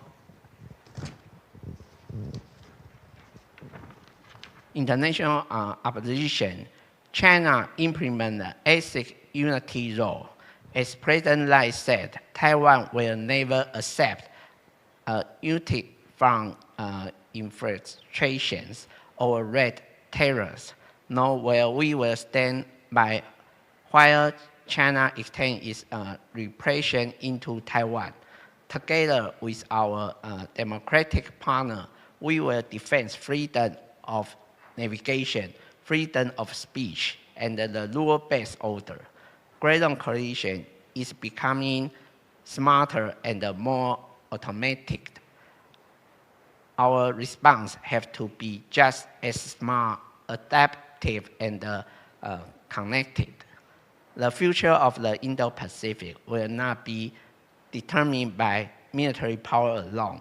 It will also depend on the resilience of our society, the security of our technology, and the strength of the partnership among democracies. Taiwan stands ready to work alongside like-minded partners to safeguard freedom of navigation, strengthen democratic resilience, and preserve a free, open, and rule-based Indo-Pacific. Together, we can ensure the cooperation, not coalition, define the future of our region. Thank you. Thank you, Dr. Liu Jie, for your remarks. And now our panelists has provided what is said right on the podium. I'd like to pose some questions, particularly on the Taiwan context, regarding the gray zone issues. In how to deal with the gray zone in Taiwan, there's a debate here. One of them is that in terms of facing the Chinese threat, Chinese gray zone operation to Taiwan is just a distraction from the real threat. that going to impose on Taiwan. So the gray zone itself, we should not take it that seriously because eventually it's a distractions. And people hold that view, many of them coming from this Department of War. And the people will deal with, and also some quarter within the Taiwan strategic communities. But there's also another view that's opposing this one, believing right now that the gray zone by China is actually part of its aggression against Taiwan. If we do not stop them, we do not deter them right now, we are going to invite further and more dangerous invasions later. So that we had to deal with the gray zone. And we have to forcefully to push them back. Otherwise, we are going to invite the more forceful and the more dangerous invasion in the future. So I'd like to ask our foreign guests here, what is your view about those? The first one, especially the first view, usually associated with people who advocate for the asymmetric defense and the concept of asymmetric defense operation and the gray zone, how to deal with the gray zone operation. Sometimes you can see that it's opposite. The asymmetric defense, would like for the concealment, when you appear, you destroy them. But the gray zone operation is that we had to be there on presence to show that, so that we can push them away. So those are the, sort of the two opposite operation concepts. So I just would like to invite our foreign guests for their remarks. Okay. Happy to jump in. Thank you for the question. I don't think those are two separate things from my perspective. The gray zone pressure, the coercive pressure that China is putting on Taiwan is very much intended to lead to a situation where Taiwan is frankly less interested and less willing to deal with these problems in the future. And I would say that the importance of Taiwan being able to maintain the political confidence of your electorate, of the people of Taiwan, is very important through that process. So it's, I would say that we can't think of a gray zone thing and a conflict thing as two separate things. In my mind, they're all part of a similar playbook. It's just graduated steps of that playbook. And you have to be able to maintain the confidence of the public through what would be gray zone coercive pressure as you contend with it in order to make sure that you can avoid getting to that conflict scenario as much as possible. So I do think it's important to take the gray zone pressure seriously. I would, at the same time, strongly say, do not trade combat credibility for things that you might be doing in the gray zone. If that is the case, then you are only inviting further conflict at higher levels. If you're trading away combat credibility for anything that's happening at other levels, you have to think about this as a continuum, and you have to prepare for it all the way through. It's expensive, timely, politically challenging, but in my opinion, it's the only way forward. Thank you, Dr. Lai. I think that's a very important question. And I'm not exactly disagreeing with Mr. Royal here, but if you had to choose which is the more important priority right now, I would certainly say combating gray zone is the most important consideration. Having said that, I think it really depends, and this is not a template for all countries equally. I think Taiwan's situation is special. My view is that for the Communist Party of China, winning hearts and minds is a much more important priority, is a much more politically required priority than winning a conflict or trying to take Taiwan over by force. Now this, of course, might not necessarily be acceptable or agreeable to many other countries or to the United States. I agree that combat capability is necessary, but for where Taiwan is concerned, China's priority is taking it over without force. This is not true with other countries. I mean, countries like the United States and India, large countries might assume that, we can deal with gray zone warfare, or gray zone warfare is not really important because what is China going to do? It's not going to take us over physically. But for those countries, again, I think paying attention to gray zone warfare is important because it undermines deterrence. It undermines internal resilience. This is the thing that the Chinese do with gray zone warfare. So we need both combat capability, but I think we cannot, let's just say this, let me just put it this way. We cannot prioritize combating gray zone warfare below physical, dealing with the physical challenge of China. I would suggest to take into consideration two things. Firstly, it's better to be proactive in responding to gray zone activities. Proactive is a nice word for not saying offensive.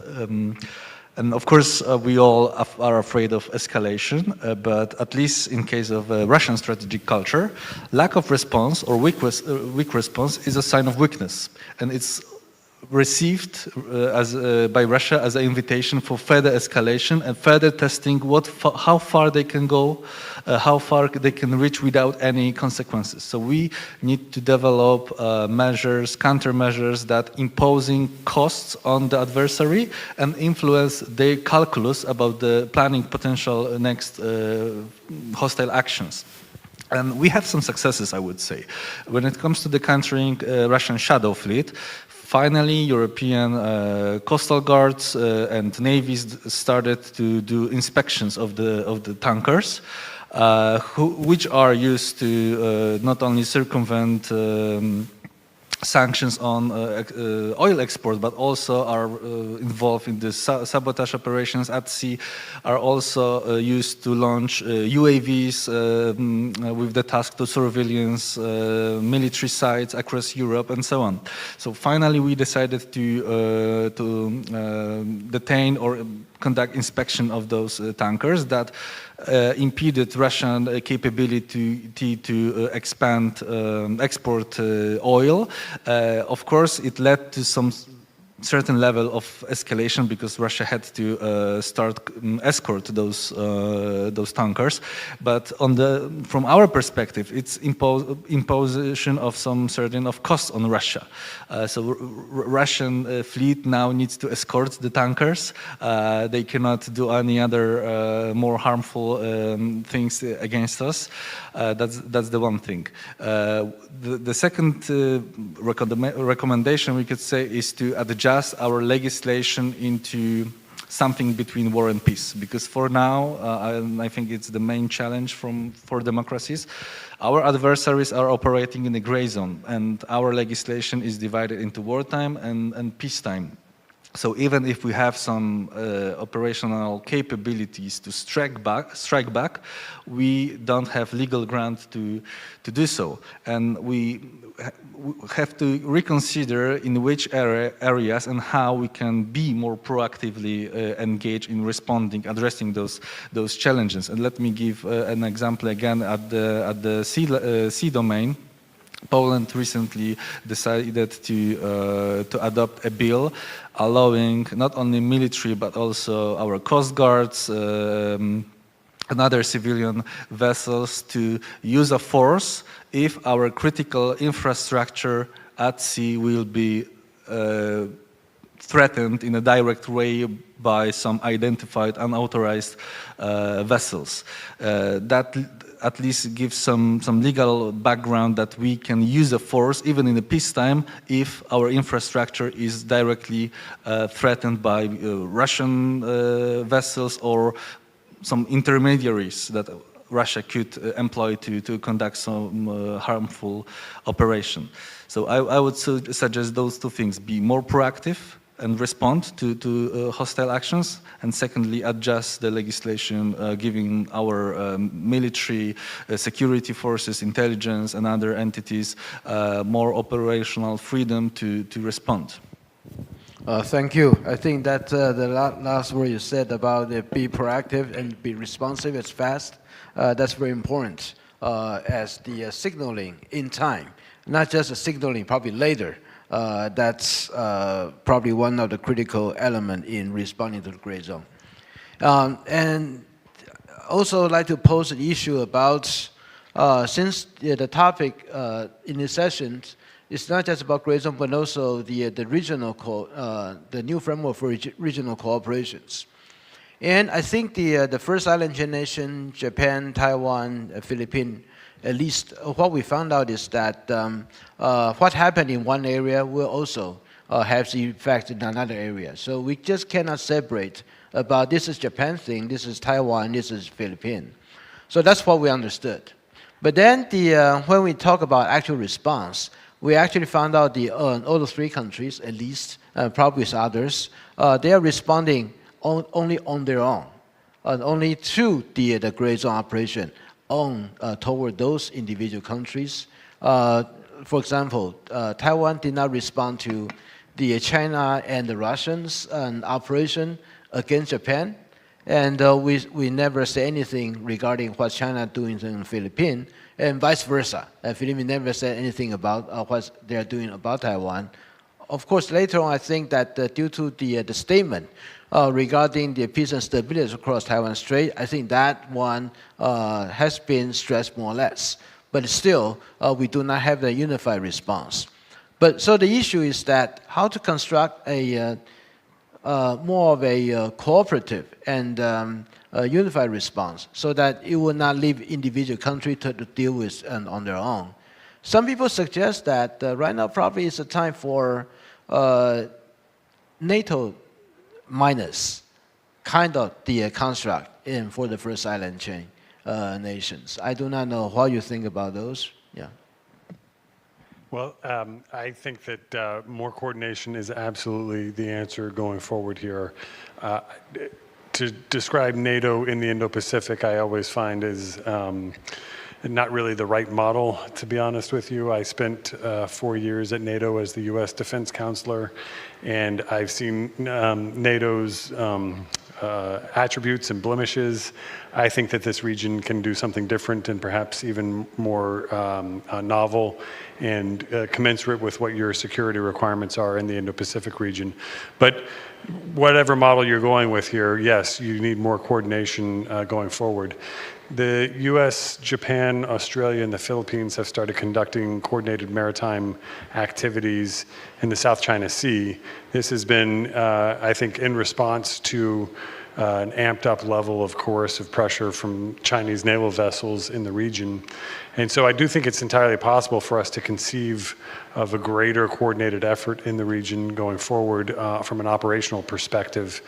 And that's probably the right construct right now for us to be leaning into to see how we can do that. Communication with that grouping and Taiwan will be valuable going forward, I think also with South Korea. But there's another coordination that I think needs to happen very, very quickly as well, and that's on the industrial base side. It's one thing for an adversary to look out and see an interoperable set of forces operating at sea or in the air, but it's entirely different for that adversary to see behind those forces an interoperable defense industrial base that is distributed throughout the region and is working together using the comparative advantage of any one country, any one government to be able to scale defensive weapons and defensive platforms faster. That is not happening at scale right now throughout the region. In fact, of the roughly 23% GDP support that this region, not including China, actually generates, it only generates less than 5% of actual global defense production. That is a mismatch and a missed opportunity if I ever heard of one. And so it's time for us right now to really think about how we scale defense industrial production in this region, create the kind of synergies and comparative advantages, efficiencies at scale as soon as possible, and create the organic support for all of our warfighters to be able to work together immediately. That one simply has not had enough discussion recently, and I hope we can talk about that more in the future. Thank you. Now I'd like to open to the floor. Should anyone would like to raise a question, please raise your hand so that I can see you, and also identify yourself once you've been standing. So anyone would like to pose your questions to the distinguished panelists here? Please kindly raise your hand and state your name and organization. Do we have any questions? Oh, we have one in the back. Hi, good afternoon. My name is Hong Wei Sheng. I'm a local lawyer here in Taipei. And my question is open to the speaker, as Mr. Royal has suggested that more rehearsal is necessary for Taiwan for the preparation. My question is about the challenge this recommendation poses to a democratic society, as we all understand that more rehearsal can get us more prepared and get the people have more awareness about the risk posing now. But at the same time, it opens the room for a cognitive operation by saying that it is because of you made the wrong decision through the democratic process, or you voted wrong, so that you need to face this threat. If you can make a different decision throughout the democratic position by changing other ruling party or by changing other the political status, then probably you won't need to face this threat. So my question is how to deal with this dilemma posed to the democratic society, because if we indeed have more rehearsal now, I can imagine that this appeal will come up through the democratic process. Thank you. Okay, anyone would like to answer? Roy? I will simply say that Taiwan is not the only government that we're encouraging more rehearsals from. It was a big part of my job in this administration and in the last administration to be asking allies and partners throughout the entire Indo-Pacific region to do more, to be prepared more. So that can include spending more, but it also means rehearsing more. And we're asking that of both our friends and allies in this region, but also of the United States. We're asking our own military to be more prepared and to think more about civil resilience within the United States as well. It's not quite the same acute issue in the United States as it is here in Taiwan, but it's there. I wouldn't presume to be in the right position to advise you on the political side of that here in Taiwan, but I would simply look to other examples, again, particularly those in the eastern flank of the European theater. We've just heard a little bit about this. Countries that are rehearsing routinely and making sure that it is not a political issue within their system. I'm not entirely sure how to do that within Taiwan, but certainly not being prepared, it doesn't seem like the right answer to me going forward. Jacob, do you like to say something? So, what is the strength that China brings to its tussle, its conflict with democracies? It's the whole of the system approach. The fact that the Chinese government is able to tap all parts of its society, its institutions, into this conflict with democracies, right? And so I would say, and this is also partly in response to your question, previous question, Dr. Lai, is that I think we need to be able to tap our own institutions, our universities, our think tanks, our media, in order to be able to respond jointly to what China is doing. I ended my presentation by saying that democracies need to be a little unpredictable. And what do I mean by that? One of the things is that, the Chinese ambassador in each of our countries freely writes an op-ed in our newspapers. This is not something that our ambassadors can do in Chinese newspapers. The most our ambassador can do in the Chinese media environment is to give an interview, a very sanitized interview to Chinese media. So I don't see why we have to accord the same privileges, a luxury or a privilege to the Chinese side, which we don't get in return. So in many ways, the Chinese are taking advantage of the openness, of the liberties of our societies, but that is not something that we get in return. Lawfare.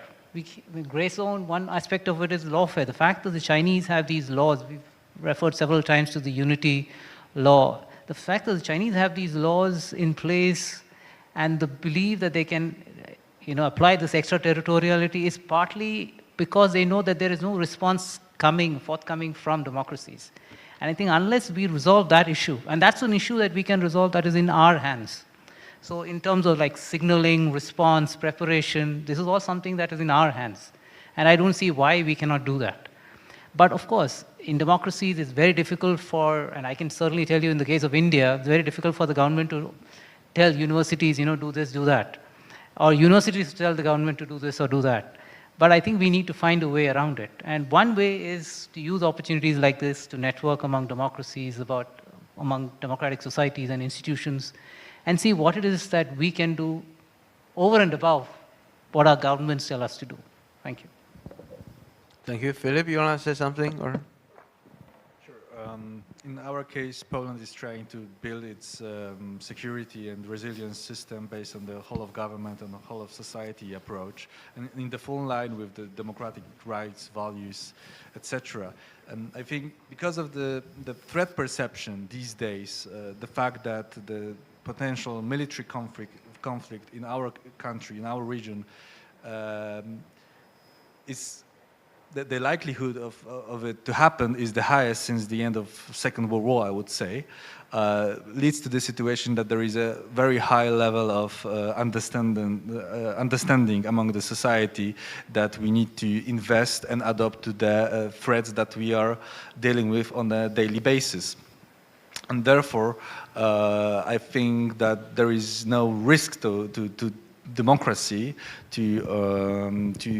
by taking such a measures that allows us to be more effective to protect this democracy. Because the main thing is that our adversaries are using the privileges that democratic values gives us to live in a peaceful, freedom of speech world and so on, and they are orchestrating those privileges against us.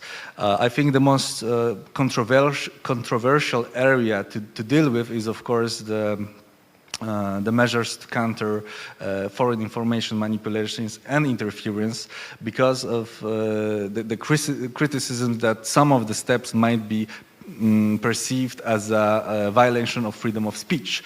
And I'm always, when I'm hear that argument, I'm trying to convince that the measures that we are taking, especially within the EU, because in this particular case I see that EU is more suitable institution instead of NATO to address hybrid threats related to the information manipulations and interference, because it has basically more regulatory power to make a change. I'm reversing this argument by saying that those actions are necessary to protect our democracy, to protect our rights, and our responsibility as a decision makers as well is to assure the citizens' ability to have a fact-based access to the fact-based information. So I think that some countermeasures to balance are necessary. Okay. Yeah, maybe I can say something. We only can have a rehearsal, have the exercise in peacetime. And 4.5 years ago in Taiwan, we never discussed what if there is a warfare. But after the Ukrainian war, I think the government faced this issue very seriously. Otherwise, we will not have a whole society resilience committees. So the first thing I think the exercise and rehearse is needed. And we have to let the people know we are prepared more and this country will be more safe. That's a basic issues. And next week we will have an exercise that we will slow down the mobile network. And we have a lot of fake news, have a lot of disinformation. We try to make people believe that we prepare for it. We only not rely on the mobile network. We have the indoor Wi-Fi. We have the fixed phone line. So even the speed of the mobile network is decreased. We still can have the normal life. We still can have the connection with other business. So I think with this kind of rehearsal is quite important. At the same time, we also want to collect the information. Through the exercise, we know where is the vulnerabilities, what kind of thing we can do more. So I think through this exercise, this rehearse, we will make our country become stronger. Yeah. Thank you. We have time for one more question. Anyone would like to raise their hand? Okay, the gentleman there, please.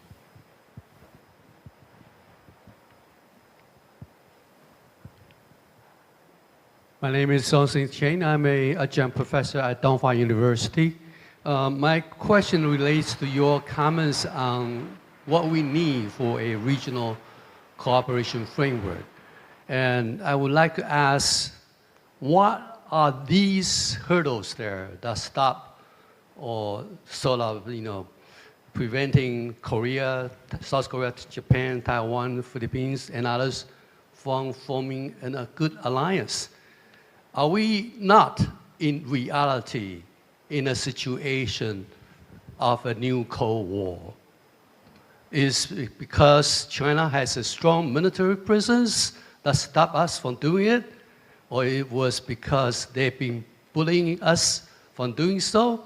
Or was it because they have the economic leverage on the supply chain? I would like to hear your comments on this.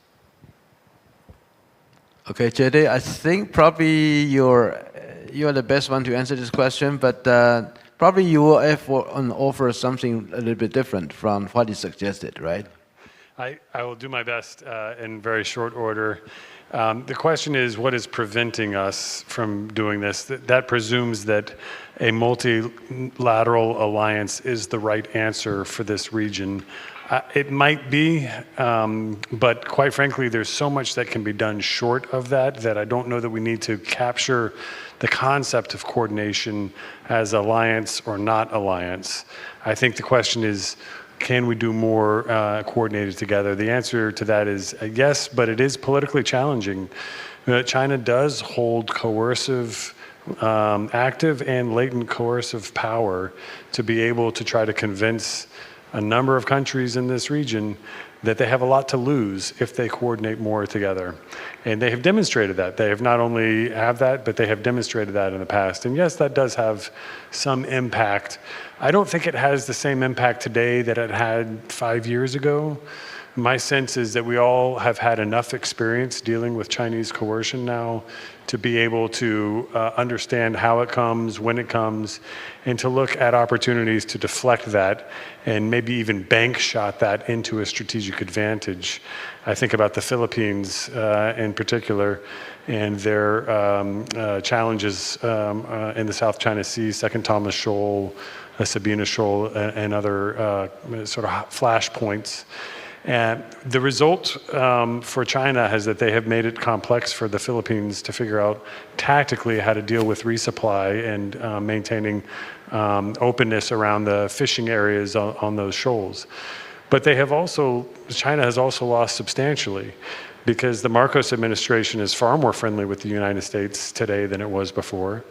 The US, Japan, Australia, and the Philippines are conducting these coordinated maritime activities that I talked about. The investment that's coming into the Philippines right now, friendly, national security based, not just government, but also private capital into the Philippines is way higher today than it was 5 years ago now. So the question from China's perspective is, have they won or lost in this situation? We need to be thinking about how we can turn any of these coercive elements in the region into a bank shot, into a strategic advantage. I'll point to one initiative that I hope gives you some encouragement in this regard. I had the honor of being able to start a new multinational organization called PIPER, the Partnership for Indo-Pacific Industrial Resilience. We came up with this idea about 4 years ago, and it has now been in existence since 16 nations at the defense minister level have approved this organization. And it allows us to be able to think about supply, sustainment, manufacturing, and policy and regulatory issues together for defense industry scaling. Taiwan is an advisory member to that body. That may not sound like much, but the reality is I don't think that Taiwan is really involved in other multinational security partnerships. The fact that Taiwan is a permanent advisor to Piper and is active in discussions with these other nations, including Japan, the UK, Germany, Sweden, this is an important step going forward, and it proves that we can, in fact, make progress to further coordinate, even if that's short of a full alliance concept. Thank you. I would say that even without the Chinese influence or Chinese threat, the integration of the already existing multiple bilateral alliances into one single the multinational alliances, that's still a work in progress and very difficult one. Just take it as this is like the defense side of the spaghetti effect, equivalent to the complexity when people talk about you try to combine several bilateral FTA agreement into one big multilateral FTA agreements. That complexity, the U.S.-Japan common structure and the U.S.-Korea common structure, they're completely different. And also the U.S.-Australia, they do not even have that kind of the command as that the U.S. has with Japan and South Korea. But Australia turned out to be the one that most integrated with the United States in comparison to those allies. So it's all different. Even in the U.S. standpoint, I think that the integration of them is very difficult. So I just add my footnote.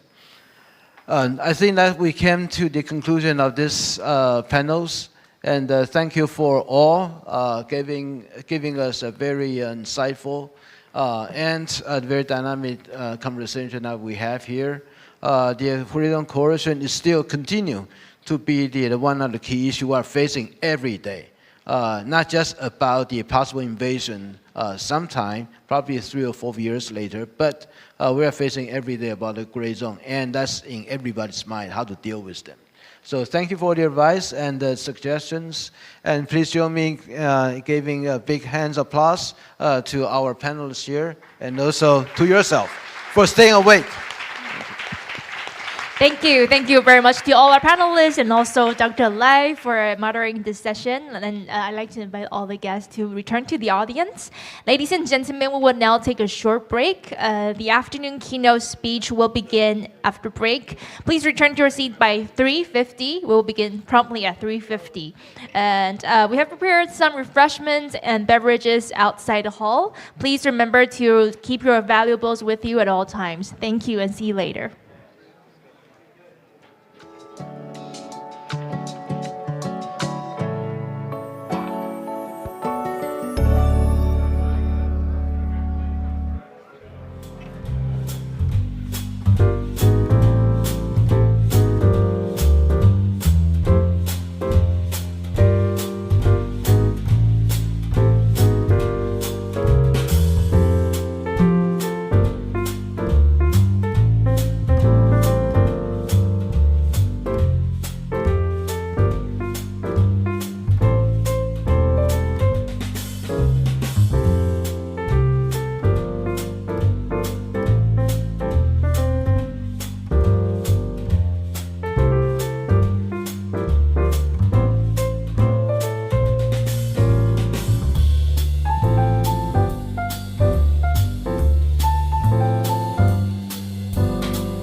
Ladies and gentlemen, we have our next speaker, Her Excellency Sanna Marin, the former Prime Minister of Finland, accompanied by our host, Ambassador François Wu Zhizhong, Deputy Minister of Foreign Affairs, here with us. And the next session is about to begin. I'd like to once again invite everyone to take a seat and silence your mobile devices. Thank you. Welcome back to the forum. And now we're deeply honored to have our next speaker, Her Excellency Sanna Marin, the former Prime Minister of Finland, as our keynote speaker for this session. But before we begin, we'd like to invite our host of the session, Ambassador François Wu Zhizhong, Deputy Minister of Foreign Affairs, to introduce our keynote speaker. Ladies and gentlemen, please join me in welcoming Deputy Minister Wu. Welcome.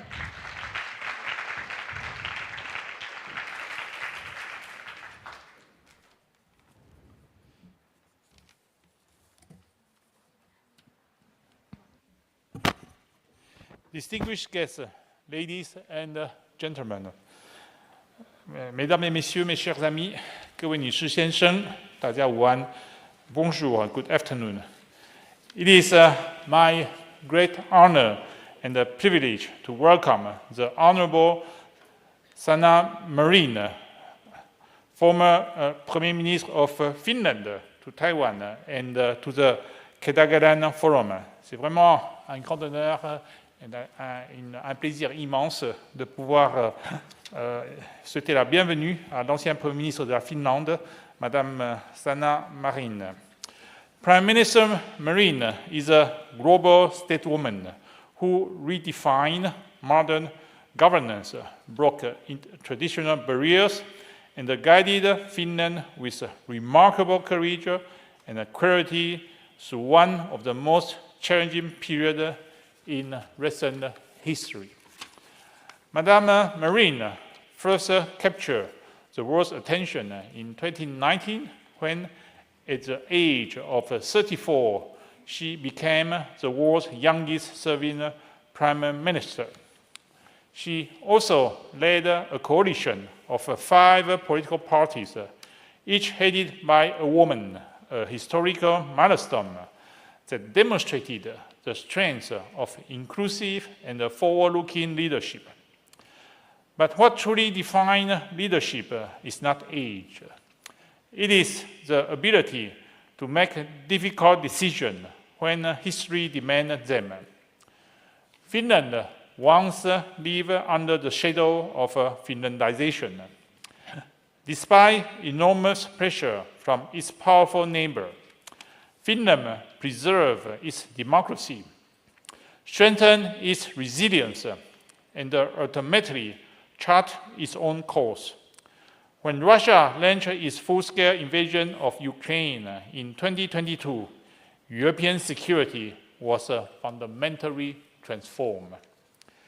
At that pivotal moment, Prime Minister Marin demonstrated exceptional leadership by guiding Finland to end decades of military non-alignment.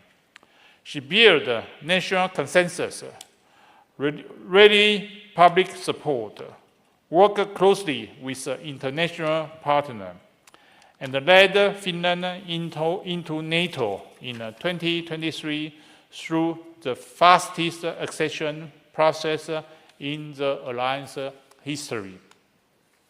Her leadership reminds us that peace is never secured by wishful thinking.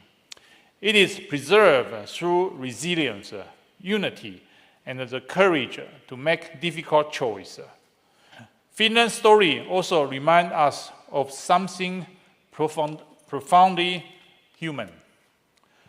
Both Finland and Taiwan are relatively small democracies, living next to much larger and more powerful neighbors. Both have faced sustained pressure and coercion, yet both have succeeded, not by surrendering their value, but by strengthening their resilience, protecting their freedom, and preserving their democracy. To persevere and ultimately succeed in the face of adversity is among humanity's greatest achievements. Finland has done so. Taiwan continues to do so. 能够在逆境中坚持信念，克服困难，并最终获得成功，是人类最珍贵的特质之一。芬兰如此，台湾亦然。La capacité de préserver dans l'adversité et d'en sortir victorieux est l'une des plus nobles qualités de l'humanité. La Finlande l'a incarné, Taïwan continue de l'incarner aujourd'hui. Taiwan understands this reality as well. In May 2021, The Economist described Taiwan as the most dangerous place on earth, predicting that conflict across the Taiwan Strait could be imminent. Since then, the world has witnessed the war in Ukraine in 2022, the Israel-Hamas war in 2023, military clash between India and Pakistan in 2025, fighting along the Thailand-Cambodia border in 2025, and the direct military confrontation between the USA and Iran in 2026.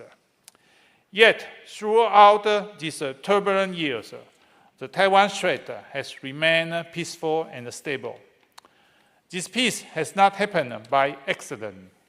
It has been preserved through vigilance, resilience, close cooperation with our international partner, and our unwavering commitment to maintaining the status quo.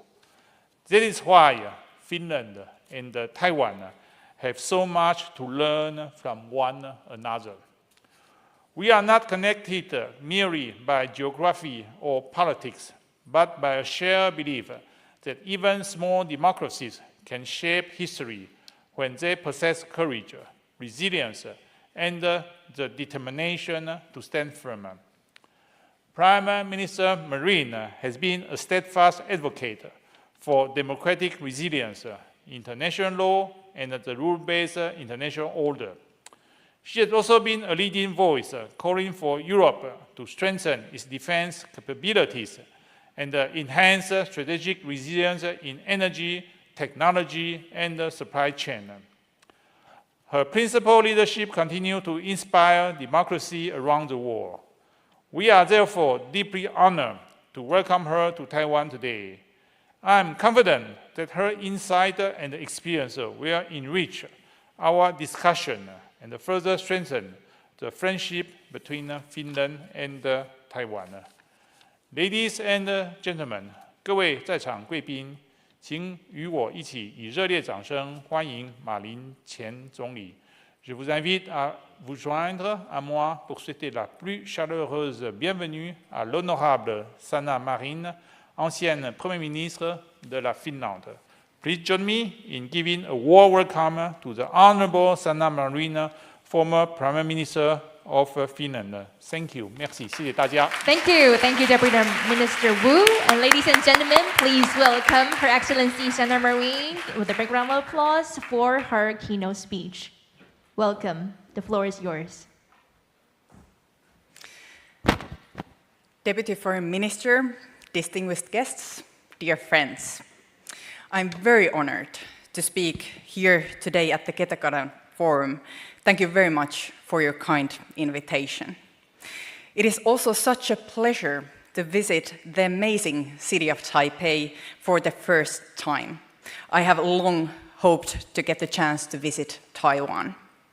And I must say that it is even bigger pleasure to be here to talk to you about my favorite topics, such as in such an inspiring event for such a great audience. So thank you very much for inviting me here. As for my speech, I'm going to start by telling you about Finland, our society, and what has made Finland one of the world's happiest and most resilient democracies. Second, I will reflect what I have learned from serving my country as a prime minister. I will focus on Russia's aggression towards Ukraine that also led Finland joining NATO, and what wider lessons we should learn from this war, especially here on the other side of the world.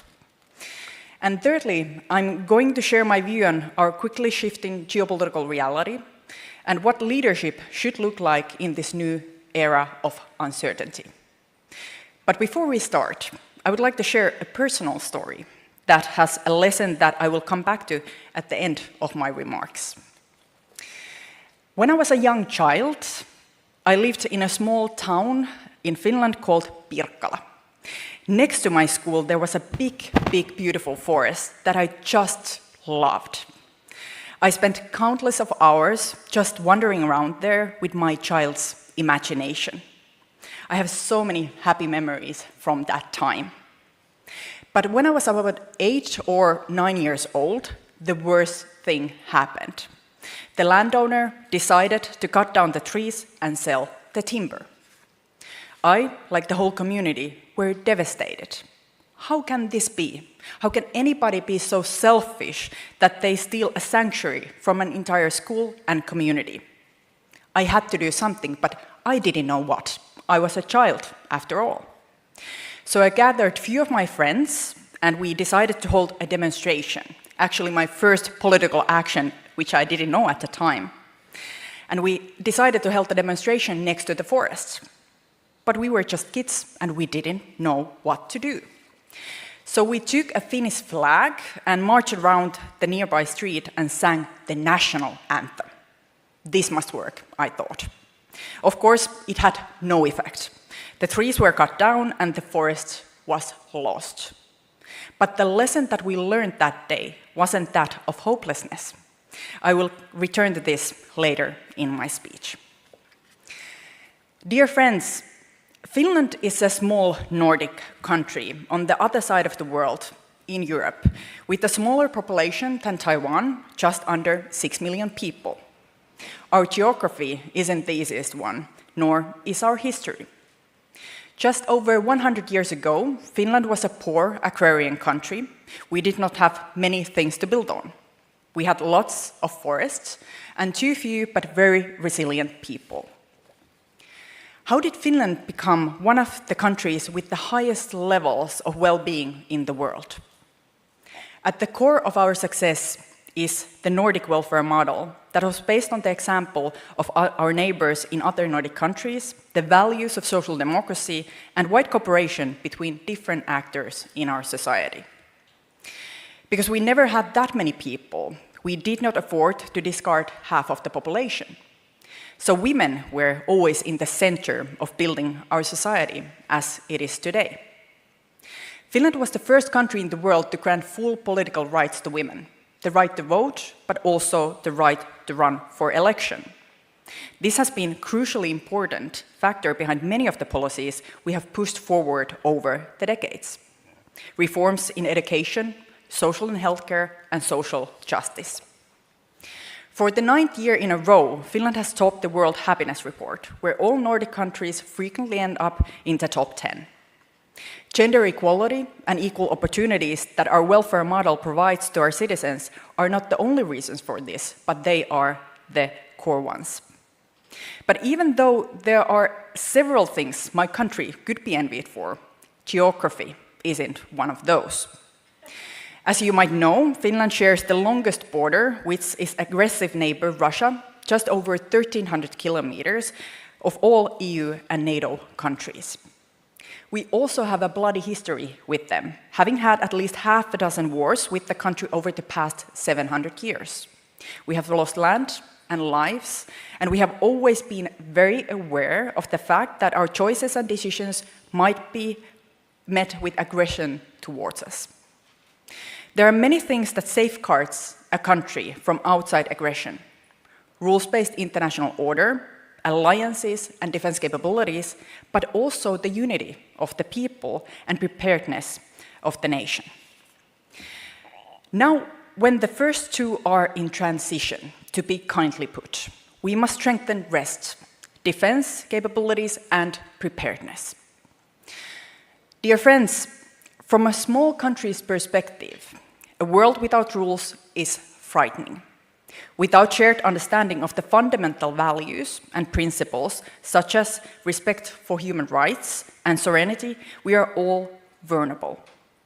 If we submit to strength in fear, we cannot build lasting peace or prosperity. I want to thank and share my admiration for Taiwan and its people for your courage in defending our shared values. In Finland, we have always understood what it is like to live in the shadow of a beast. We also know how it feels to encounter that beast alone. It is no coincidence that when many European countries decided to reduce military expenses after the collapse of the Soviet Union, thinking that the fundamental ideological battle was resolved, Finland chose another path. The wars with the USSR were and still are in the collective memory of people. This is why we never gave up our mandatory military service and why we have consistently invested in our defense capabilities. But you cannot fight with weapons alone. Disinformation and propaganda has always been used as a tool of warfare. Today, the tools that the digital world provides gives endless of opportunities to attack against societies. That is why civic skills and deep trust within societies are crucial for resilience. Education and structures that enhance trust between people and towards institutions are as important as drones or missiles. I believe that knowledge of people, capability to question information, and education that encourages critical thinking becomes increasingly important as the age of AI and new technologies. As important is the feeling of belonging and togetherness.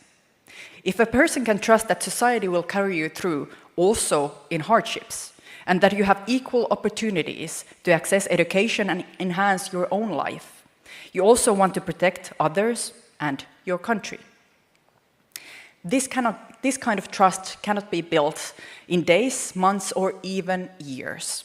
It takes decades of work and reforms to make this happen. When asked by citizens how willing they are to defend one's country, Finland usually ranks high. In a survey last year, almost 80% of our citizens were willing to defend Finland according to one's abilities, and thought that if Finland were attacked, we should defend ourselves with arms.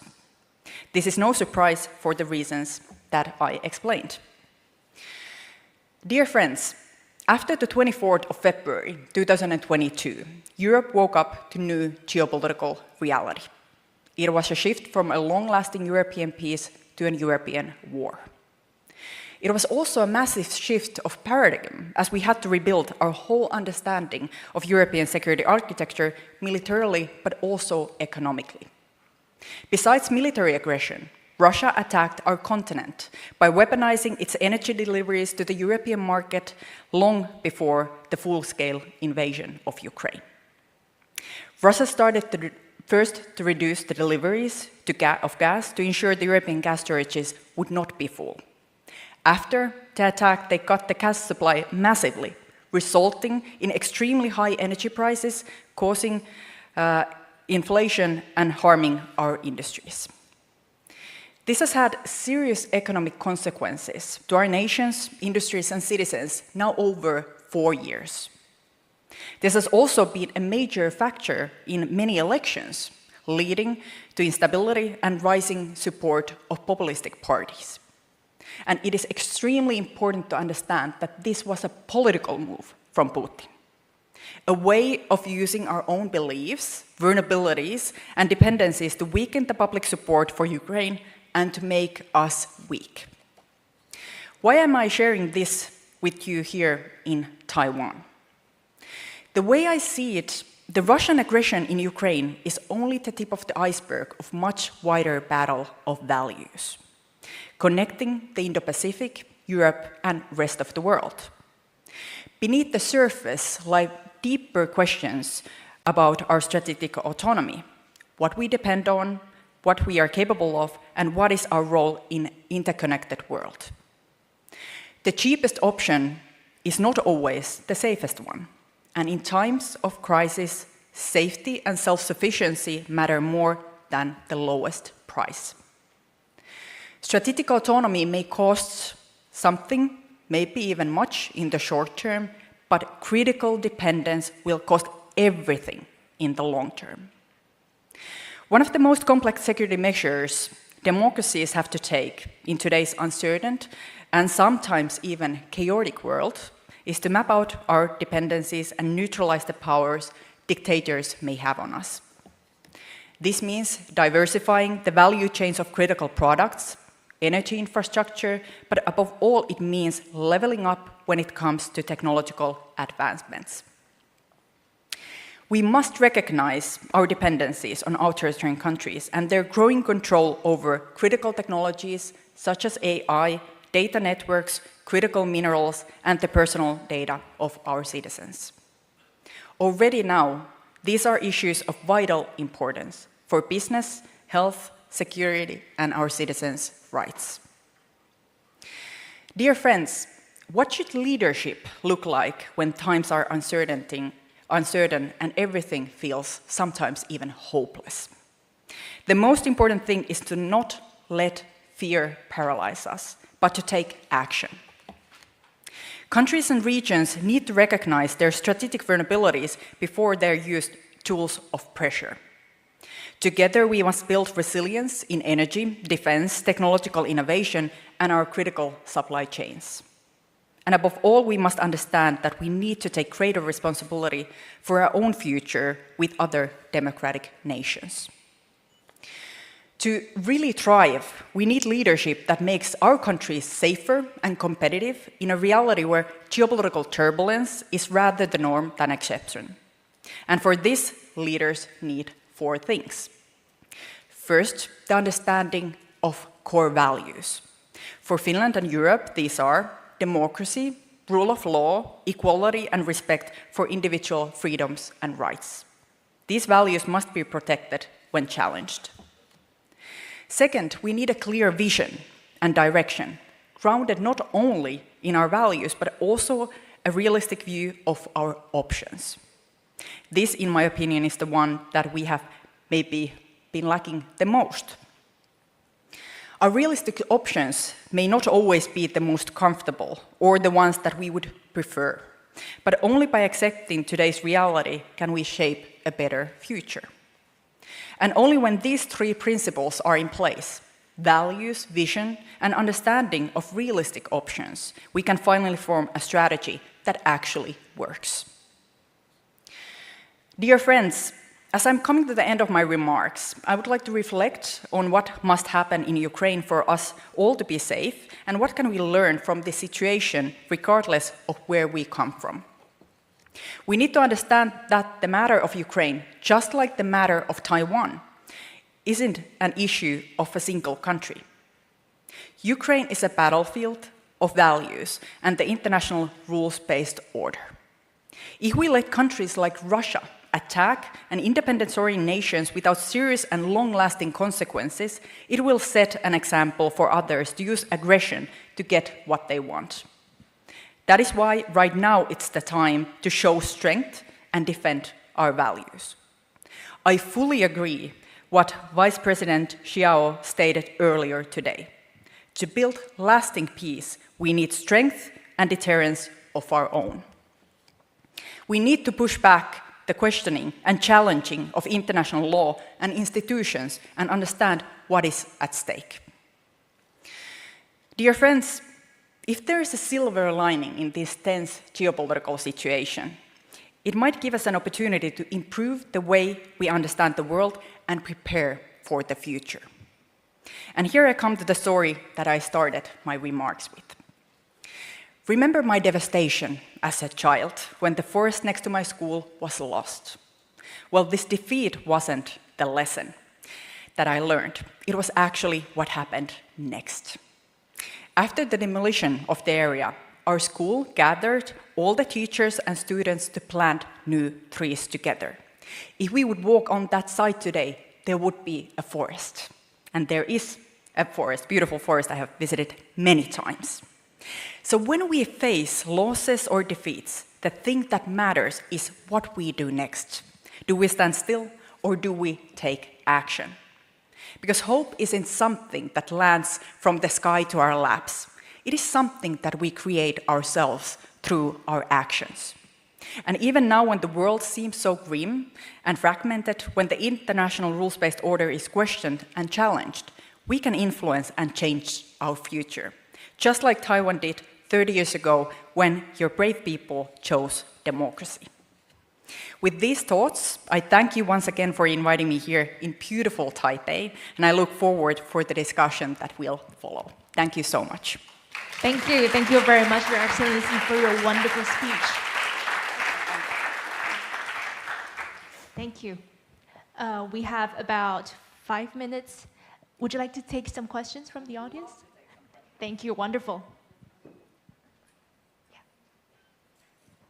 So, do we have any questions from the audience? You're welcome to raise your hand if you have any. I think we have one right there. Please tell us your name and organization. Thank you. Hi, Josh Huang Wilkes from Domino Theory.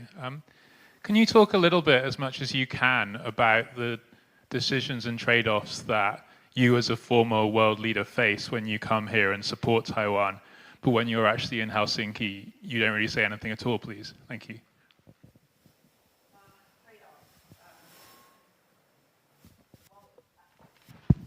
Okay, now I think the microphone is working. I can only say, as a former Prime Minister, it is, of course, much easier to speak as an acting one. We all know that different countries, whether we come from Europe or different parts of the world, we have the world where we live in, and we have to be, of course, always considerate on different sides, interests, and understand the positioning of our own countries. But what I believed as serving as a Prime Minister, and what I still believe so strongly now, is that there are some things that we cannot trade with. Those are the principles and the values that we have agreed, that we have signed, and that we have built our societies upon.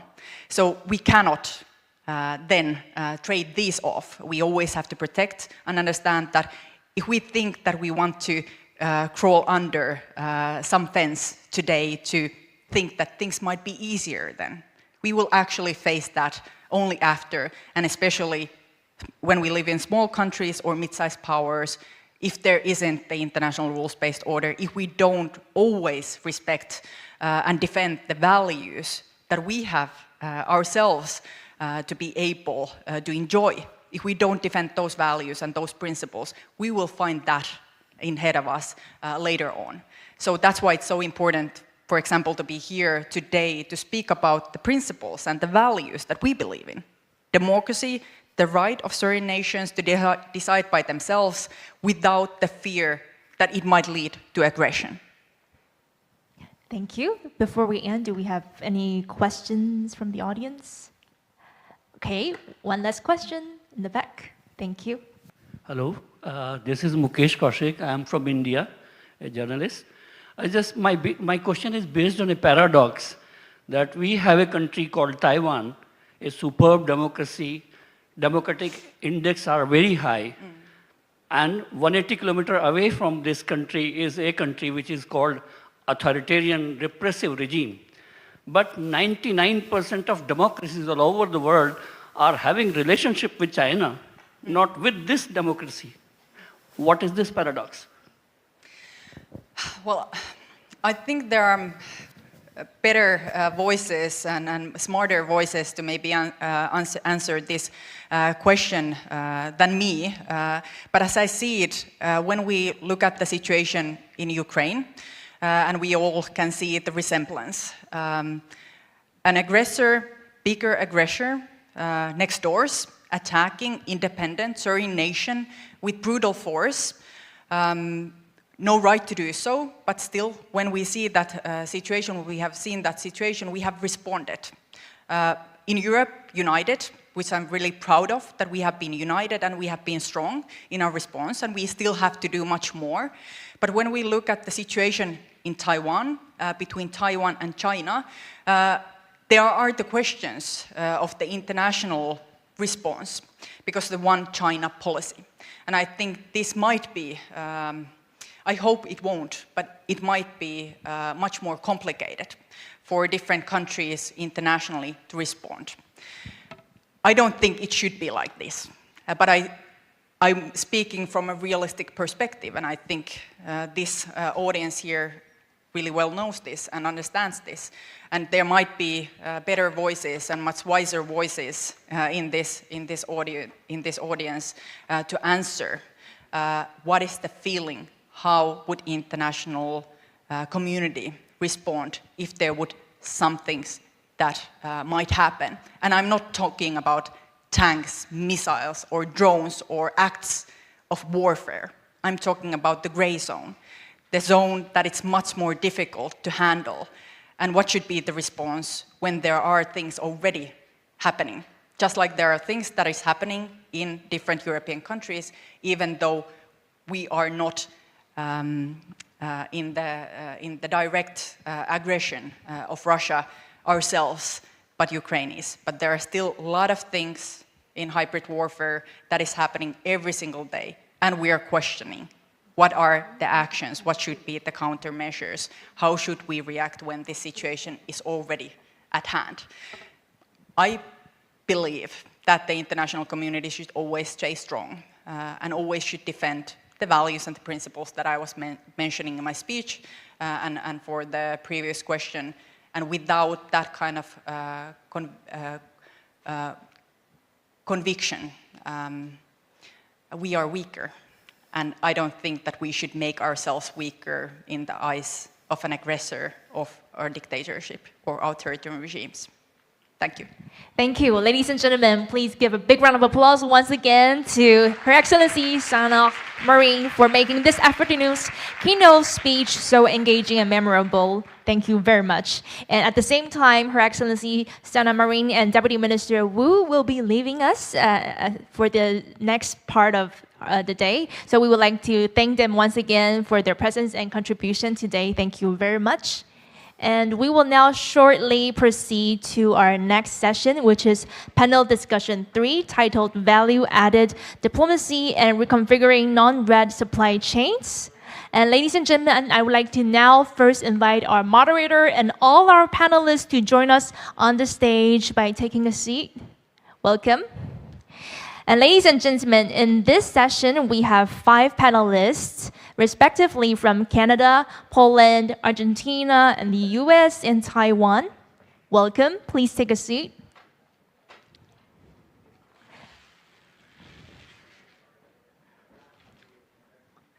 Thank you so much for joining us in this session. Welcome.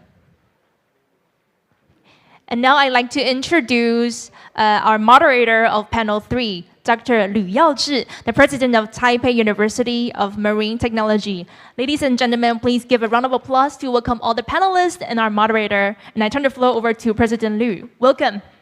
Thank you. Good afternoon, distinguished guests, ladies and gentlemen. Welcome to the 3rd panel discussion.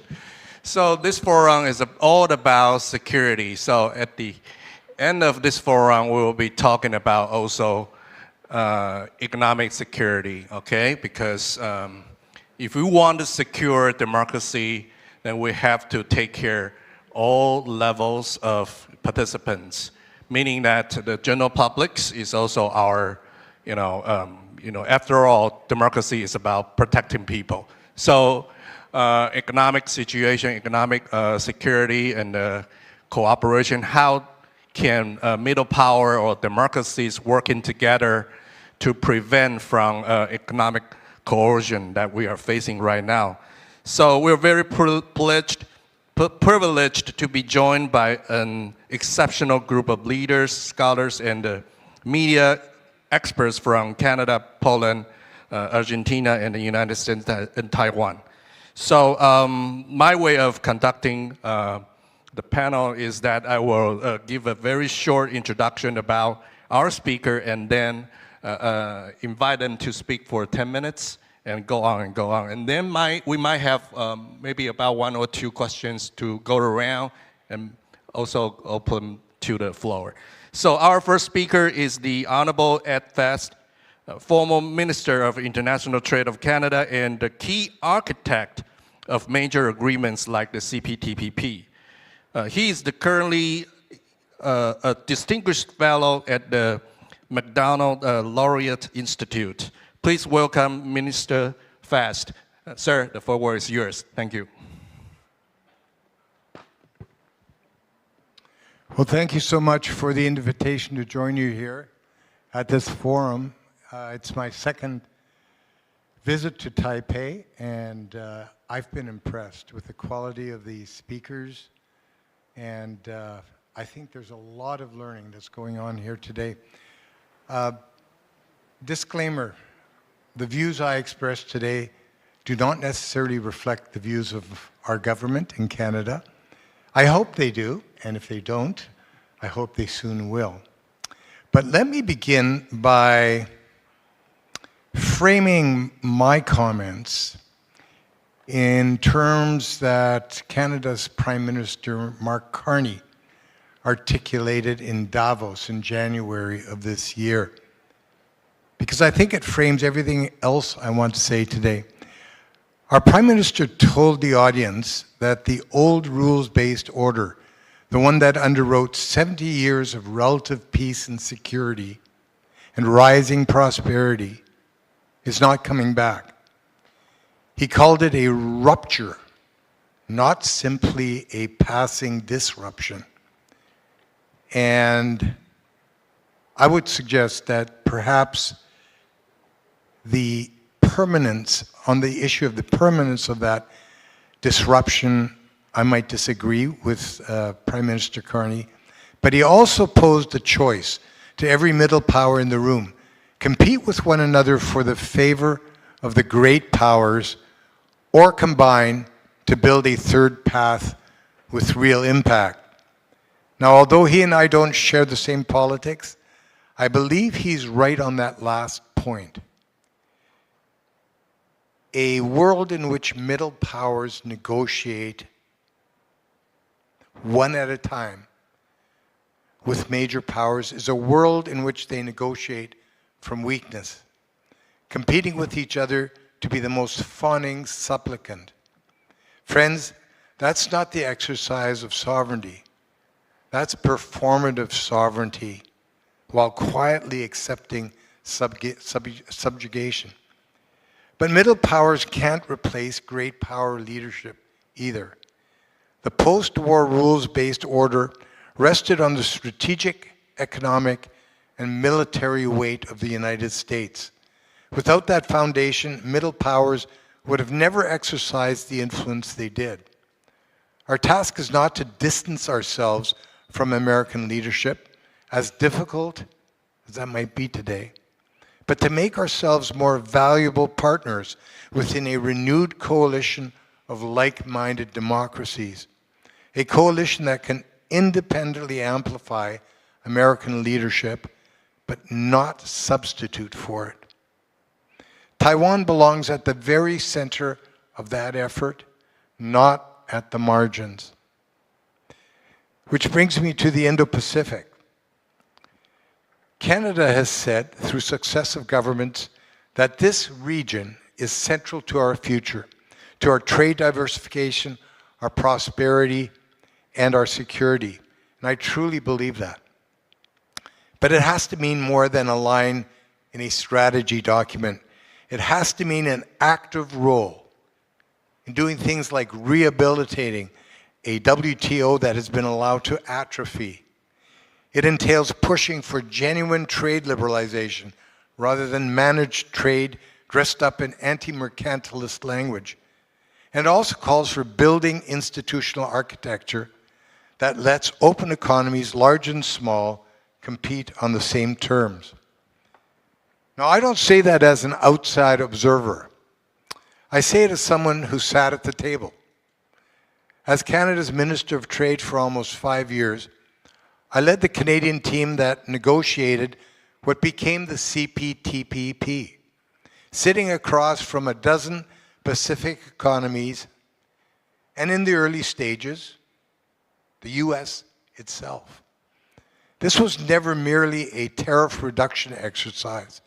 It was a strategic project conceived as a counterweight to a Chinese command economy already flooding markets with subsidized goods, coercing technology transfers, and practicing the kind of wolf warrior diplomacy that intimidates rather than builds shared success.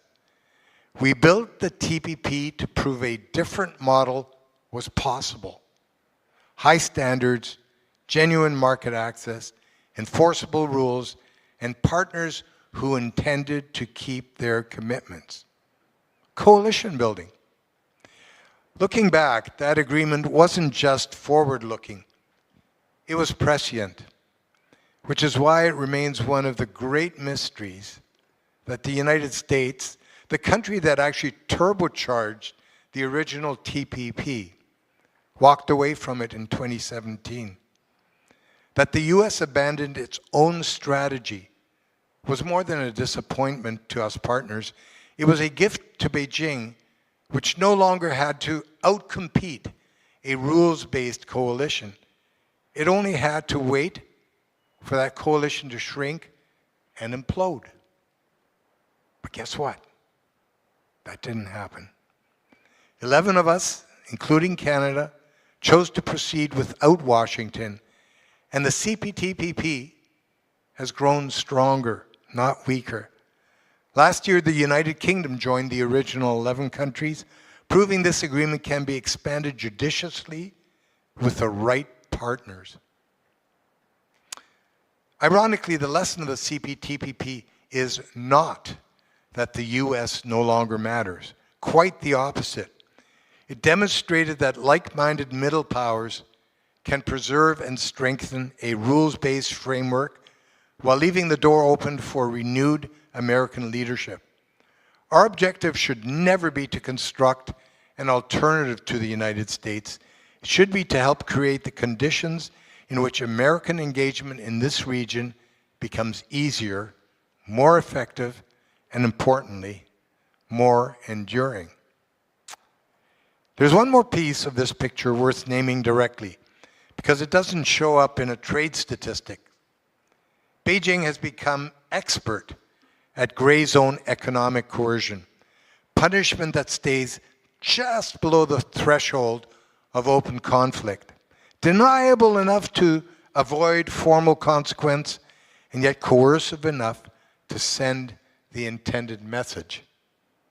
We've watched it applied against Australia over its call for an independent inquiry into COVID. So wine, barley, coal were shut out overnight.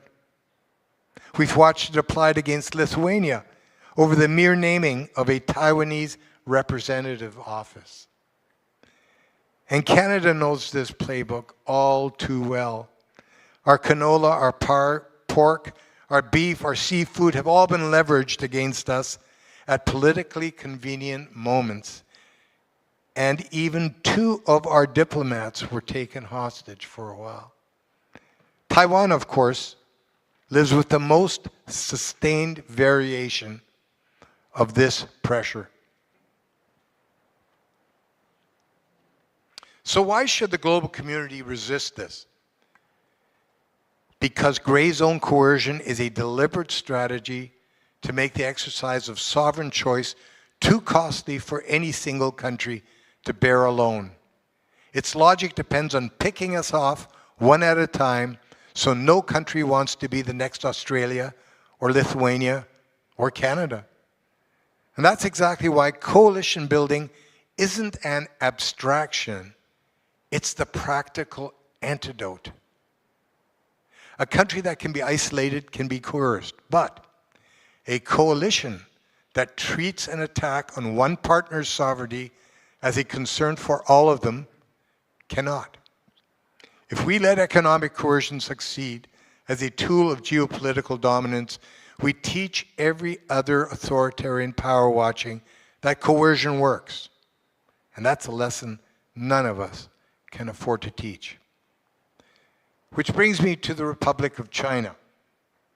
Taiwan is one of the freest and most open economies on earth, a vibrant multi-party democracy with an independent judiciary, a free press, a technological powerhouse whose semiconductor industry underpins global supply chains.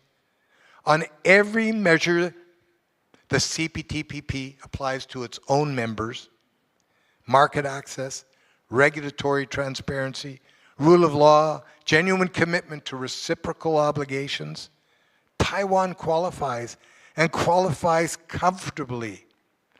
So I will agree with my former colleague and former Deputy Prime Minister of Canada, Chrystia Freeland, that it's time.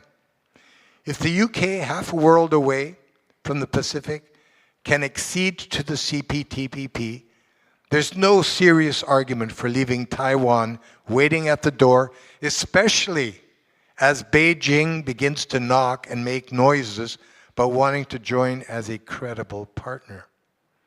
As I recently wrote for the Macdonald-Laurier Institute, if we don't learn the lessons of China's behavior at the WTO since 2001, we are condemned to repeat those lessons. So let me be clear. I support Taiwan's accession to the CPTPP. I've said so publicly before and will keep saying it. Canada has in the past supported Taiwan's meaningful participation in bodies like the WHO and ICAO, forums from which Taiwan continues to be excluded for reasons that have nothing to do with merit, but everything to do with the expansionist designs of a government in Beijing that Taiwan does not answer to. That same principle of merit should apply with equal force to the CPTPP. So let me turn to something more immediate. The Canada-Taiwan Trade Cooperation Framework Arrangement. This is an agreement between Canada and Taiwan that has been negotiated. I understand that Taiwan is ready to sign that agreement. I want to be candid. The continued delay in finalizing this cooperation framework that both sides have already negotiated in good faith is hard to explain on its merits. So it's fair to ask, is Canada's newfound interest in pacifying Beijing the reason for the delay? I hope not. If Canada is serious about the Indo-Pacific and serious about the middle power leadership our Prime Minister himself described in Davos, signing this framework is a small, concrete place to start proving it, and so is agreeing to Taiwan's accession to the TPP. So let me offer one more thought before I turn things over to the panel. We often talk about Taiwan's importance in economic terms, so semiconductors, supply chains, trade flows, and rightly so. But I believe Taiwan's greater value in this emerging order is as a proof of concept. Every middle power represented in this room is asking itself the question Prime Minister Carney posed in Davos. Is it actually possible to build prosperity and security without simply deferring to whichever great power is the loudest and most coercive? For decades, Taiwan has been answering that question under far more direct pressure than most of our countries will ever face. And that is a case study the rest of us, Canada included, have not studied nearly closely enough. So let me close. We're living through what our Prime Minister has rightly called a rupture, a moment when the assumptions that underwrote decades of global progress can no longer be taken for granted. In moments like this, it's the developing world, the poorest nations, the most vulnerable people among them, who have the most to lose, having spent close to a century relying on an American-led order to deliver them greater prosperity and security. Whether this rupture becomes permanent or, as I hope, simply an interlude before a renewed democratic coalition emerges, will depend on whether countries like Canada, Taiwan, Japan, Australia, New Zealand, South Korea, and so many others choose to become more capable, more resilient, more courageous, and more useful partners to the one democratic power that still possesses the capacity to anchor international stability. The US cannot carry that burden alone, but neither can middle powers preserve a free and open order without it. That choice will be reflected in our collective approach to Taiwan. Do we treat Taiwan as an inconvenience to be managed around a more comfortable relationship with Beijing? Or do we treat Taiwan as what it actually is? A forward-looking democracy and a natural partner in exactly the kind of coalition Canada and others say they want to build. I know which side of that choice I'm on. I suspect most of you do too. Thank you. I look forward to our discussion. Thank you very much, sir. We're deeply grateful for your strong and public support for Taiwan's accession to CPTPP, TPP, and as well as our bilateral relations. We'll come back to the trade issue later. Next, we will have Mr. Thomas Amoros, the first counselor in the Department of Strategy at Poland's Ministry of Foreign Affairs and the former director of economic cooperations. He brings deep diplomatic and strategic expertise across Europe and Asia. Welcome, our friend Thomas. The floor is yours. Thank you. Thank you very much. Thank you very much indeed for the invitation. I'm really honored to be here. I must say this caveat since I'm at the Department of Strategy, Ministry of Foreign Affairs of Poland, that the opinions that I will express do not necessarily reflect the official position on Poland. But I think that in general it's undeniable that the key challenge that we are facing will be summed up in one word: rebalancing.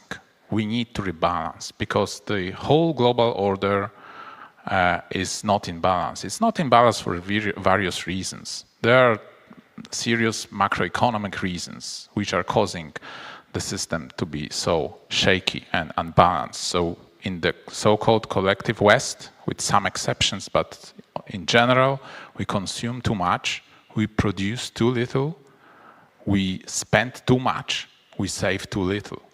That in turn breeds a mindset which is not conducive to an effort to create the goods that we need to be more resilient.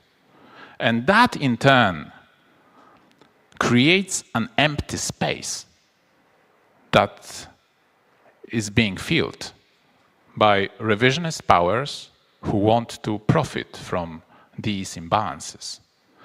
So rebalancing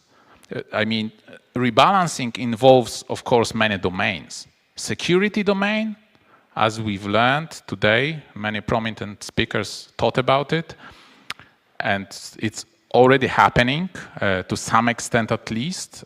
So we need more burden sharing on the part of the so-called collective West.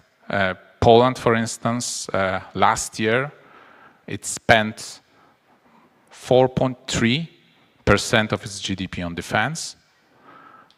Well, many other NATO countries are catching up. Not all of them, so that's why I said it's still plenty to be done. But the topic of our panel is mainly resilient supply chains. So I would like to focus, of course, here on the economy and the rebalancing of the supply chains, also analyzed from the standpoint of the economy imbalances that has built up. Of course, there are many, many reasons behind these imbalances, as I said, but let me concentrate on two key aspects. One is Europe's position right now is heavily influenced by the biggest threat that the continent is facing after the collapse of the Soviet Union and the end of the Cold War. So Europe is openly threatened by a military aggression of Russia. That's not something that has been invented in certain Russophobic European capitals. That is openly what the leadership in the Kremlin is saying. That is proven by their actions.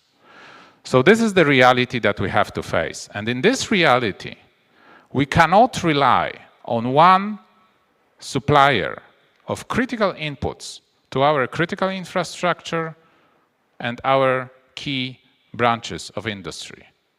Because we need to be sure that if there is any hostile action on a bigger scale taken by Russia, we will be ready to defend ourselves. And the second thing is we cannot let overcapacity of one country who has become the so-called the factory of the world erode our industrial base in Europe.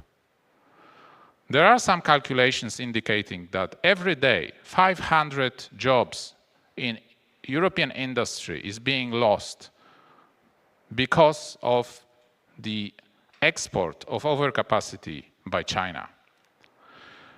But there is also the second aspect that I would like to talk about, and it actually mirrors what I just mentioned about Europe's position. And it's the imbalances that are growing in China itself. So as we know, China's economy is heavily imbalanced because almost all economic growth in this country is being driven by surge in exports of its overcapacity. So the prosperity of the Chinese people is also hinging only on one leg. So it would be also to the benefit of Beijing, I believe, that Europe rebalances its economic relationship with China. Because then China's economy will be more based on internal consumption, and as such, I think the logic should go. China will be less inclined to change the status quo regarding different international matters as well. So, because it's not in the interest of China as well. China benefited from globalization. Changing the status quo would largely undermine all those benefits that have accumulated, even with China. So how to rebalance? Of course, it's easier said than done that we should rebalance, but how to do it? For market-based economies, it is a tough challenge, particularly tough challenge for market-based economies, especially when we are faced by actors which don't obey rules.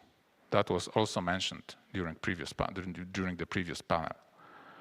So let's compare, but just shed more light to what I mean. Compare a system of export controls introduced in Europe and in China. In Europe, it's transparent, it's targeted, it's clear to every actor why we need to introduce it. And there is a possibility of a legal recourse to independent courts to challenge these regulations. In China, export control regulations are opaque, not transparent, and arbitrary. There is no effective recourse to independent courts for economic actors, for instance, doing business with China. So, what's the solution? Should we become a system which is a kind of Chinese-like system? No, because that would undermine the very values on which our societies are based, right? So it's because private ownership, when we are talking about the economic sphere of the systems, of our systems, is sacrosanct. We have to be open and we have to be transparent vis-a-vis our businesses.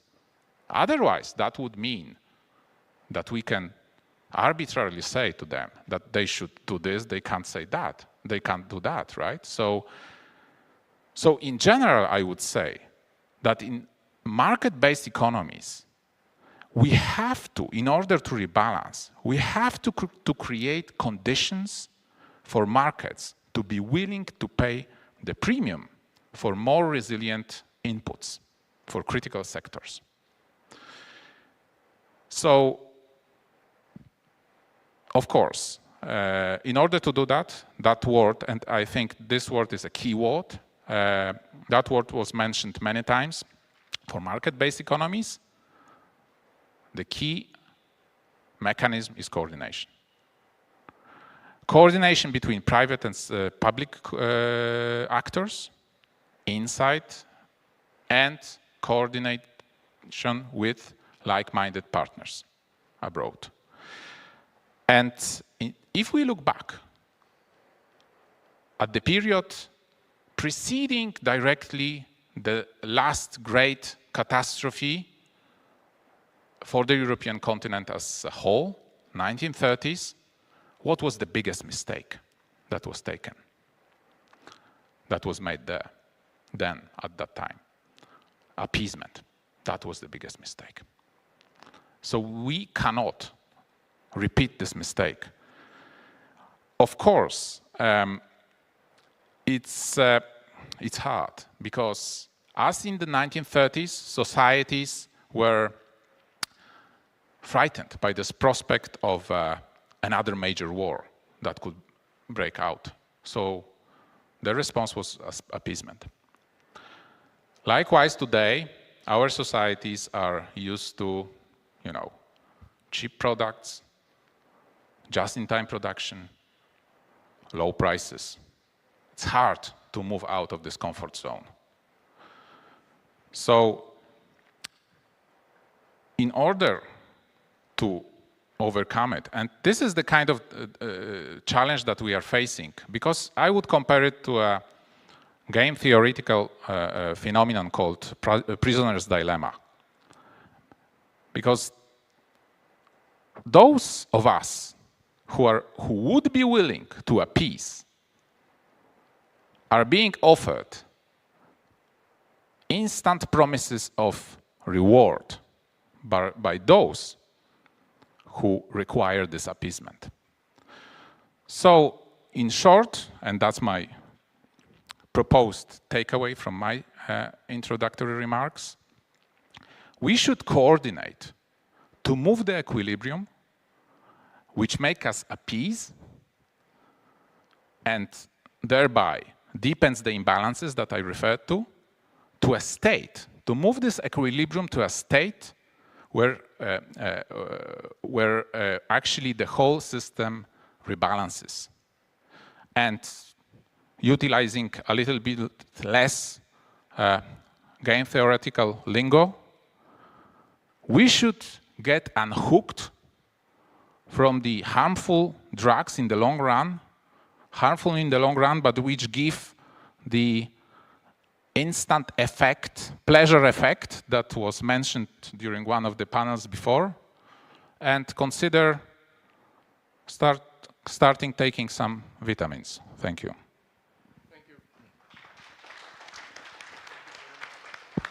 Thank you very much, Thomas, for your insightful presentation. I think there's still a lot of things to do.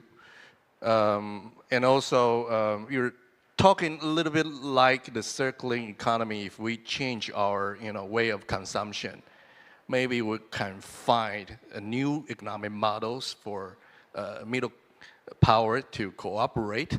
Maybe turn the consumption good into integrated services, and so that people will be willing to pay more premium and allow the production to be reinforced in Europe or any part of the world. And thank you very much for that insight, and we will come back to that later. Next, I think when we talk about non-raid supply chain, the versus is the opposite of that is a raid supply chain, right? So it's not only that we guys are working together. China is playing its own cards in many parts of the world, like the Africa countries or even Latin American countries. And somehow, the differences between the USSR and the PRC is that back to the Cold War period. USSR didn't try to pretend that he's the Santa Claus. But now, China is wearing different faces, to invest overseas, dramatically. And we will be learning that from our next speaker, from Argentina. By the way, our heart is with Argentina for the football. So we're very grateful to have Mr. Laureano Pérez Izquierdo, Director of Infobae America. With decades of distinguished leadership in broadcasting and digital journalism, he offers powerful perspective on global media and regional dynamics. And in his presentation, he will be talking about how China plays the card in Latin America and how people perceive it, and maybe some hidden risk behind it. So the floor is yours. Thank you very much. Thank you very much. I come from what Pope Francis once called the end of the world, Argentina. As I was introduced by Tristan, my name is Laureano Pérez Izquierdo. I'm the director of Infobae America, the world's largest Spanish language digital news platform. Although Argentina and Latin America are thousands and thousands of kilometers apart of Asia, I would argue that strategically they have never been closer. That is the idea I would like to share with you today. For more than 20 years, Latin America has experienced China's global expansion firsthand. That experience does not offer simple answers, but it does offer valuable lessons for the Indo-Pacific. The first lesson is that China arrived with a strategy. While much of the world looked elsewhere, and I mean the US, Europe, and Asia, China invested consistently in ports, mining, technology, agriculture, infrastructure, and finance. These were not isolated business decisions. They reflected a long-term national vision. Whether we agree with China's political system or not, one fact is difficult to ignore. Strategic planning matters. I want to be clear in this point. Democracies should never imitate authoritarianism. But we should ask ourselves an important question. How can democracies think 20 or 30 years ahead with the same strategic consistency while remaining faithful to freedom, transparency, the rule of law, and the respect of human rights? The second lesson is that Latin America's experience has been far more complex than many narratives suggest. Chinese investment has created opportunities, expanded trade, and financed important infrastructure. That is the CCP narrative. But it also has been associated in different countries and to different degrees with corruption scandals, opaque contracts, environmental disputes, limited technology transfer, and growing dependence. Neither the optimistic narrative nor the catastrophic one tells the whole story. Reality is more nuanced, and that nuance is precisely what Latin America can contribute to this conversation. The third lesson is that the quality of investment matters as much as the quantity. Capital alone is not enough. Countries also need transparency, strong institutions, technology transfer, local partnership, and public trust. Trust itself has become a strategic asset. My fourth point is about opportunity. The Indo-Pacific already possesses extraordinary strengths. Japan's innovation, South Korea industrial leadership, Taiwan semiconductor ecosystem, India's scale and talent, Australia critical minerals, Indonesia resources, the Philippines strategic locations. But in my opinion, no single country can match China alone. But together, these countries possess extraordinary complementary strengths. So the challenge is not capability, the challenge is coordination. Latin America should not be viewed simply as another arena of geopolitical competition. It should be seen being as a strategic partner, one that can help diversify supply chains, strengthen economic resilience, and expand long-term cooperation. The best response to dependence is not confrontation. It is creating more choices. Finally, let me speak briefly as a journalist. Infrastructure, technology, and security are essential. But there is another kind of infrastructure we often overlook: information. Latin America still knows too little about Taiwan, South Korea, Japan, and Southeast Asia. And Asia often knows too little about Latin America beyond commodities and business opportunities. This information gap creates spaces to stereotypes, misinformation, fake news, and incomplete narratives. If you want a stronger partnership, we also need stronger journalism, greater academic exchange, more correspondence, and deepen mutual understanding. We must build not only economic bridge, but informational ones. Allow me to conclude. Latin America is not here. I'm not here to tell the Indo-Pacific what to think about China. You know better than me what to think about China. My contribution tried to be different. I can share what we have learned after more than 20 years of living with China's growing presence, its achievements, its shortcomings, its opportunities, and its risks.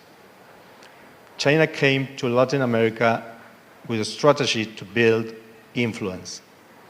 The Indo-Pacific now has the opportunity to build something even more enduring: trust. Thank you very much. Thank you, sir, for giving us such wonderful, opportunity. And so, speaking of opportunity and the choices, how can Taiwan be a better alternative? So, from our next speaker's perspective, Sean Natali, 2026 Taiwan MOFA Scholar and a visiting fellow at the new institute, will have something to say about it. So welcome, Sean. The floor is yours. Thank you. Hello. Everyone hear me? All right. Well, good afternoon, everyone. We're all here in Taiwan today on a very extraordinary moment. Right now in 2026, we're in the middle of a new great power competition, one totally unlike the Cold War of the 20th century came before. In the past, power was defined by missiles, tanks, clearly defined alliances. But now in the 21st century, we're finding that power is better defined by industrial supply chains, new emerging technologies like AI, advanced semiconductors, and critical resources.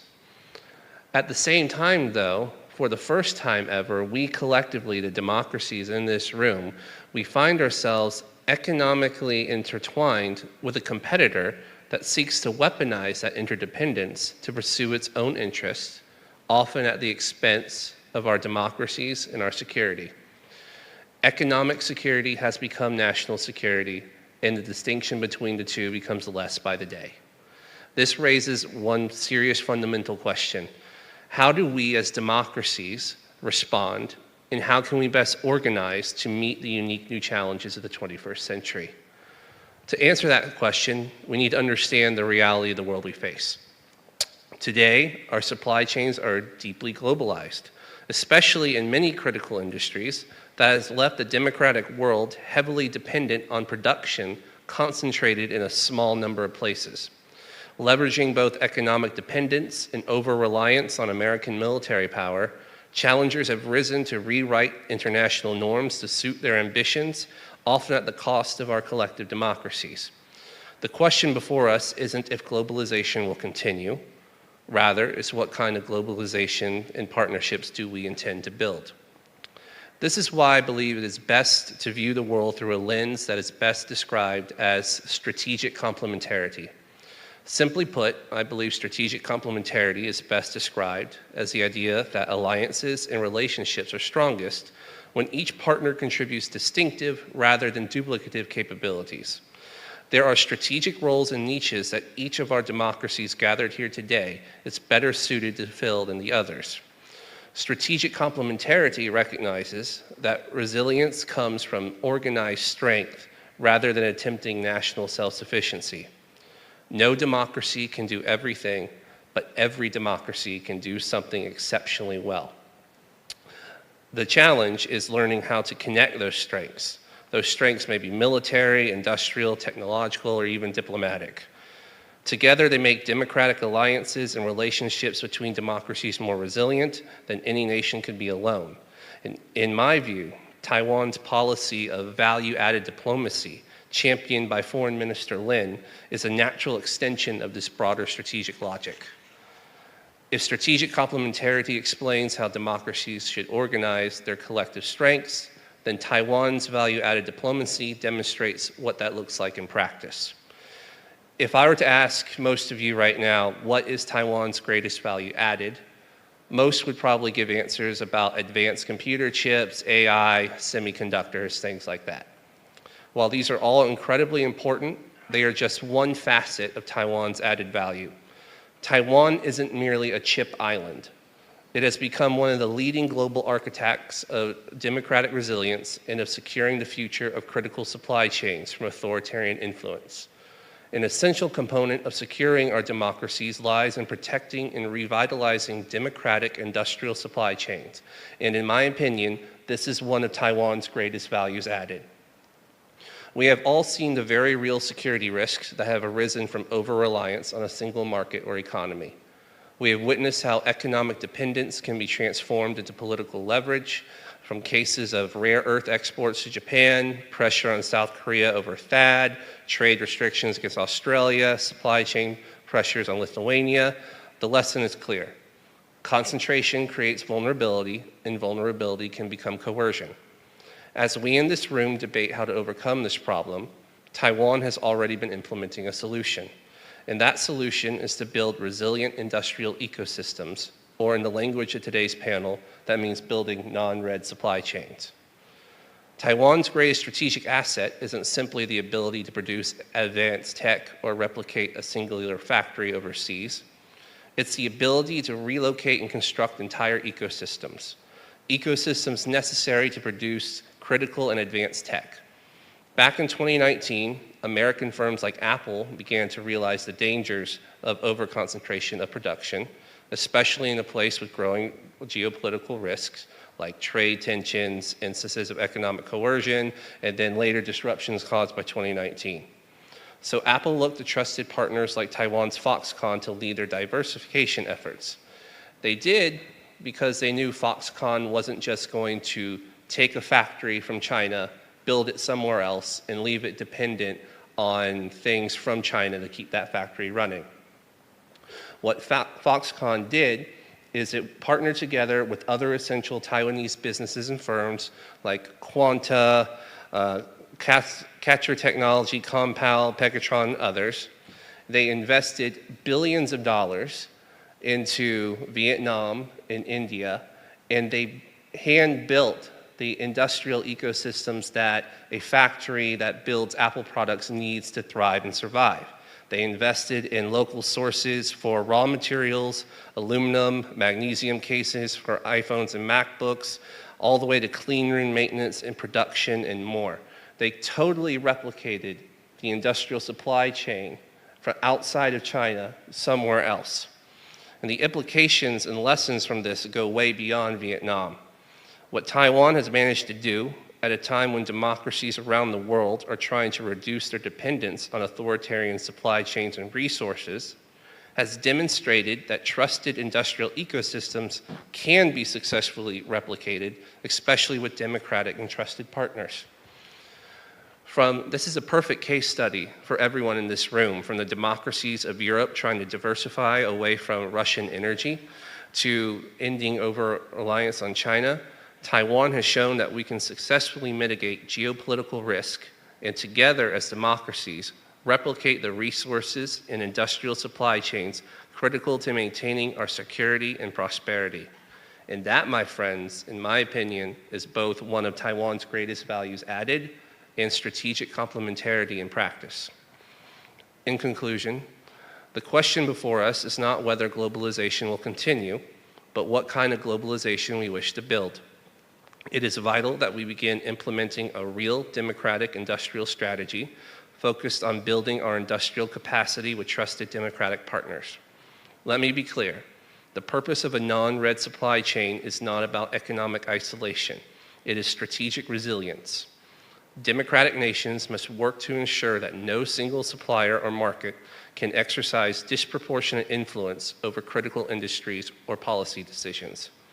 We will not be able to fully replicate existing supply chains overnight, but we need to start making the investment and laying the groundwork now. The linchpin to our collective future prosperity and security is industrial, and Taiwan has become a key player in creating and sustaining democratic resilience across our industrial ecosystems. And I, for one, am grateful for it. The future of democratic resilience, alliances, and partnerships will not be determined only by what we defend. It will be determined by what we build together. That is strategic complementarity, and I believe it will be one of the defining principles of democratic cooperation in the 21st century. Thank you all for your time. It's an honor to be here, and I look forward to answering any of your questions. Thank you, Sean. Thank you for your idea of strategic complementarity. It makes me think that in some key industries, usually in economic terms, it has the natural monopoly, this kind of feature, which means we don't want too many competitors competing each other and make everyone non-profitable at the first beginning. So that, if we can gather like-minded countries, democratic countries together and share their own advantage and working together to succeed in one place and then duplicate in other places to have more jobs across the alliances, economies. I think that's something that we should work on in terms of the incentive and the institutional designs, especially back on the international trade laws. We want competition, but we also want the fair, competition. Free market, but also fair competition. And to that, last but not least, let me welcome my long-term friend, Dr. Lian Xianming. He is currently the president of Zhonghua Institute of Economic Research, and also he's a dual-function guy, as I know him. He's a great expert in both trade and industrial policies. So, Dr. Lian Xianming, the floor is yours. Thank you. Thank you for the opportunity to speak here. I think we all agree that in recent years, global supply chain has changed dramatically from prioritizing the efficiency and cost reduction to emphasize the resilience, security, and trustworthiness. I think that for Taiwan, that development actually presents both challenge and opportunity. Taiwan are no longer viewed just as indispensable manufacturing base within the global supply chain. Instead, Taiwan has the potential to become a partner and create a long-term value for the like-minded country. I think Sean actually made the point very clear in his talk. But I want to actually say a few words about the value of the Taiwan in this kind of the supply chains resilience. I want to talk about three perspectives. I think the first one is a lot of the people actually right now, they talking about Taiwan, they talking about the semiconductor, they talked about TSMC. But in fact, Taiwan, I think the strengths extended far beyond that. Over the several decades, I think the Taiwan has built a comprehensive innovation ecosystem that integrated information and communication technology, AI, and advanced manufacturing and world-class engineering talents. I think that this capacity has enabled Taiwan to become one of the most important partner in the global economy. Let me give you two examples. I think the first one is actually drone industry. And we all know drones is very important in the Ukrainian war. But in addition to the military application, drone has increasing deploys in the disaster relief, infrastructure inspection, and environmental monitoring and public safety. And furthermore, drone has become a strategic industry because they integrate advanced semiconductor, AI software, communication, sensor, and so on and so forth. And however, the vast majority of the drone components are in the hand of the Chinese company, DJI, for example. And recognize this strategic importance, the Taiwanese government has identified the drone industry as a national priority with three major objectives. First, to promote the industry development. The second is to strengthen the defense resilience, and also to deepen the Taiwan's integrations into the democratic supply chain. For that reason, Taiwan has actively expanded partnership with the United States and with Europe through the joint technology development, industrial collaboration, and to create what we call the trusted supply chain. I think that is one of the examples that Taiwan can work together with a democratic partner and to develop the strategic industry to balance both the economic resilience and the national security. The second example, which I think is not about the advanced manufacturing, is about that Taiwan at the early stage of the COVID, in face of the shortage of the face mask. So Taiwan's actually established what we call the national face mask team to rapidly increase the domestic production of face masks.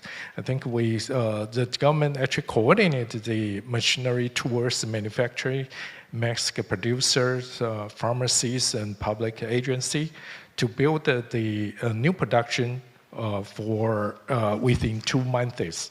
I think that's an example. This is what we call the national face mask team. Is a good example about the resilience and adaptability of the Taiwan manufacturer capacity. And it's not about the advanced technology, but it illustrates that Taiwan's manufacturing strengths not just about the efficiency and technology capacity, but it's to reorganize rapidly within the very short period of time and maintain the domestic supply of the essential goods during the crisis. And The second aspect, which I think that Taiwan could contribute, is I know that de-risking is something that a lot of the country has been tried to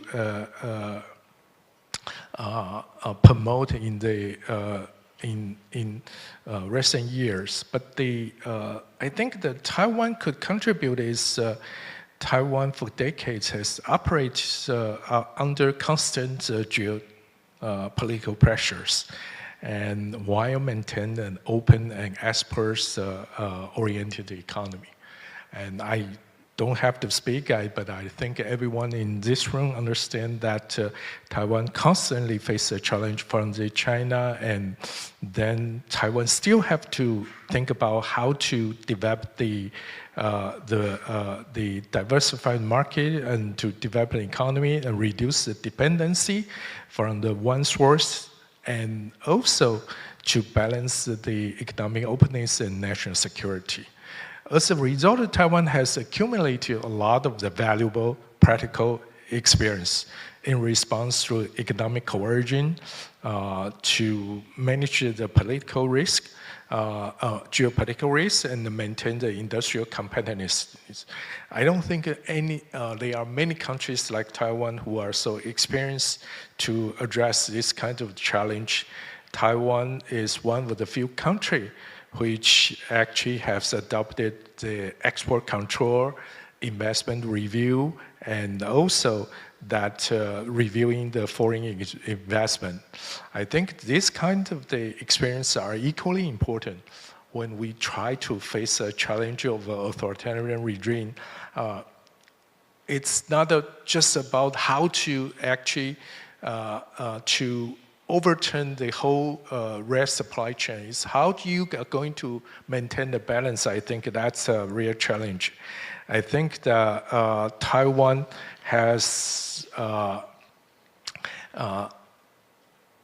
been very experienced to do that, and the combination of the technology capacity and also the industrial resilience actually represent a unique opportunity for Taiwan to contribute. And I'm particularly interested in this one because as the president of the CIER, I'm very delighted to share with other countries about our instrument to maintain the balance here. And the third aspect I think that Taiwan could contribute is that we actually treasure and value the democratic partners. I think that everybody in this room understands that Taiwan actually faces a very unique and practical diplomatic challenge. And for that reason, I think that Taiwan places a particular value to every friendship and partner. It's partnership it developed. It does not take the international support for granted, but seek to rebuild build up the relationship with trust and the partner which are willing to commute and willing to have the long-term relationship. This is, I think, approach actually reflects Taiwan's spirit of the value-added diplomacy, and which bring together the government agency, business, university, research institute, and civil society all together, and to work together. And so cooperation with China can extend way beyond the traditional diplomatic exchange to include the trade, investment, and resilient supply chain, and public health, and semiconductor, and talent development. And working with Taiwan, I think the partner country can establish a comprehensive and substantial relationship that combine the shared value and practical cooperation that in the end are going to deliver the lasting benefit from both sides. This is what I think the Taiwan, in addition to what other people think that it's just a global supply chains partner. I think that's the three aspects I think that Taiwan could help to develop and also to contribute to the international community. Thank you. Thank you very much, Dr. Lian. So because we don't have much time, so I'm thinking about maybe having one question from me and also maybe one or two questions from the audience. My question is very simple. My former boss, the current Foreign Minister Lin Jialong, always said one thing to me: make yourself as the shareholder or the stakeholder of a bigger picture, and also invite other people to be also the shareholder and stakeholder of this. So if I could have one metaphor. So if we start up a new IPO company and with the shareholder from the third way, the middle power, democratic countries, and putting resources together, and also have different branches across a continent, which imply that investment may be first, then comes the free trade after all. So with that metaphor, what kind of things that you guys think could be the priority that we march together? No matter it's a drone or a critical mineral or AIs or other industrial field, especially as I like the idea of the media. The media, the service industry is also very important because of all kinds of economic cohesion doesn't have to come from manufacturing, but also from service industries. So I would like to propose this kind of a scenario stimulating that, and also invite each of our speakers to express your ideas. Maybe from the Minister Fast, if we want to foster investment, what kind of trade framework or common regulation framework that you think the most important? Well, the first question is going to be, where will that framework be based or rooted? So is that at the World Trade Organization, which has become a rather anemic organization that is unable to actually enforce its own rules or even adjudicate over disputes? And that's why I've talked a lot about rejuvenating the free trade system amongst willing partners, like-minded partners, because that's where you can actually harness common values, common commercial or economic objectives, and then leverage those into real power. And I'm not talking oppressive or coercive power, effective power that will help recommit the middle powers to a rules-based order, especially when it comes to the global economy and trade. So that should be the starting point. Find out, where do we start? Do we start at the WTO? I suggested that that's a good place to look for remedial action. Is that a realistic objective right now? Probably not, because the United States is not there yet. But I would suggest that a rediscovery of free trade agreements, plurilateral agreements, is probably a more effective strategy going forward. Okay, very good. This is also kind of my idea, just put it very simple and frankly. Just don't have any trouble on tariff for maybe at least 10 or 20 years, so everybody can work together. Not being afraid of being attacked or something. It might be is a good starting point. Next, Thomas. Yes, thank you very much indeed. I think that your question really touches the key point. And I would say that in general, for any business, for any business, they risk is a kind of an obvious strategy for any business. So politically, it might be for certain actors irritating, but it's kind of normal that businesses, they risk, right? So, but the key challenge, as I mentioned in my opening remarks, is to ensure that markets will be willing to pay the premium. So you have to introduce a mechanism which will enable market participants to price the risk. What's the risk that we are facing? If they can't price the risk, they will not offer any premium. For any product, technology, you might imagine that will be more resilient, because increased resilience involves higher costs. You have to compensate for those costs. That's how, if we are talking about IPO, so any investor would ask, okay, what's your guarantee that return that I expect will be generated from that investment? And in order to do that, once again, this keyword, coordination. So depending on the line of business or the issue in question, it's not so hard to answer whether it will be an FTA or an FTA plus or even informal coordination mechanism.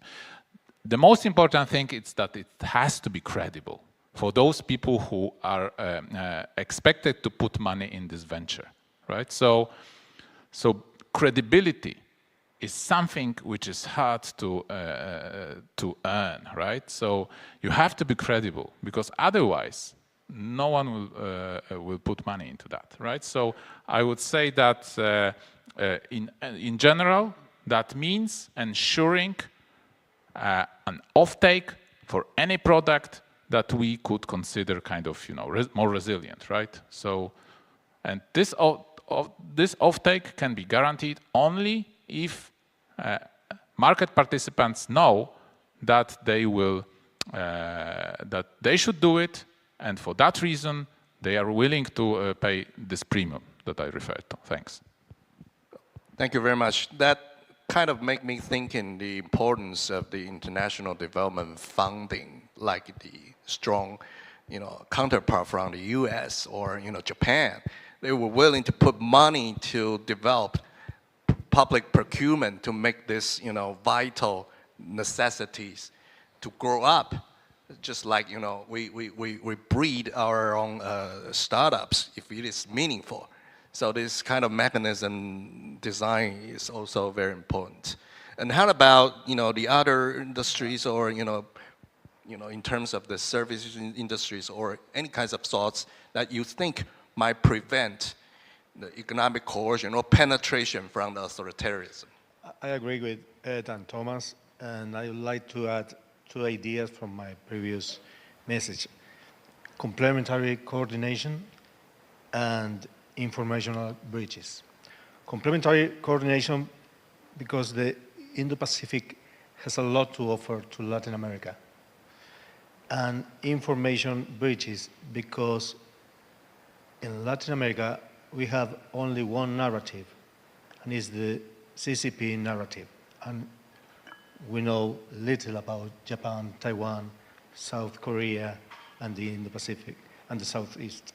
So that are the 2 points I want to remark in this question. Thank you. So again, private, power from private sector, and maybe some of the NGOs is also very important to clarify this information gap. Sean, open your question. You can answer a lot. I know you have a lot of ideas. For NGOs or for? No, for the how to effectively put people together to work on some important emerging economic issues. Yeah. Well, I think the way forward is pretty clear. It's pretty obvious. We don't like what China is doing in the South China Sea. We don't like what China is doing, constantly threatening Taiwan. We are economically intertwined with them, They have benefited from our money for 30 years. I remember sitting in Budapest and at the Budapest Global Dialogue, and I forget who he was, but they had one of their ministers from the CCP. He got up on stage. He said, hey, when you guys started investing in us and when you guys started, incorporating us in the WTO, no one told us that we had to behave or that we had to become a democracy. And he was exactly right. No one told them.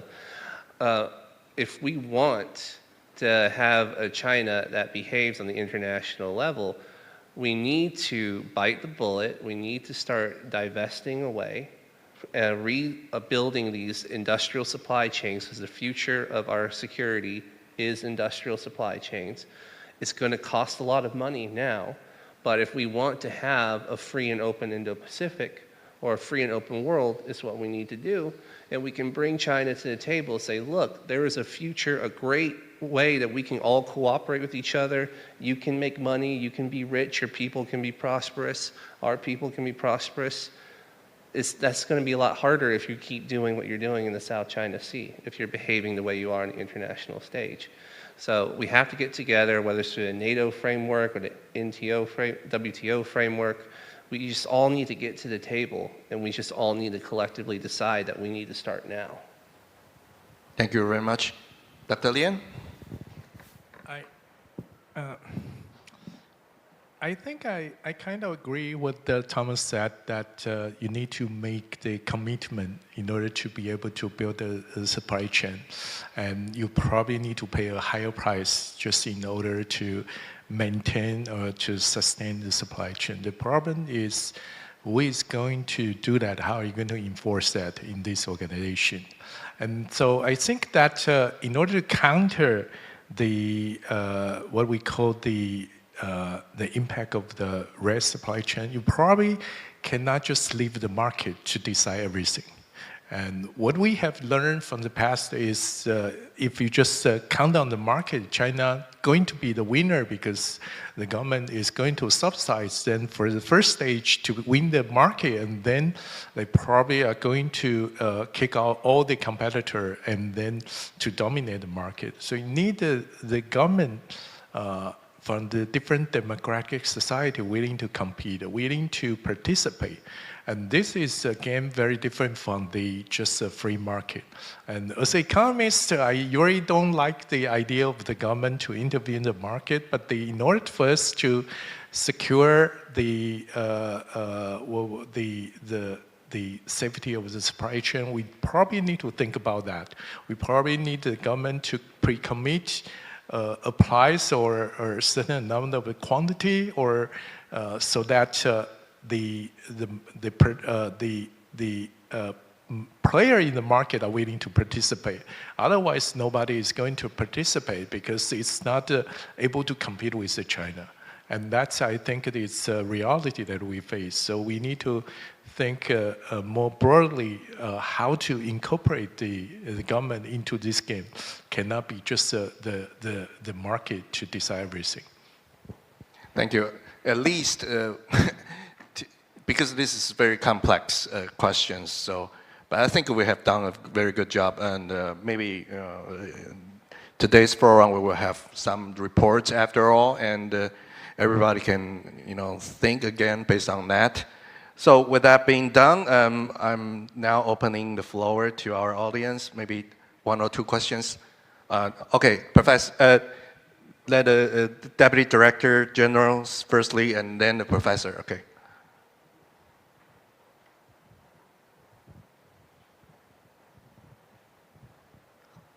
Hi, I'm Chuan-Yi Zhang from Taiwan Foundation for Democracy. My question is addressed to Mr. Laureano Perez Izquierdo, as well as to the rest of the panel. You mentioned about there's only one narrative in Latin America and perhaps also in the Global South, that it's CCP's narratives. So if we're talking about building a non-red supply chain, are we risking pushing certain population of the world into having to choose, and it looks like the Global South, by default, at the current stage, may choose to join the red supply chain. So by doing so, we're in certain sense creating unnecessary enemies by introducing this non-red supply chain, which seems also quite necessary. So what kind of strategy would you actually use to avoid creating such a dilemma for people in Latin America and in Africa? Thank you. Mr. Laureano? I think the dilemma is not for the people only, but for the governments. And you said about the choice. It's not only about the choice. It's if you can't choose anything if you don't have options. And Latin America has not many options today. And we have only one narrative, the CCP narrative, but we don't have investment from the rest of the world yet. So the problem, I think, is not have choices, not has, for example, when I want to talk with an ambassador, it's difficult to me to create a space where he can say to me interesting things, you know what I mean? And they prefer to keep silent and not to talk. And I think the Indo-Pacific has a lot to say, not only about China, but yourself. And that is the main problem with narratives. And the problem with investment is that we don't have investment. We are not trust region, I know that, but we have no choices. And that is the main problem for me. Okay, maybe you can talk to Laureano after all, since that is very difficult questions to answer. Professor Jacob?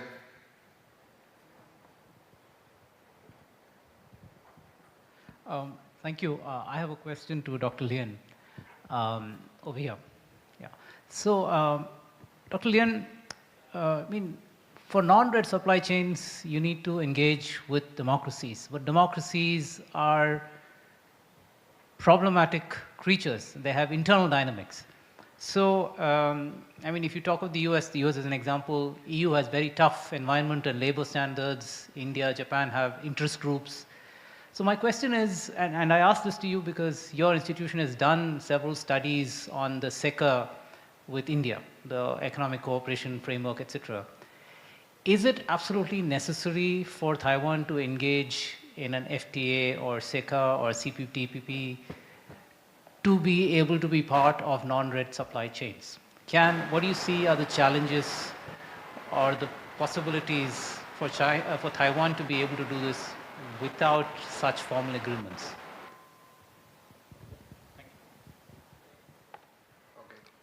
Dr. Lien and then Thomas. That's a very difficult question. I think there are two parts. The first is about that, are you able to develop the non-red supply chain within the democratic regimes? And I think that at least in the Taiwan example and also the example of the Southeast, the East Asia, Taiwan and South Korea and Japan, we work together actually to develop the semiconductors supply chain altogether. So I think it is possible to do that within the democratic regime. And of course that each country actually has a specialty and face a different challenge. but in reality, it's possible to do that.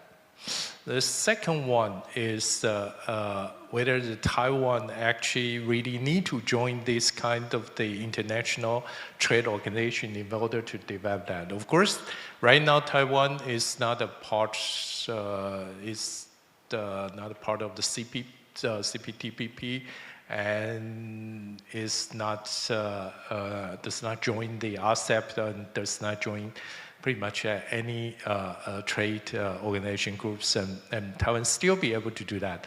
But I would say that it is not necessary, but I would think that Taiwan can also benefit if the Taiwan can join this, of course, the CPTPP. It's just that Taiwan has so many diplomatic challenges to face in order to be able to join.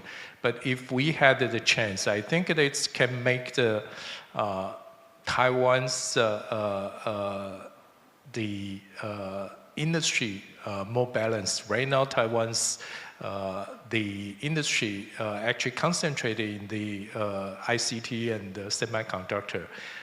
By joining the CPTPP, Taiwan probably can utilize that the bigger market to focus more and to develop more on the traditional sector. So I think that still we are able to do that, but I think there are benefits for us to join that. Thomas, 30 seconds before we... Thank you very much. Just wanted to respond to the previous question, as I found it, I find it, a key question. And my short answer will be, no, we should not, in my view, compete, saying that you are with us or against us. The right way, in my view, is to offer cooperation based on open systems. So just very short example, online payments. So for instance, many global south countries, they've learned that maybe, having a foreign platform to have mobile payments working in your country can be weaponized. It can be weaponized. Their view is that it can be weaponized by the US, China, other providers. So our response, for example, middle powers' response should be provide them with guidance how to build their own payment systems on open standards. Like in Europe, there are several examples, right? And actually, I bet that they would choose our solution. It's not necessarily that we have to make money on everything. We have to be ready to provide certain assistance, but not aid. Assistance as a kind of platform for them to grow, develop their capabilities, and business will come to us from these endeavors at a later stage. Thank you. Okay, thank you very much, Thomas. I also have the same feeling as you. Okay, always given guidelines and also always give them choices. I think the global south sooner or later will come to realize that China is not countable. And also, China is on the downturn. So this is the best time for us to be united as one. Okay, thank you very much for all of the participants. Our Vice Minister is here. So with that, we end our third section. Thank you very much. Thank you, ladies and gentlemen. Please give it up to our moderator and panelists. And I'd like to invite all of you to please join us for a group picture. Please come forward. Thank you very much for this wonderful session.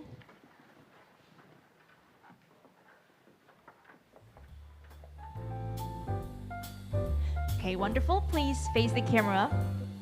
1, 2, 3. Thank you very much. Another one. All right, wonderful. Thank you. Thank you. You may return to your seat. Thank you very much. Now, ladies and gentlemen, today's forum has given us an opportunity for profound exchanges of opinions on current regional issues. And I'd like to once again thank all speakers, home and abroad, for their valuable insights that they've shared throughout the dialogue. And now, to conclude the forum, please join me in welcoming Mr. Ge Baoxuan, the Vice Minister of Foreign Affairs, to come up to the stage and deliver the closing remarks. Okay, and Before we begin, I'd like to once again invite all of you to please give it up to Mr. Ge Baoshen, the Vice Minister of Foreign Affairs. A big round of applause for joining us in the closing ceremony. Welcome.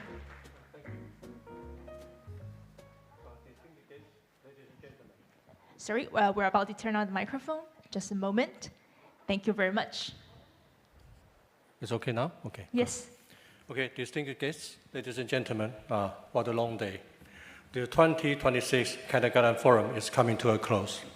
On behalf of the Ministry of Foreign Affairs, I extend my heartfelt gratitude to everyone who has engaged in this milestone event. Whether you participated in person or joined us online, your contributions greatly enriched the forum's 10th edition.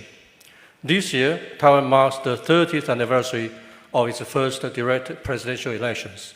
And so we have honed in on democratic resilience and continue to work for the collective defense of the Indo-Pacific and non-rate supply chains. We have also looked at the ramifications of the transnational repression exacerbated by the law of promoting ethnic unity and progress which China put in force on July 1st. This forum identified emerging challenges associated with political polarization worldwide, authoritarian expansionism, gray zone coercion in the first island chain, and dubious supply chains. To seek solutions to these issues for the international community, we have turned to the values of democracy, peace, and prosperity. These define today's Taiwan. I believe that today's fruitful discussions will lead to a more democratically resilient international community, a stronger Indo-Pacific partnership, and a more prosperous global economic order in which Taiwan plays a reliable and trustworthy role. Now I would like to bring up a reminder to all like-minded democratic partners. The law on promoting ethnic unity and progress is by no means China's internal affair. We conclude that this legislation represents a flagrant provocation that runs against the rule of law, freedom, and national sovereignty everywhere. Authoritarian expansion is not only aimed at Taiwan. If we remain silent about the lawfare and transnational repression of this act, freedom will come under fire around the world. In the face of China's hegemonic actions, the democratic camp has by no means to compromise or retreat. We must forge a strong international democratic line of defense, and we must counter this law by issuing statements, enacting legislation, taking concrete action, and engaging in intelligence sharing. Only then can we send a clear, unwavering signal to authoritarian regimes. Democracies will not bow to coercion, and we will never surrender our free way of life. Taiwan's resilience is critical to the resilience of global democratic alliance. And the anchor of this free and open Indo-Pacific, Taiwan serves as a powerful testament against authoritarian expansion. We call upon our global democratic allies and partners to stand with us and to work together to raise awareness of these problems created by China's new law. We must also enhance exchanges and cooperation as we advance and implement robust countermeasures. Based on Taiwan's unique identity and democratic convictions, we will work side by side with the international community to ensure that freedom, peace, and prosperity are passed on to future generations. This forum continues to prepare us for the challenges and opportunities ahead. Finally, I wish you all the very best and look forward to seeing you at next year's event. Thank you very much. Thank you. Thank you. Thank you very much for the remarks, Vice President Ge. Thank you so much. Now, ladies and gentlemen, we now finally officially conclude凱達格蘭Forum 2026 Indo-Pacific Security Dialogue. We'd like to thank all of you for joining us all the way till the end. And we believe that your time here has made a deep impression and you have gained new insights. Thank you so much and see you in 2027. Thank you.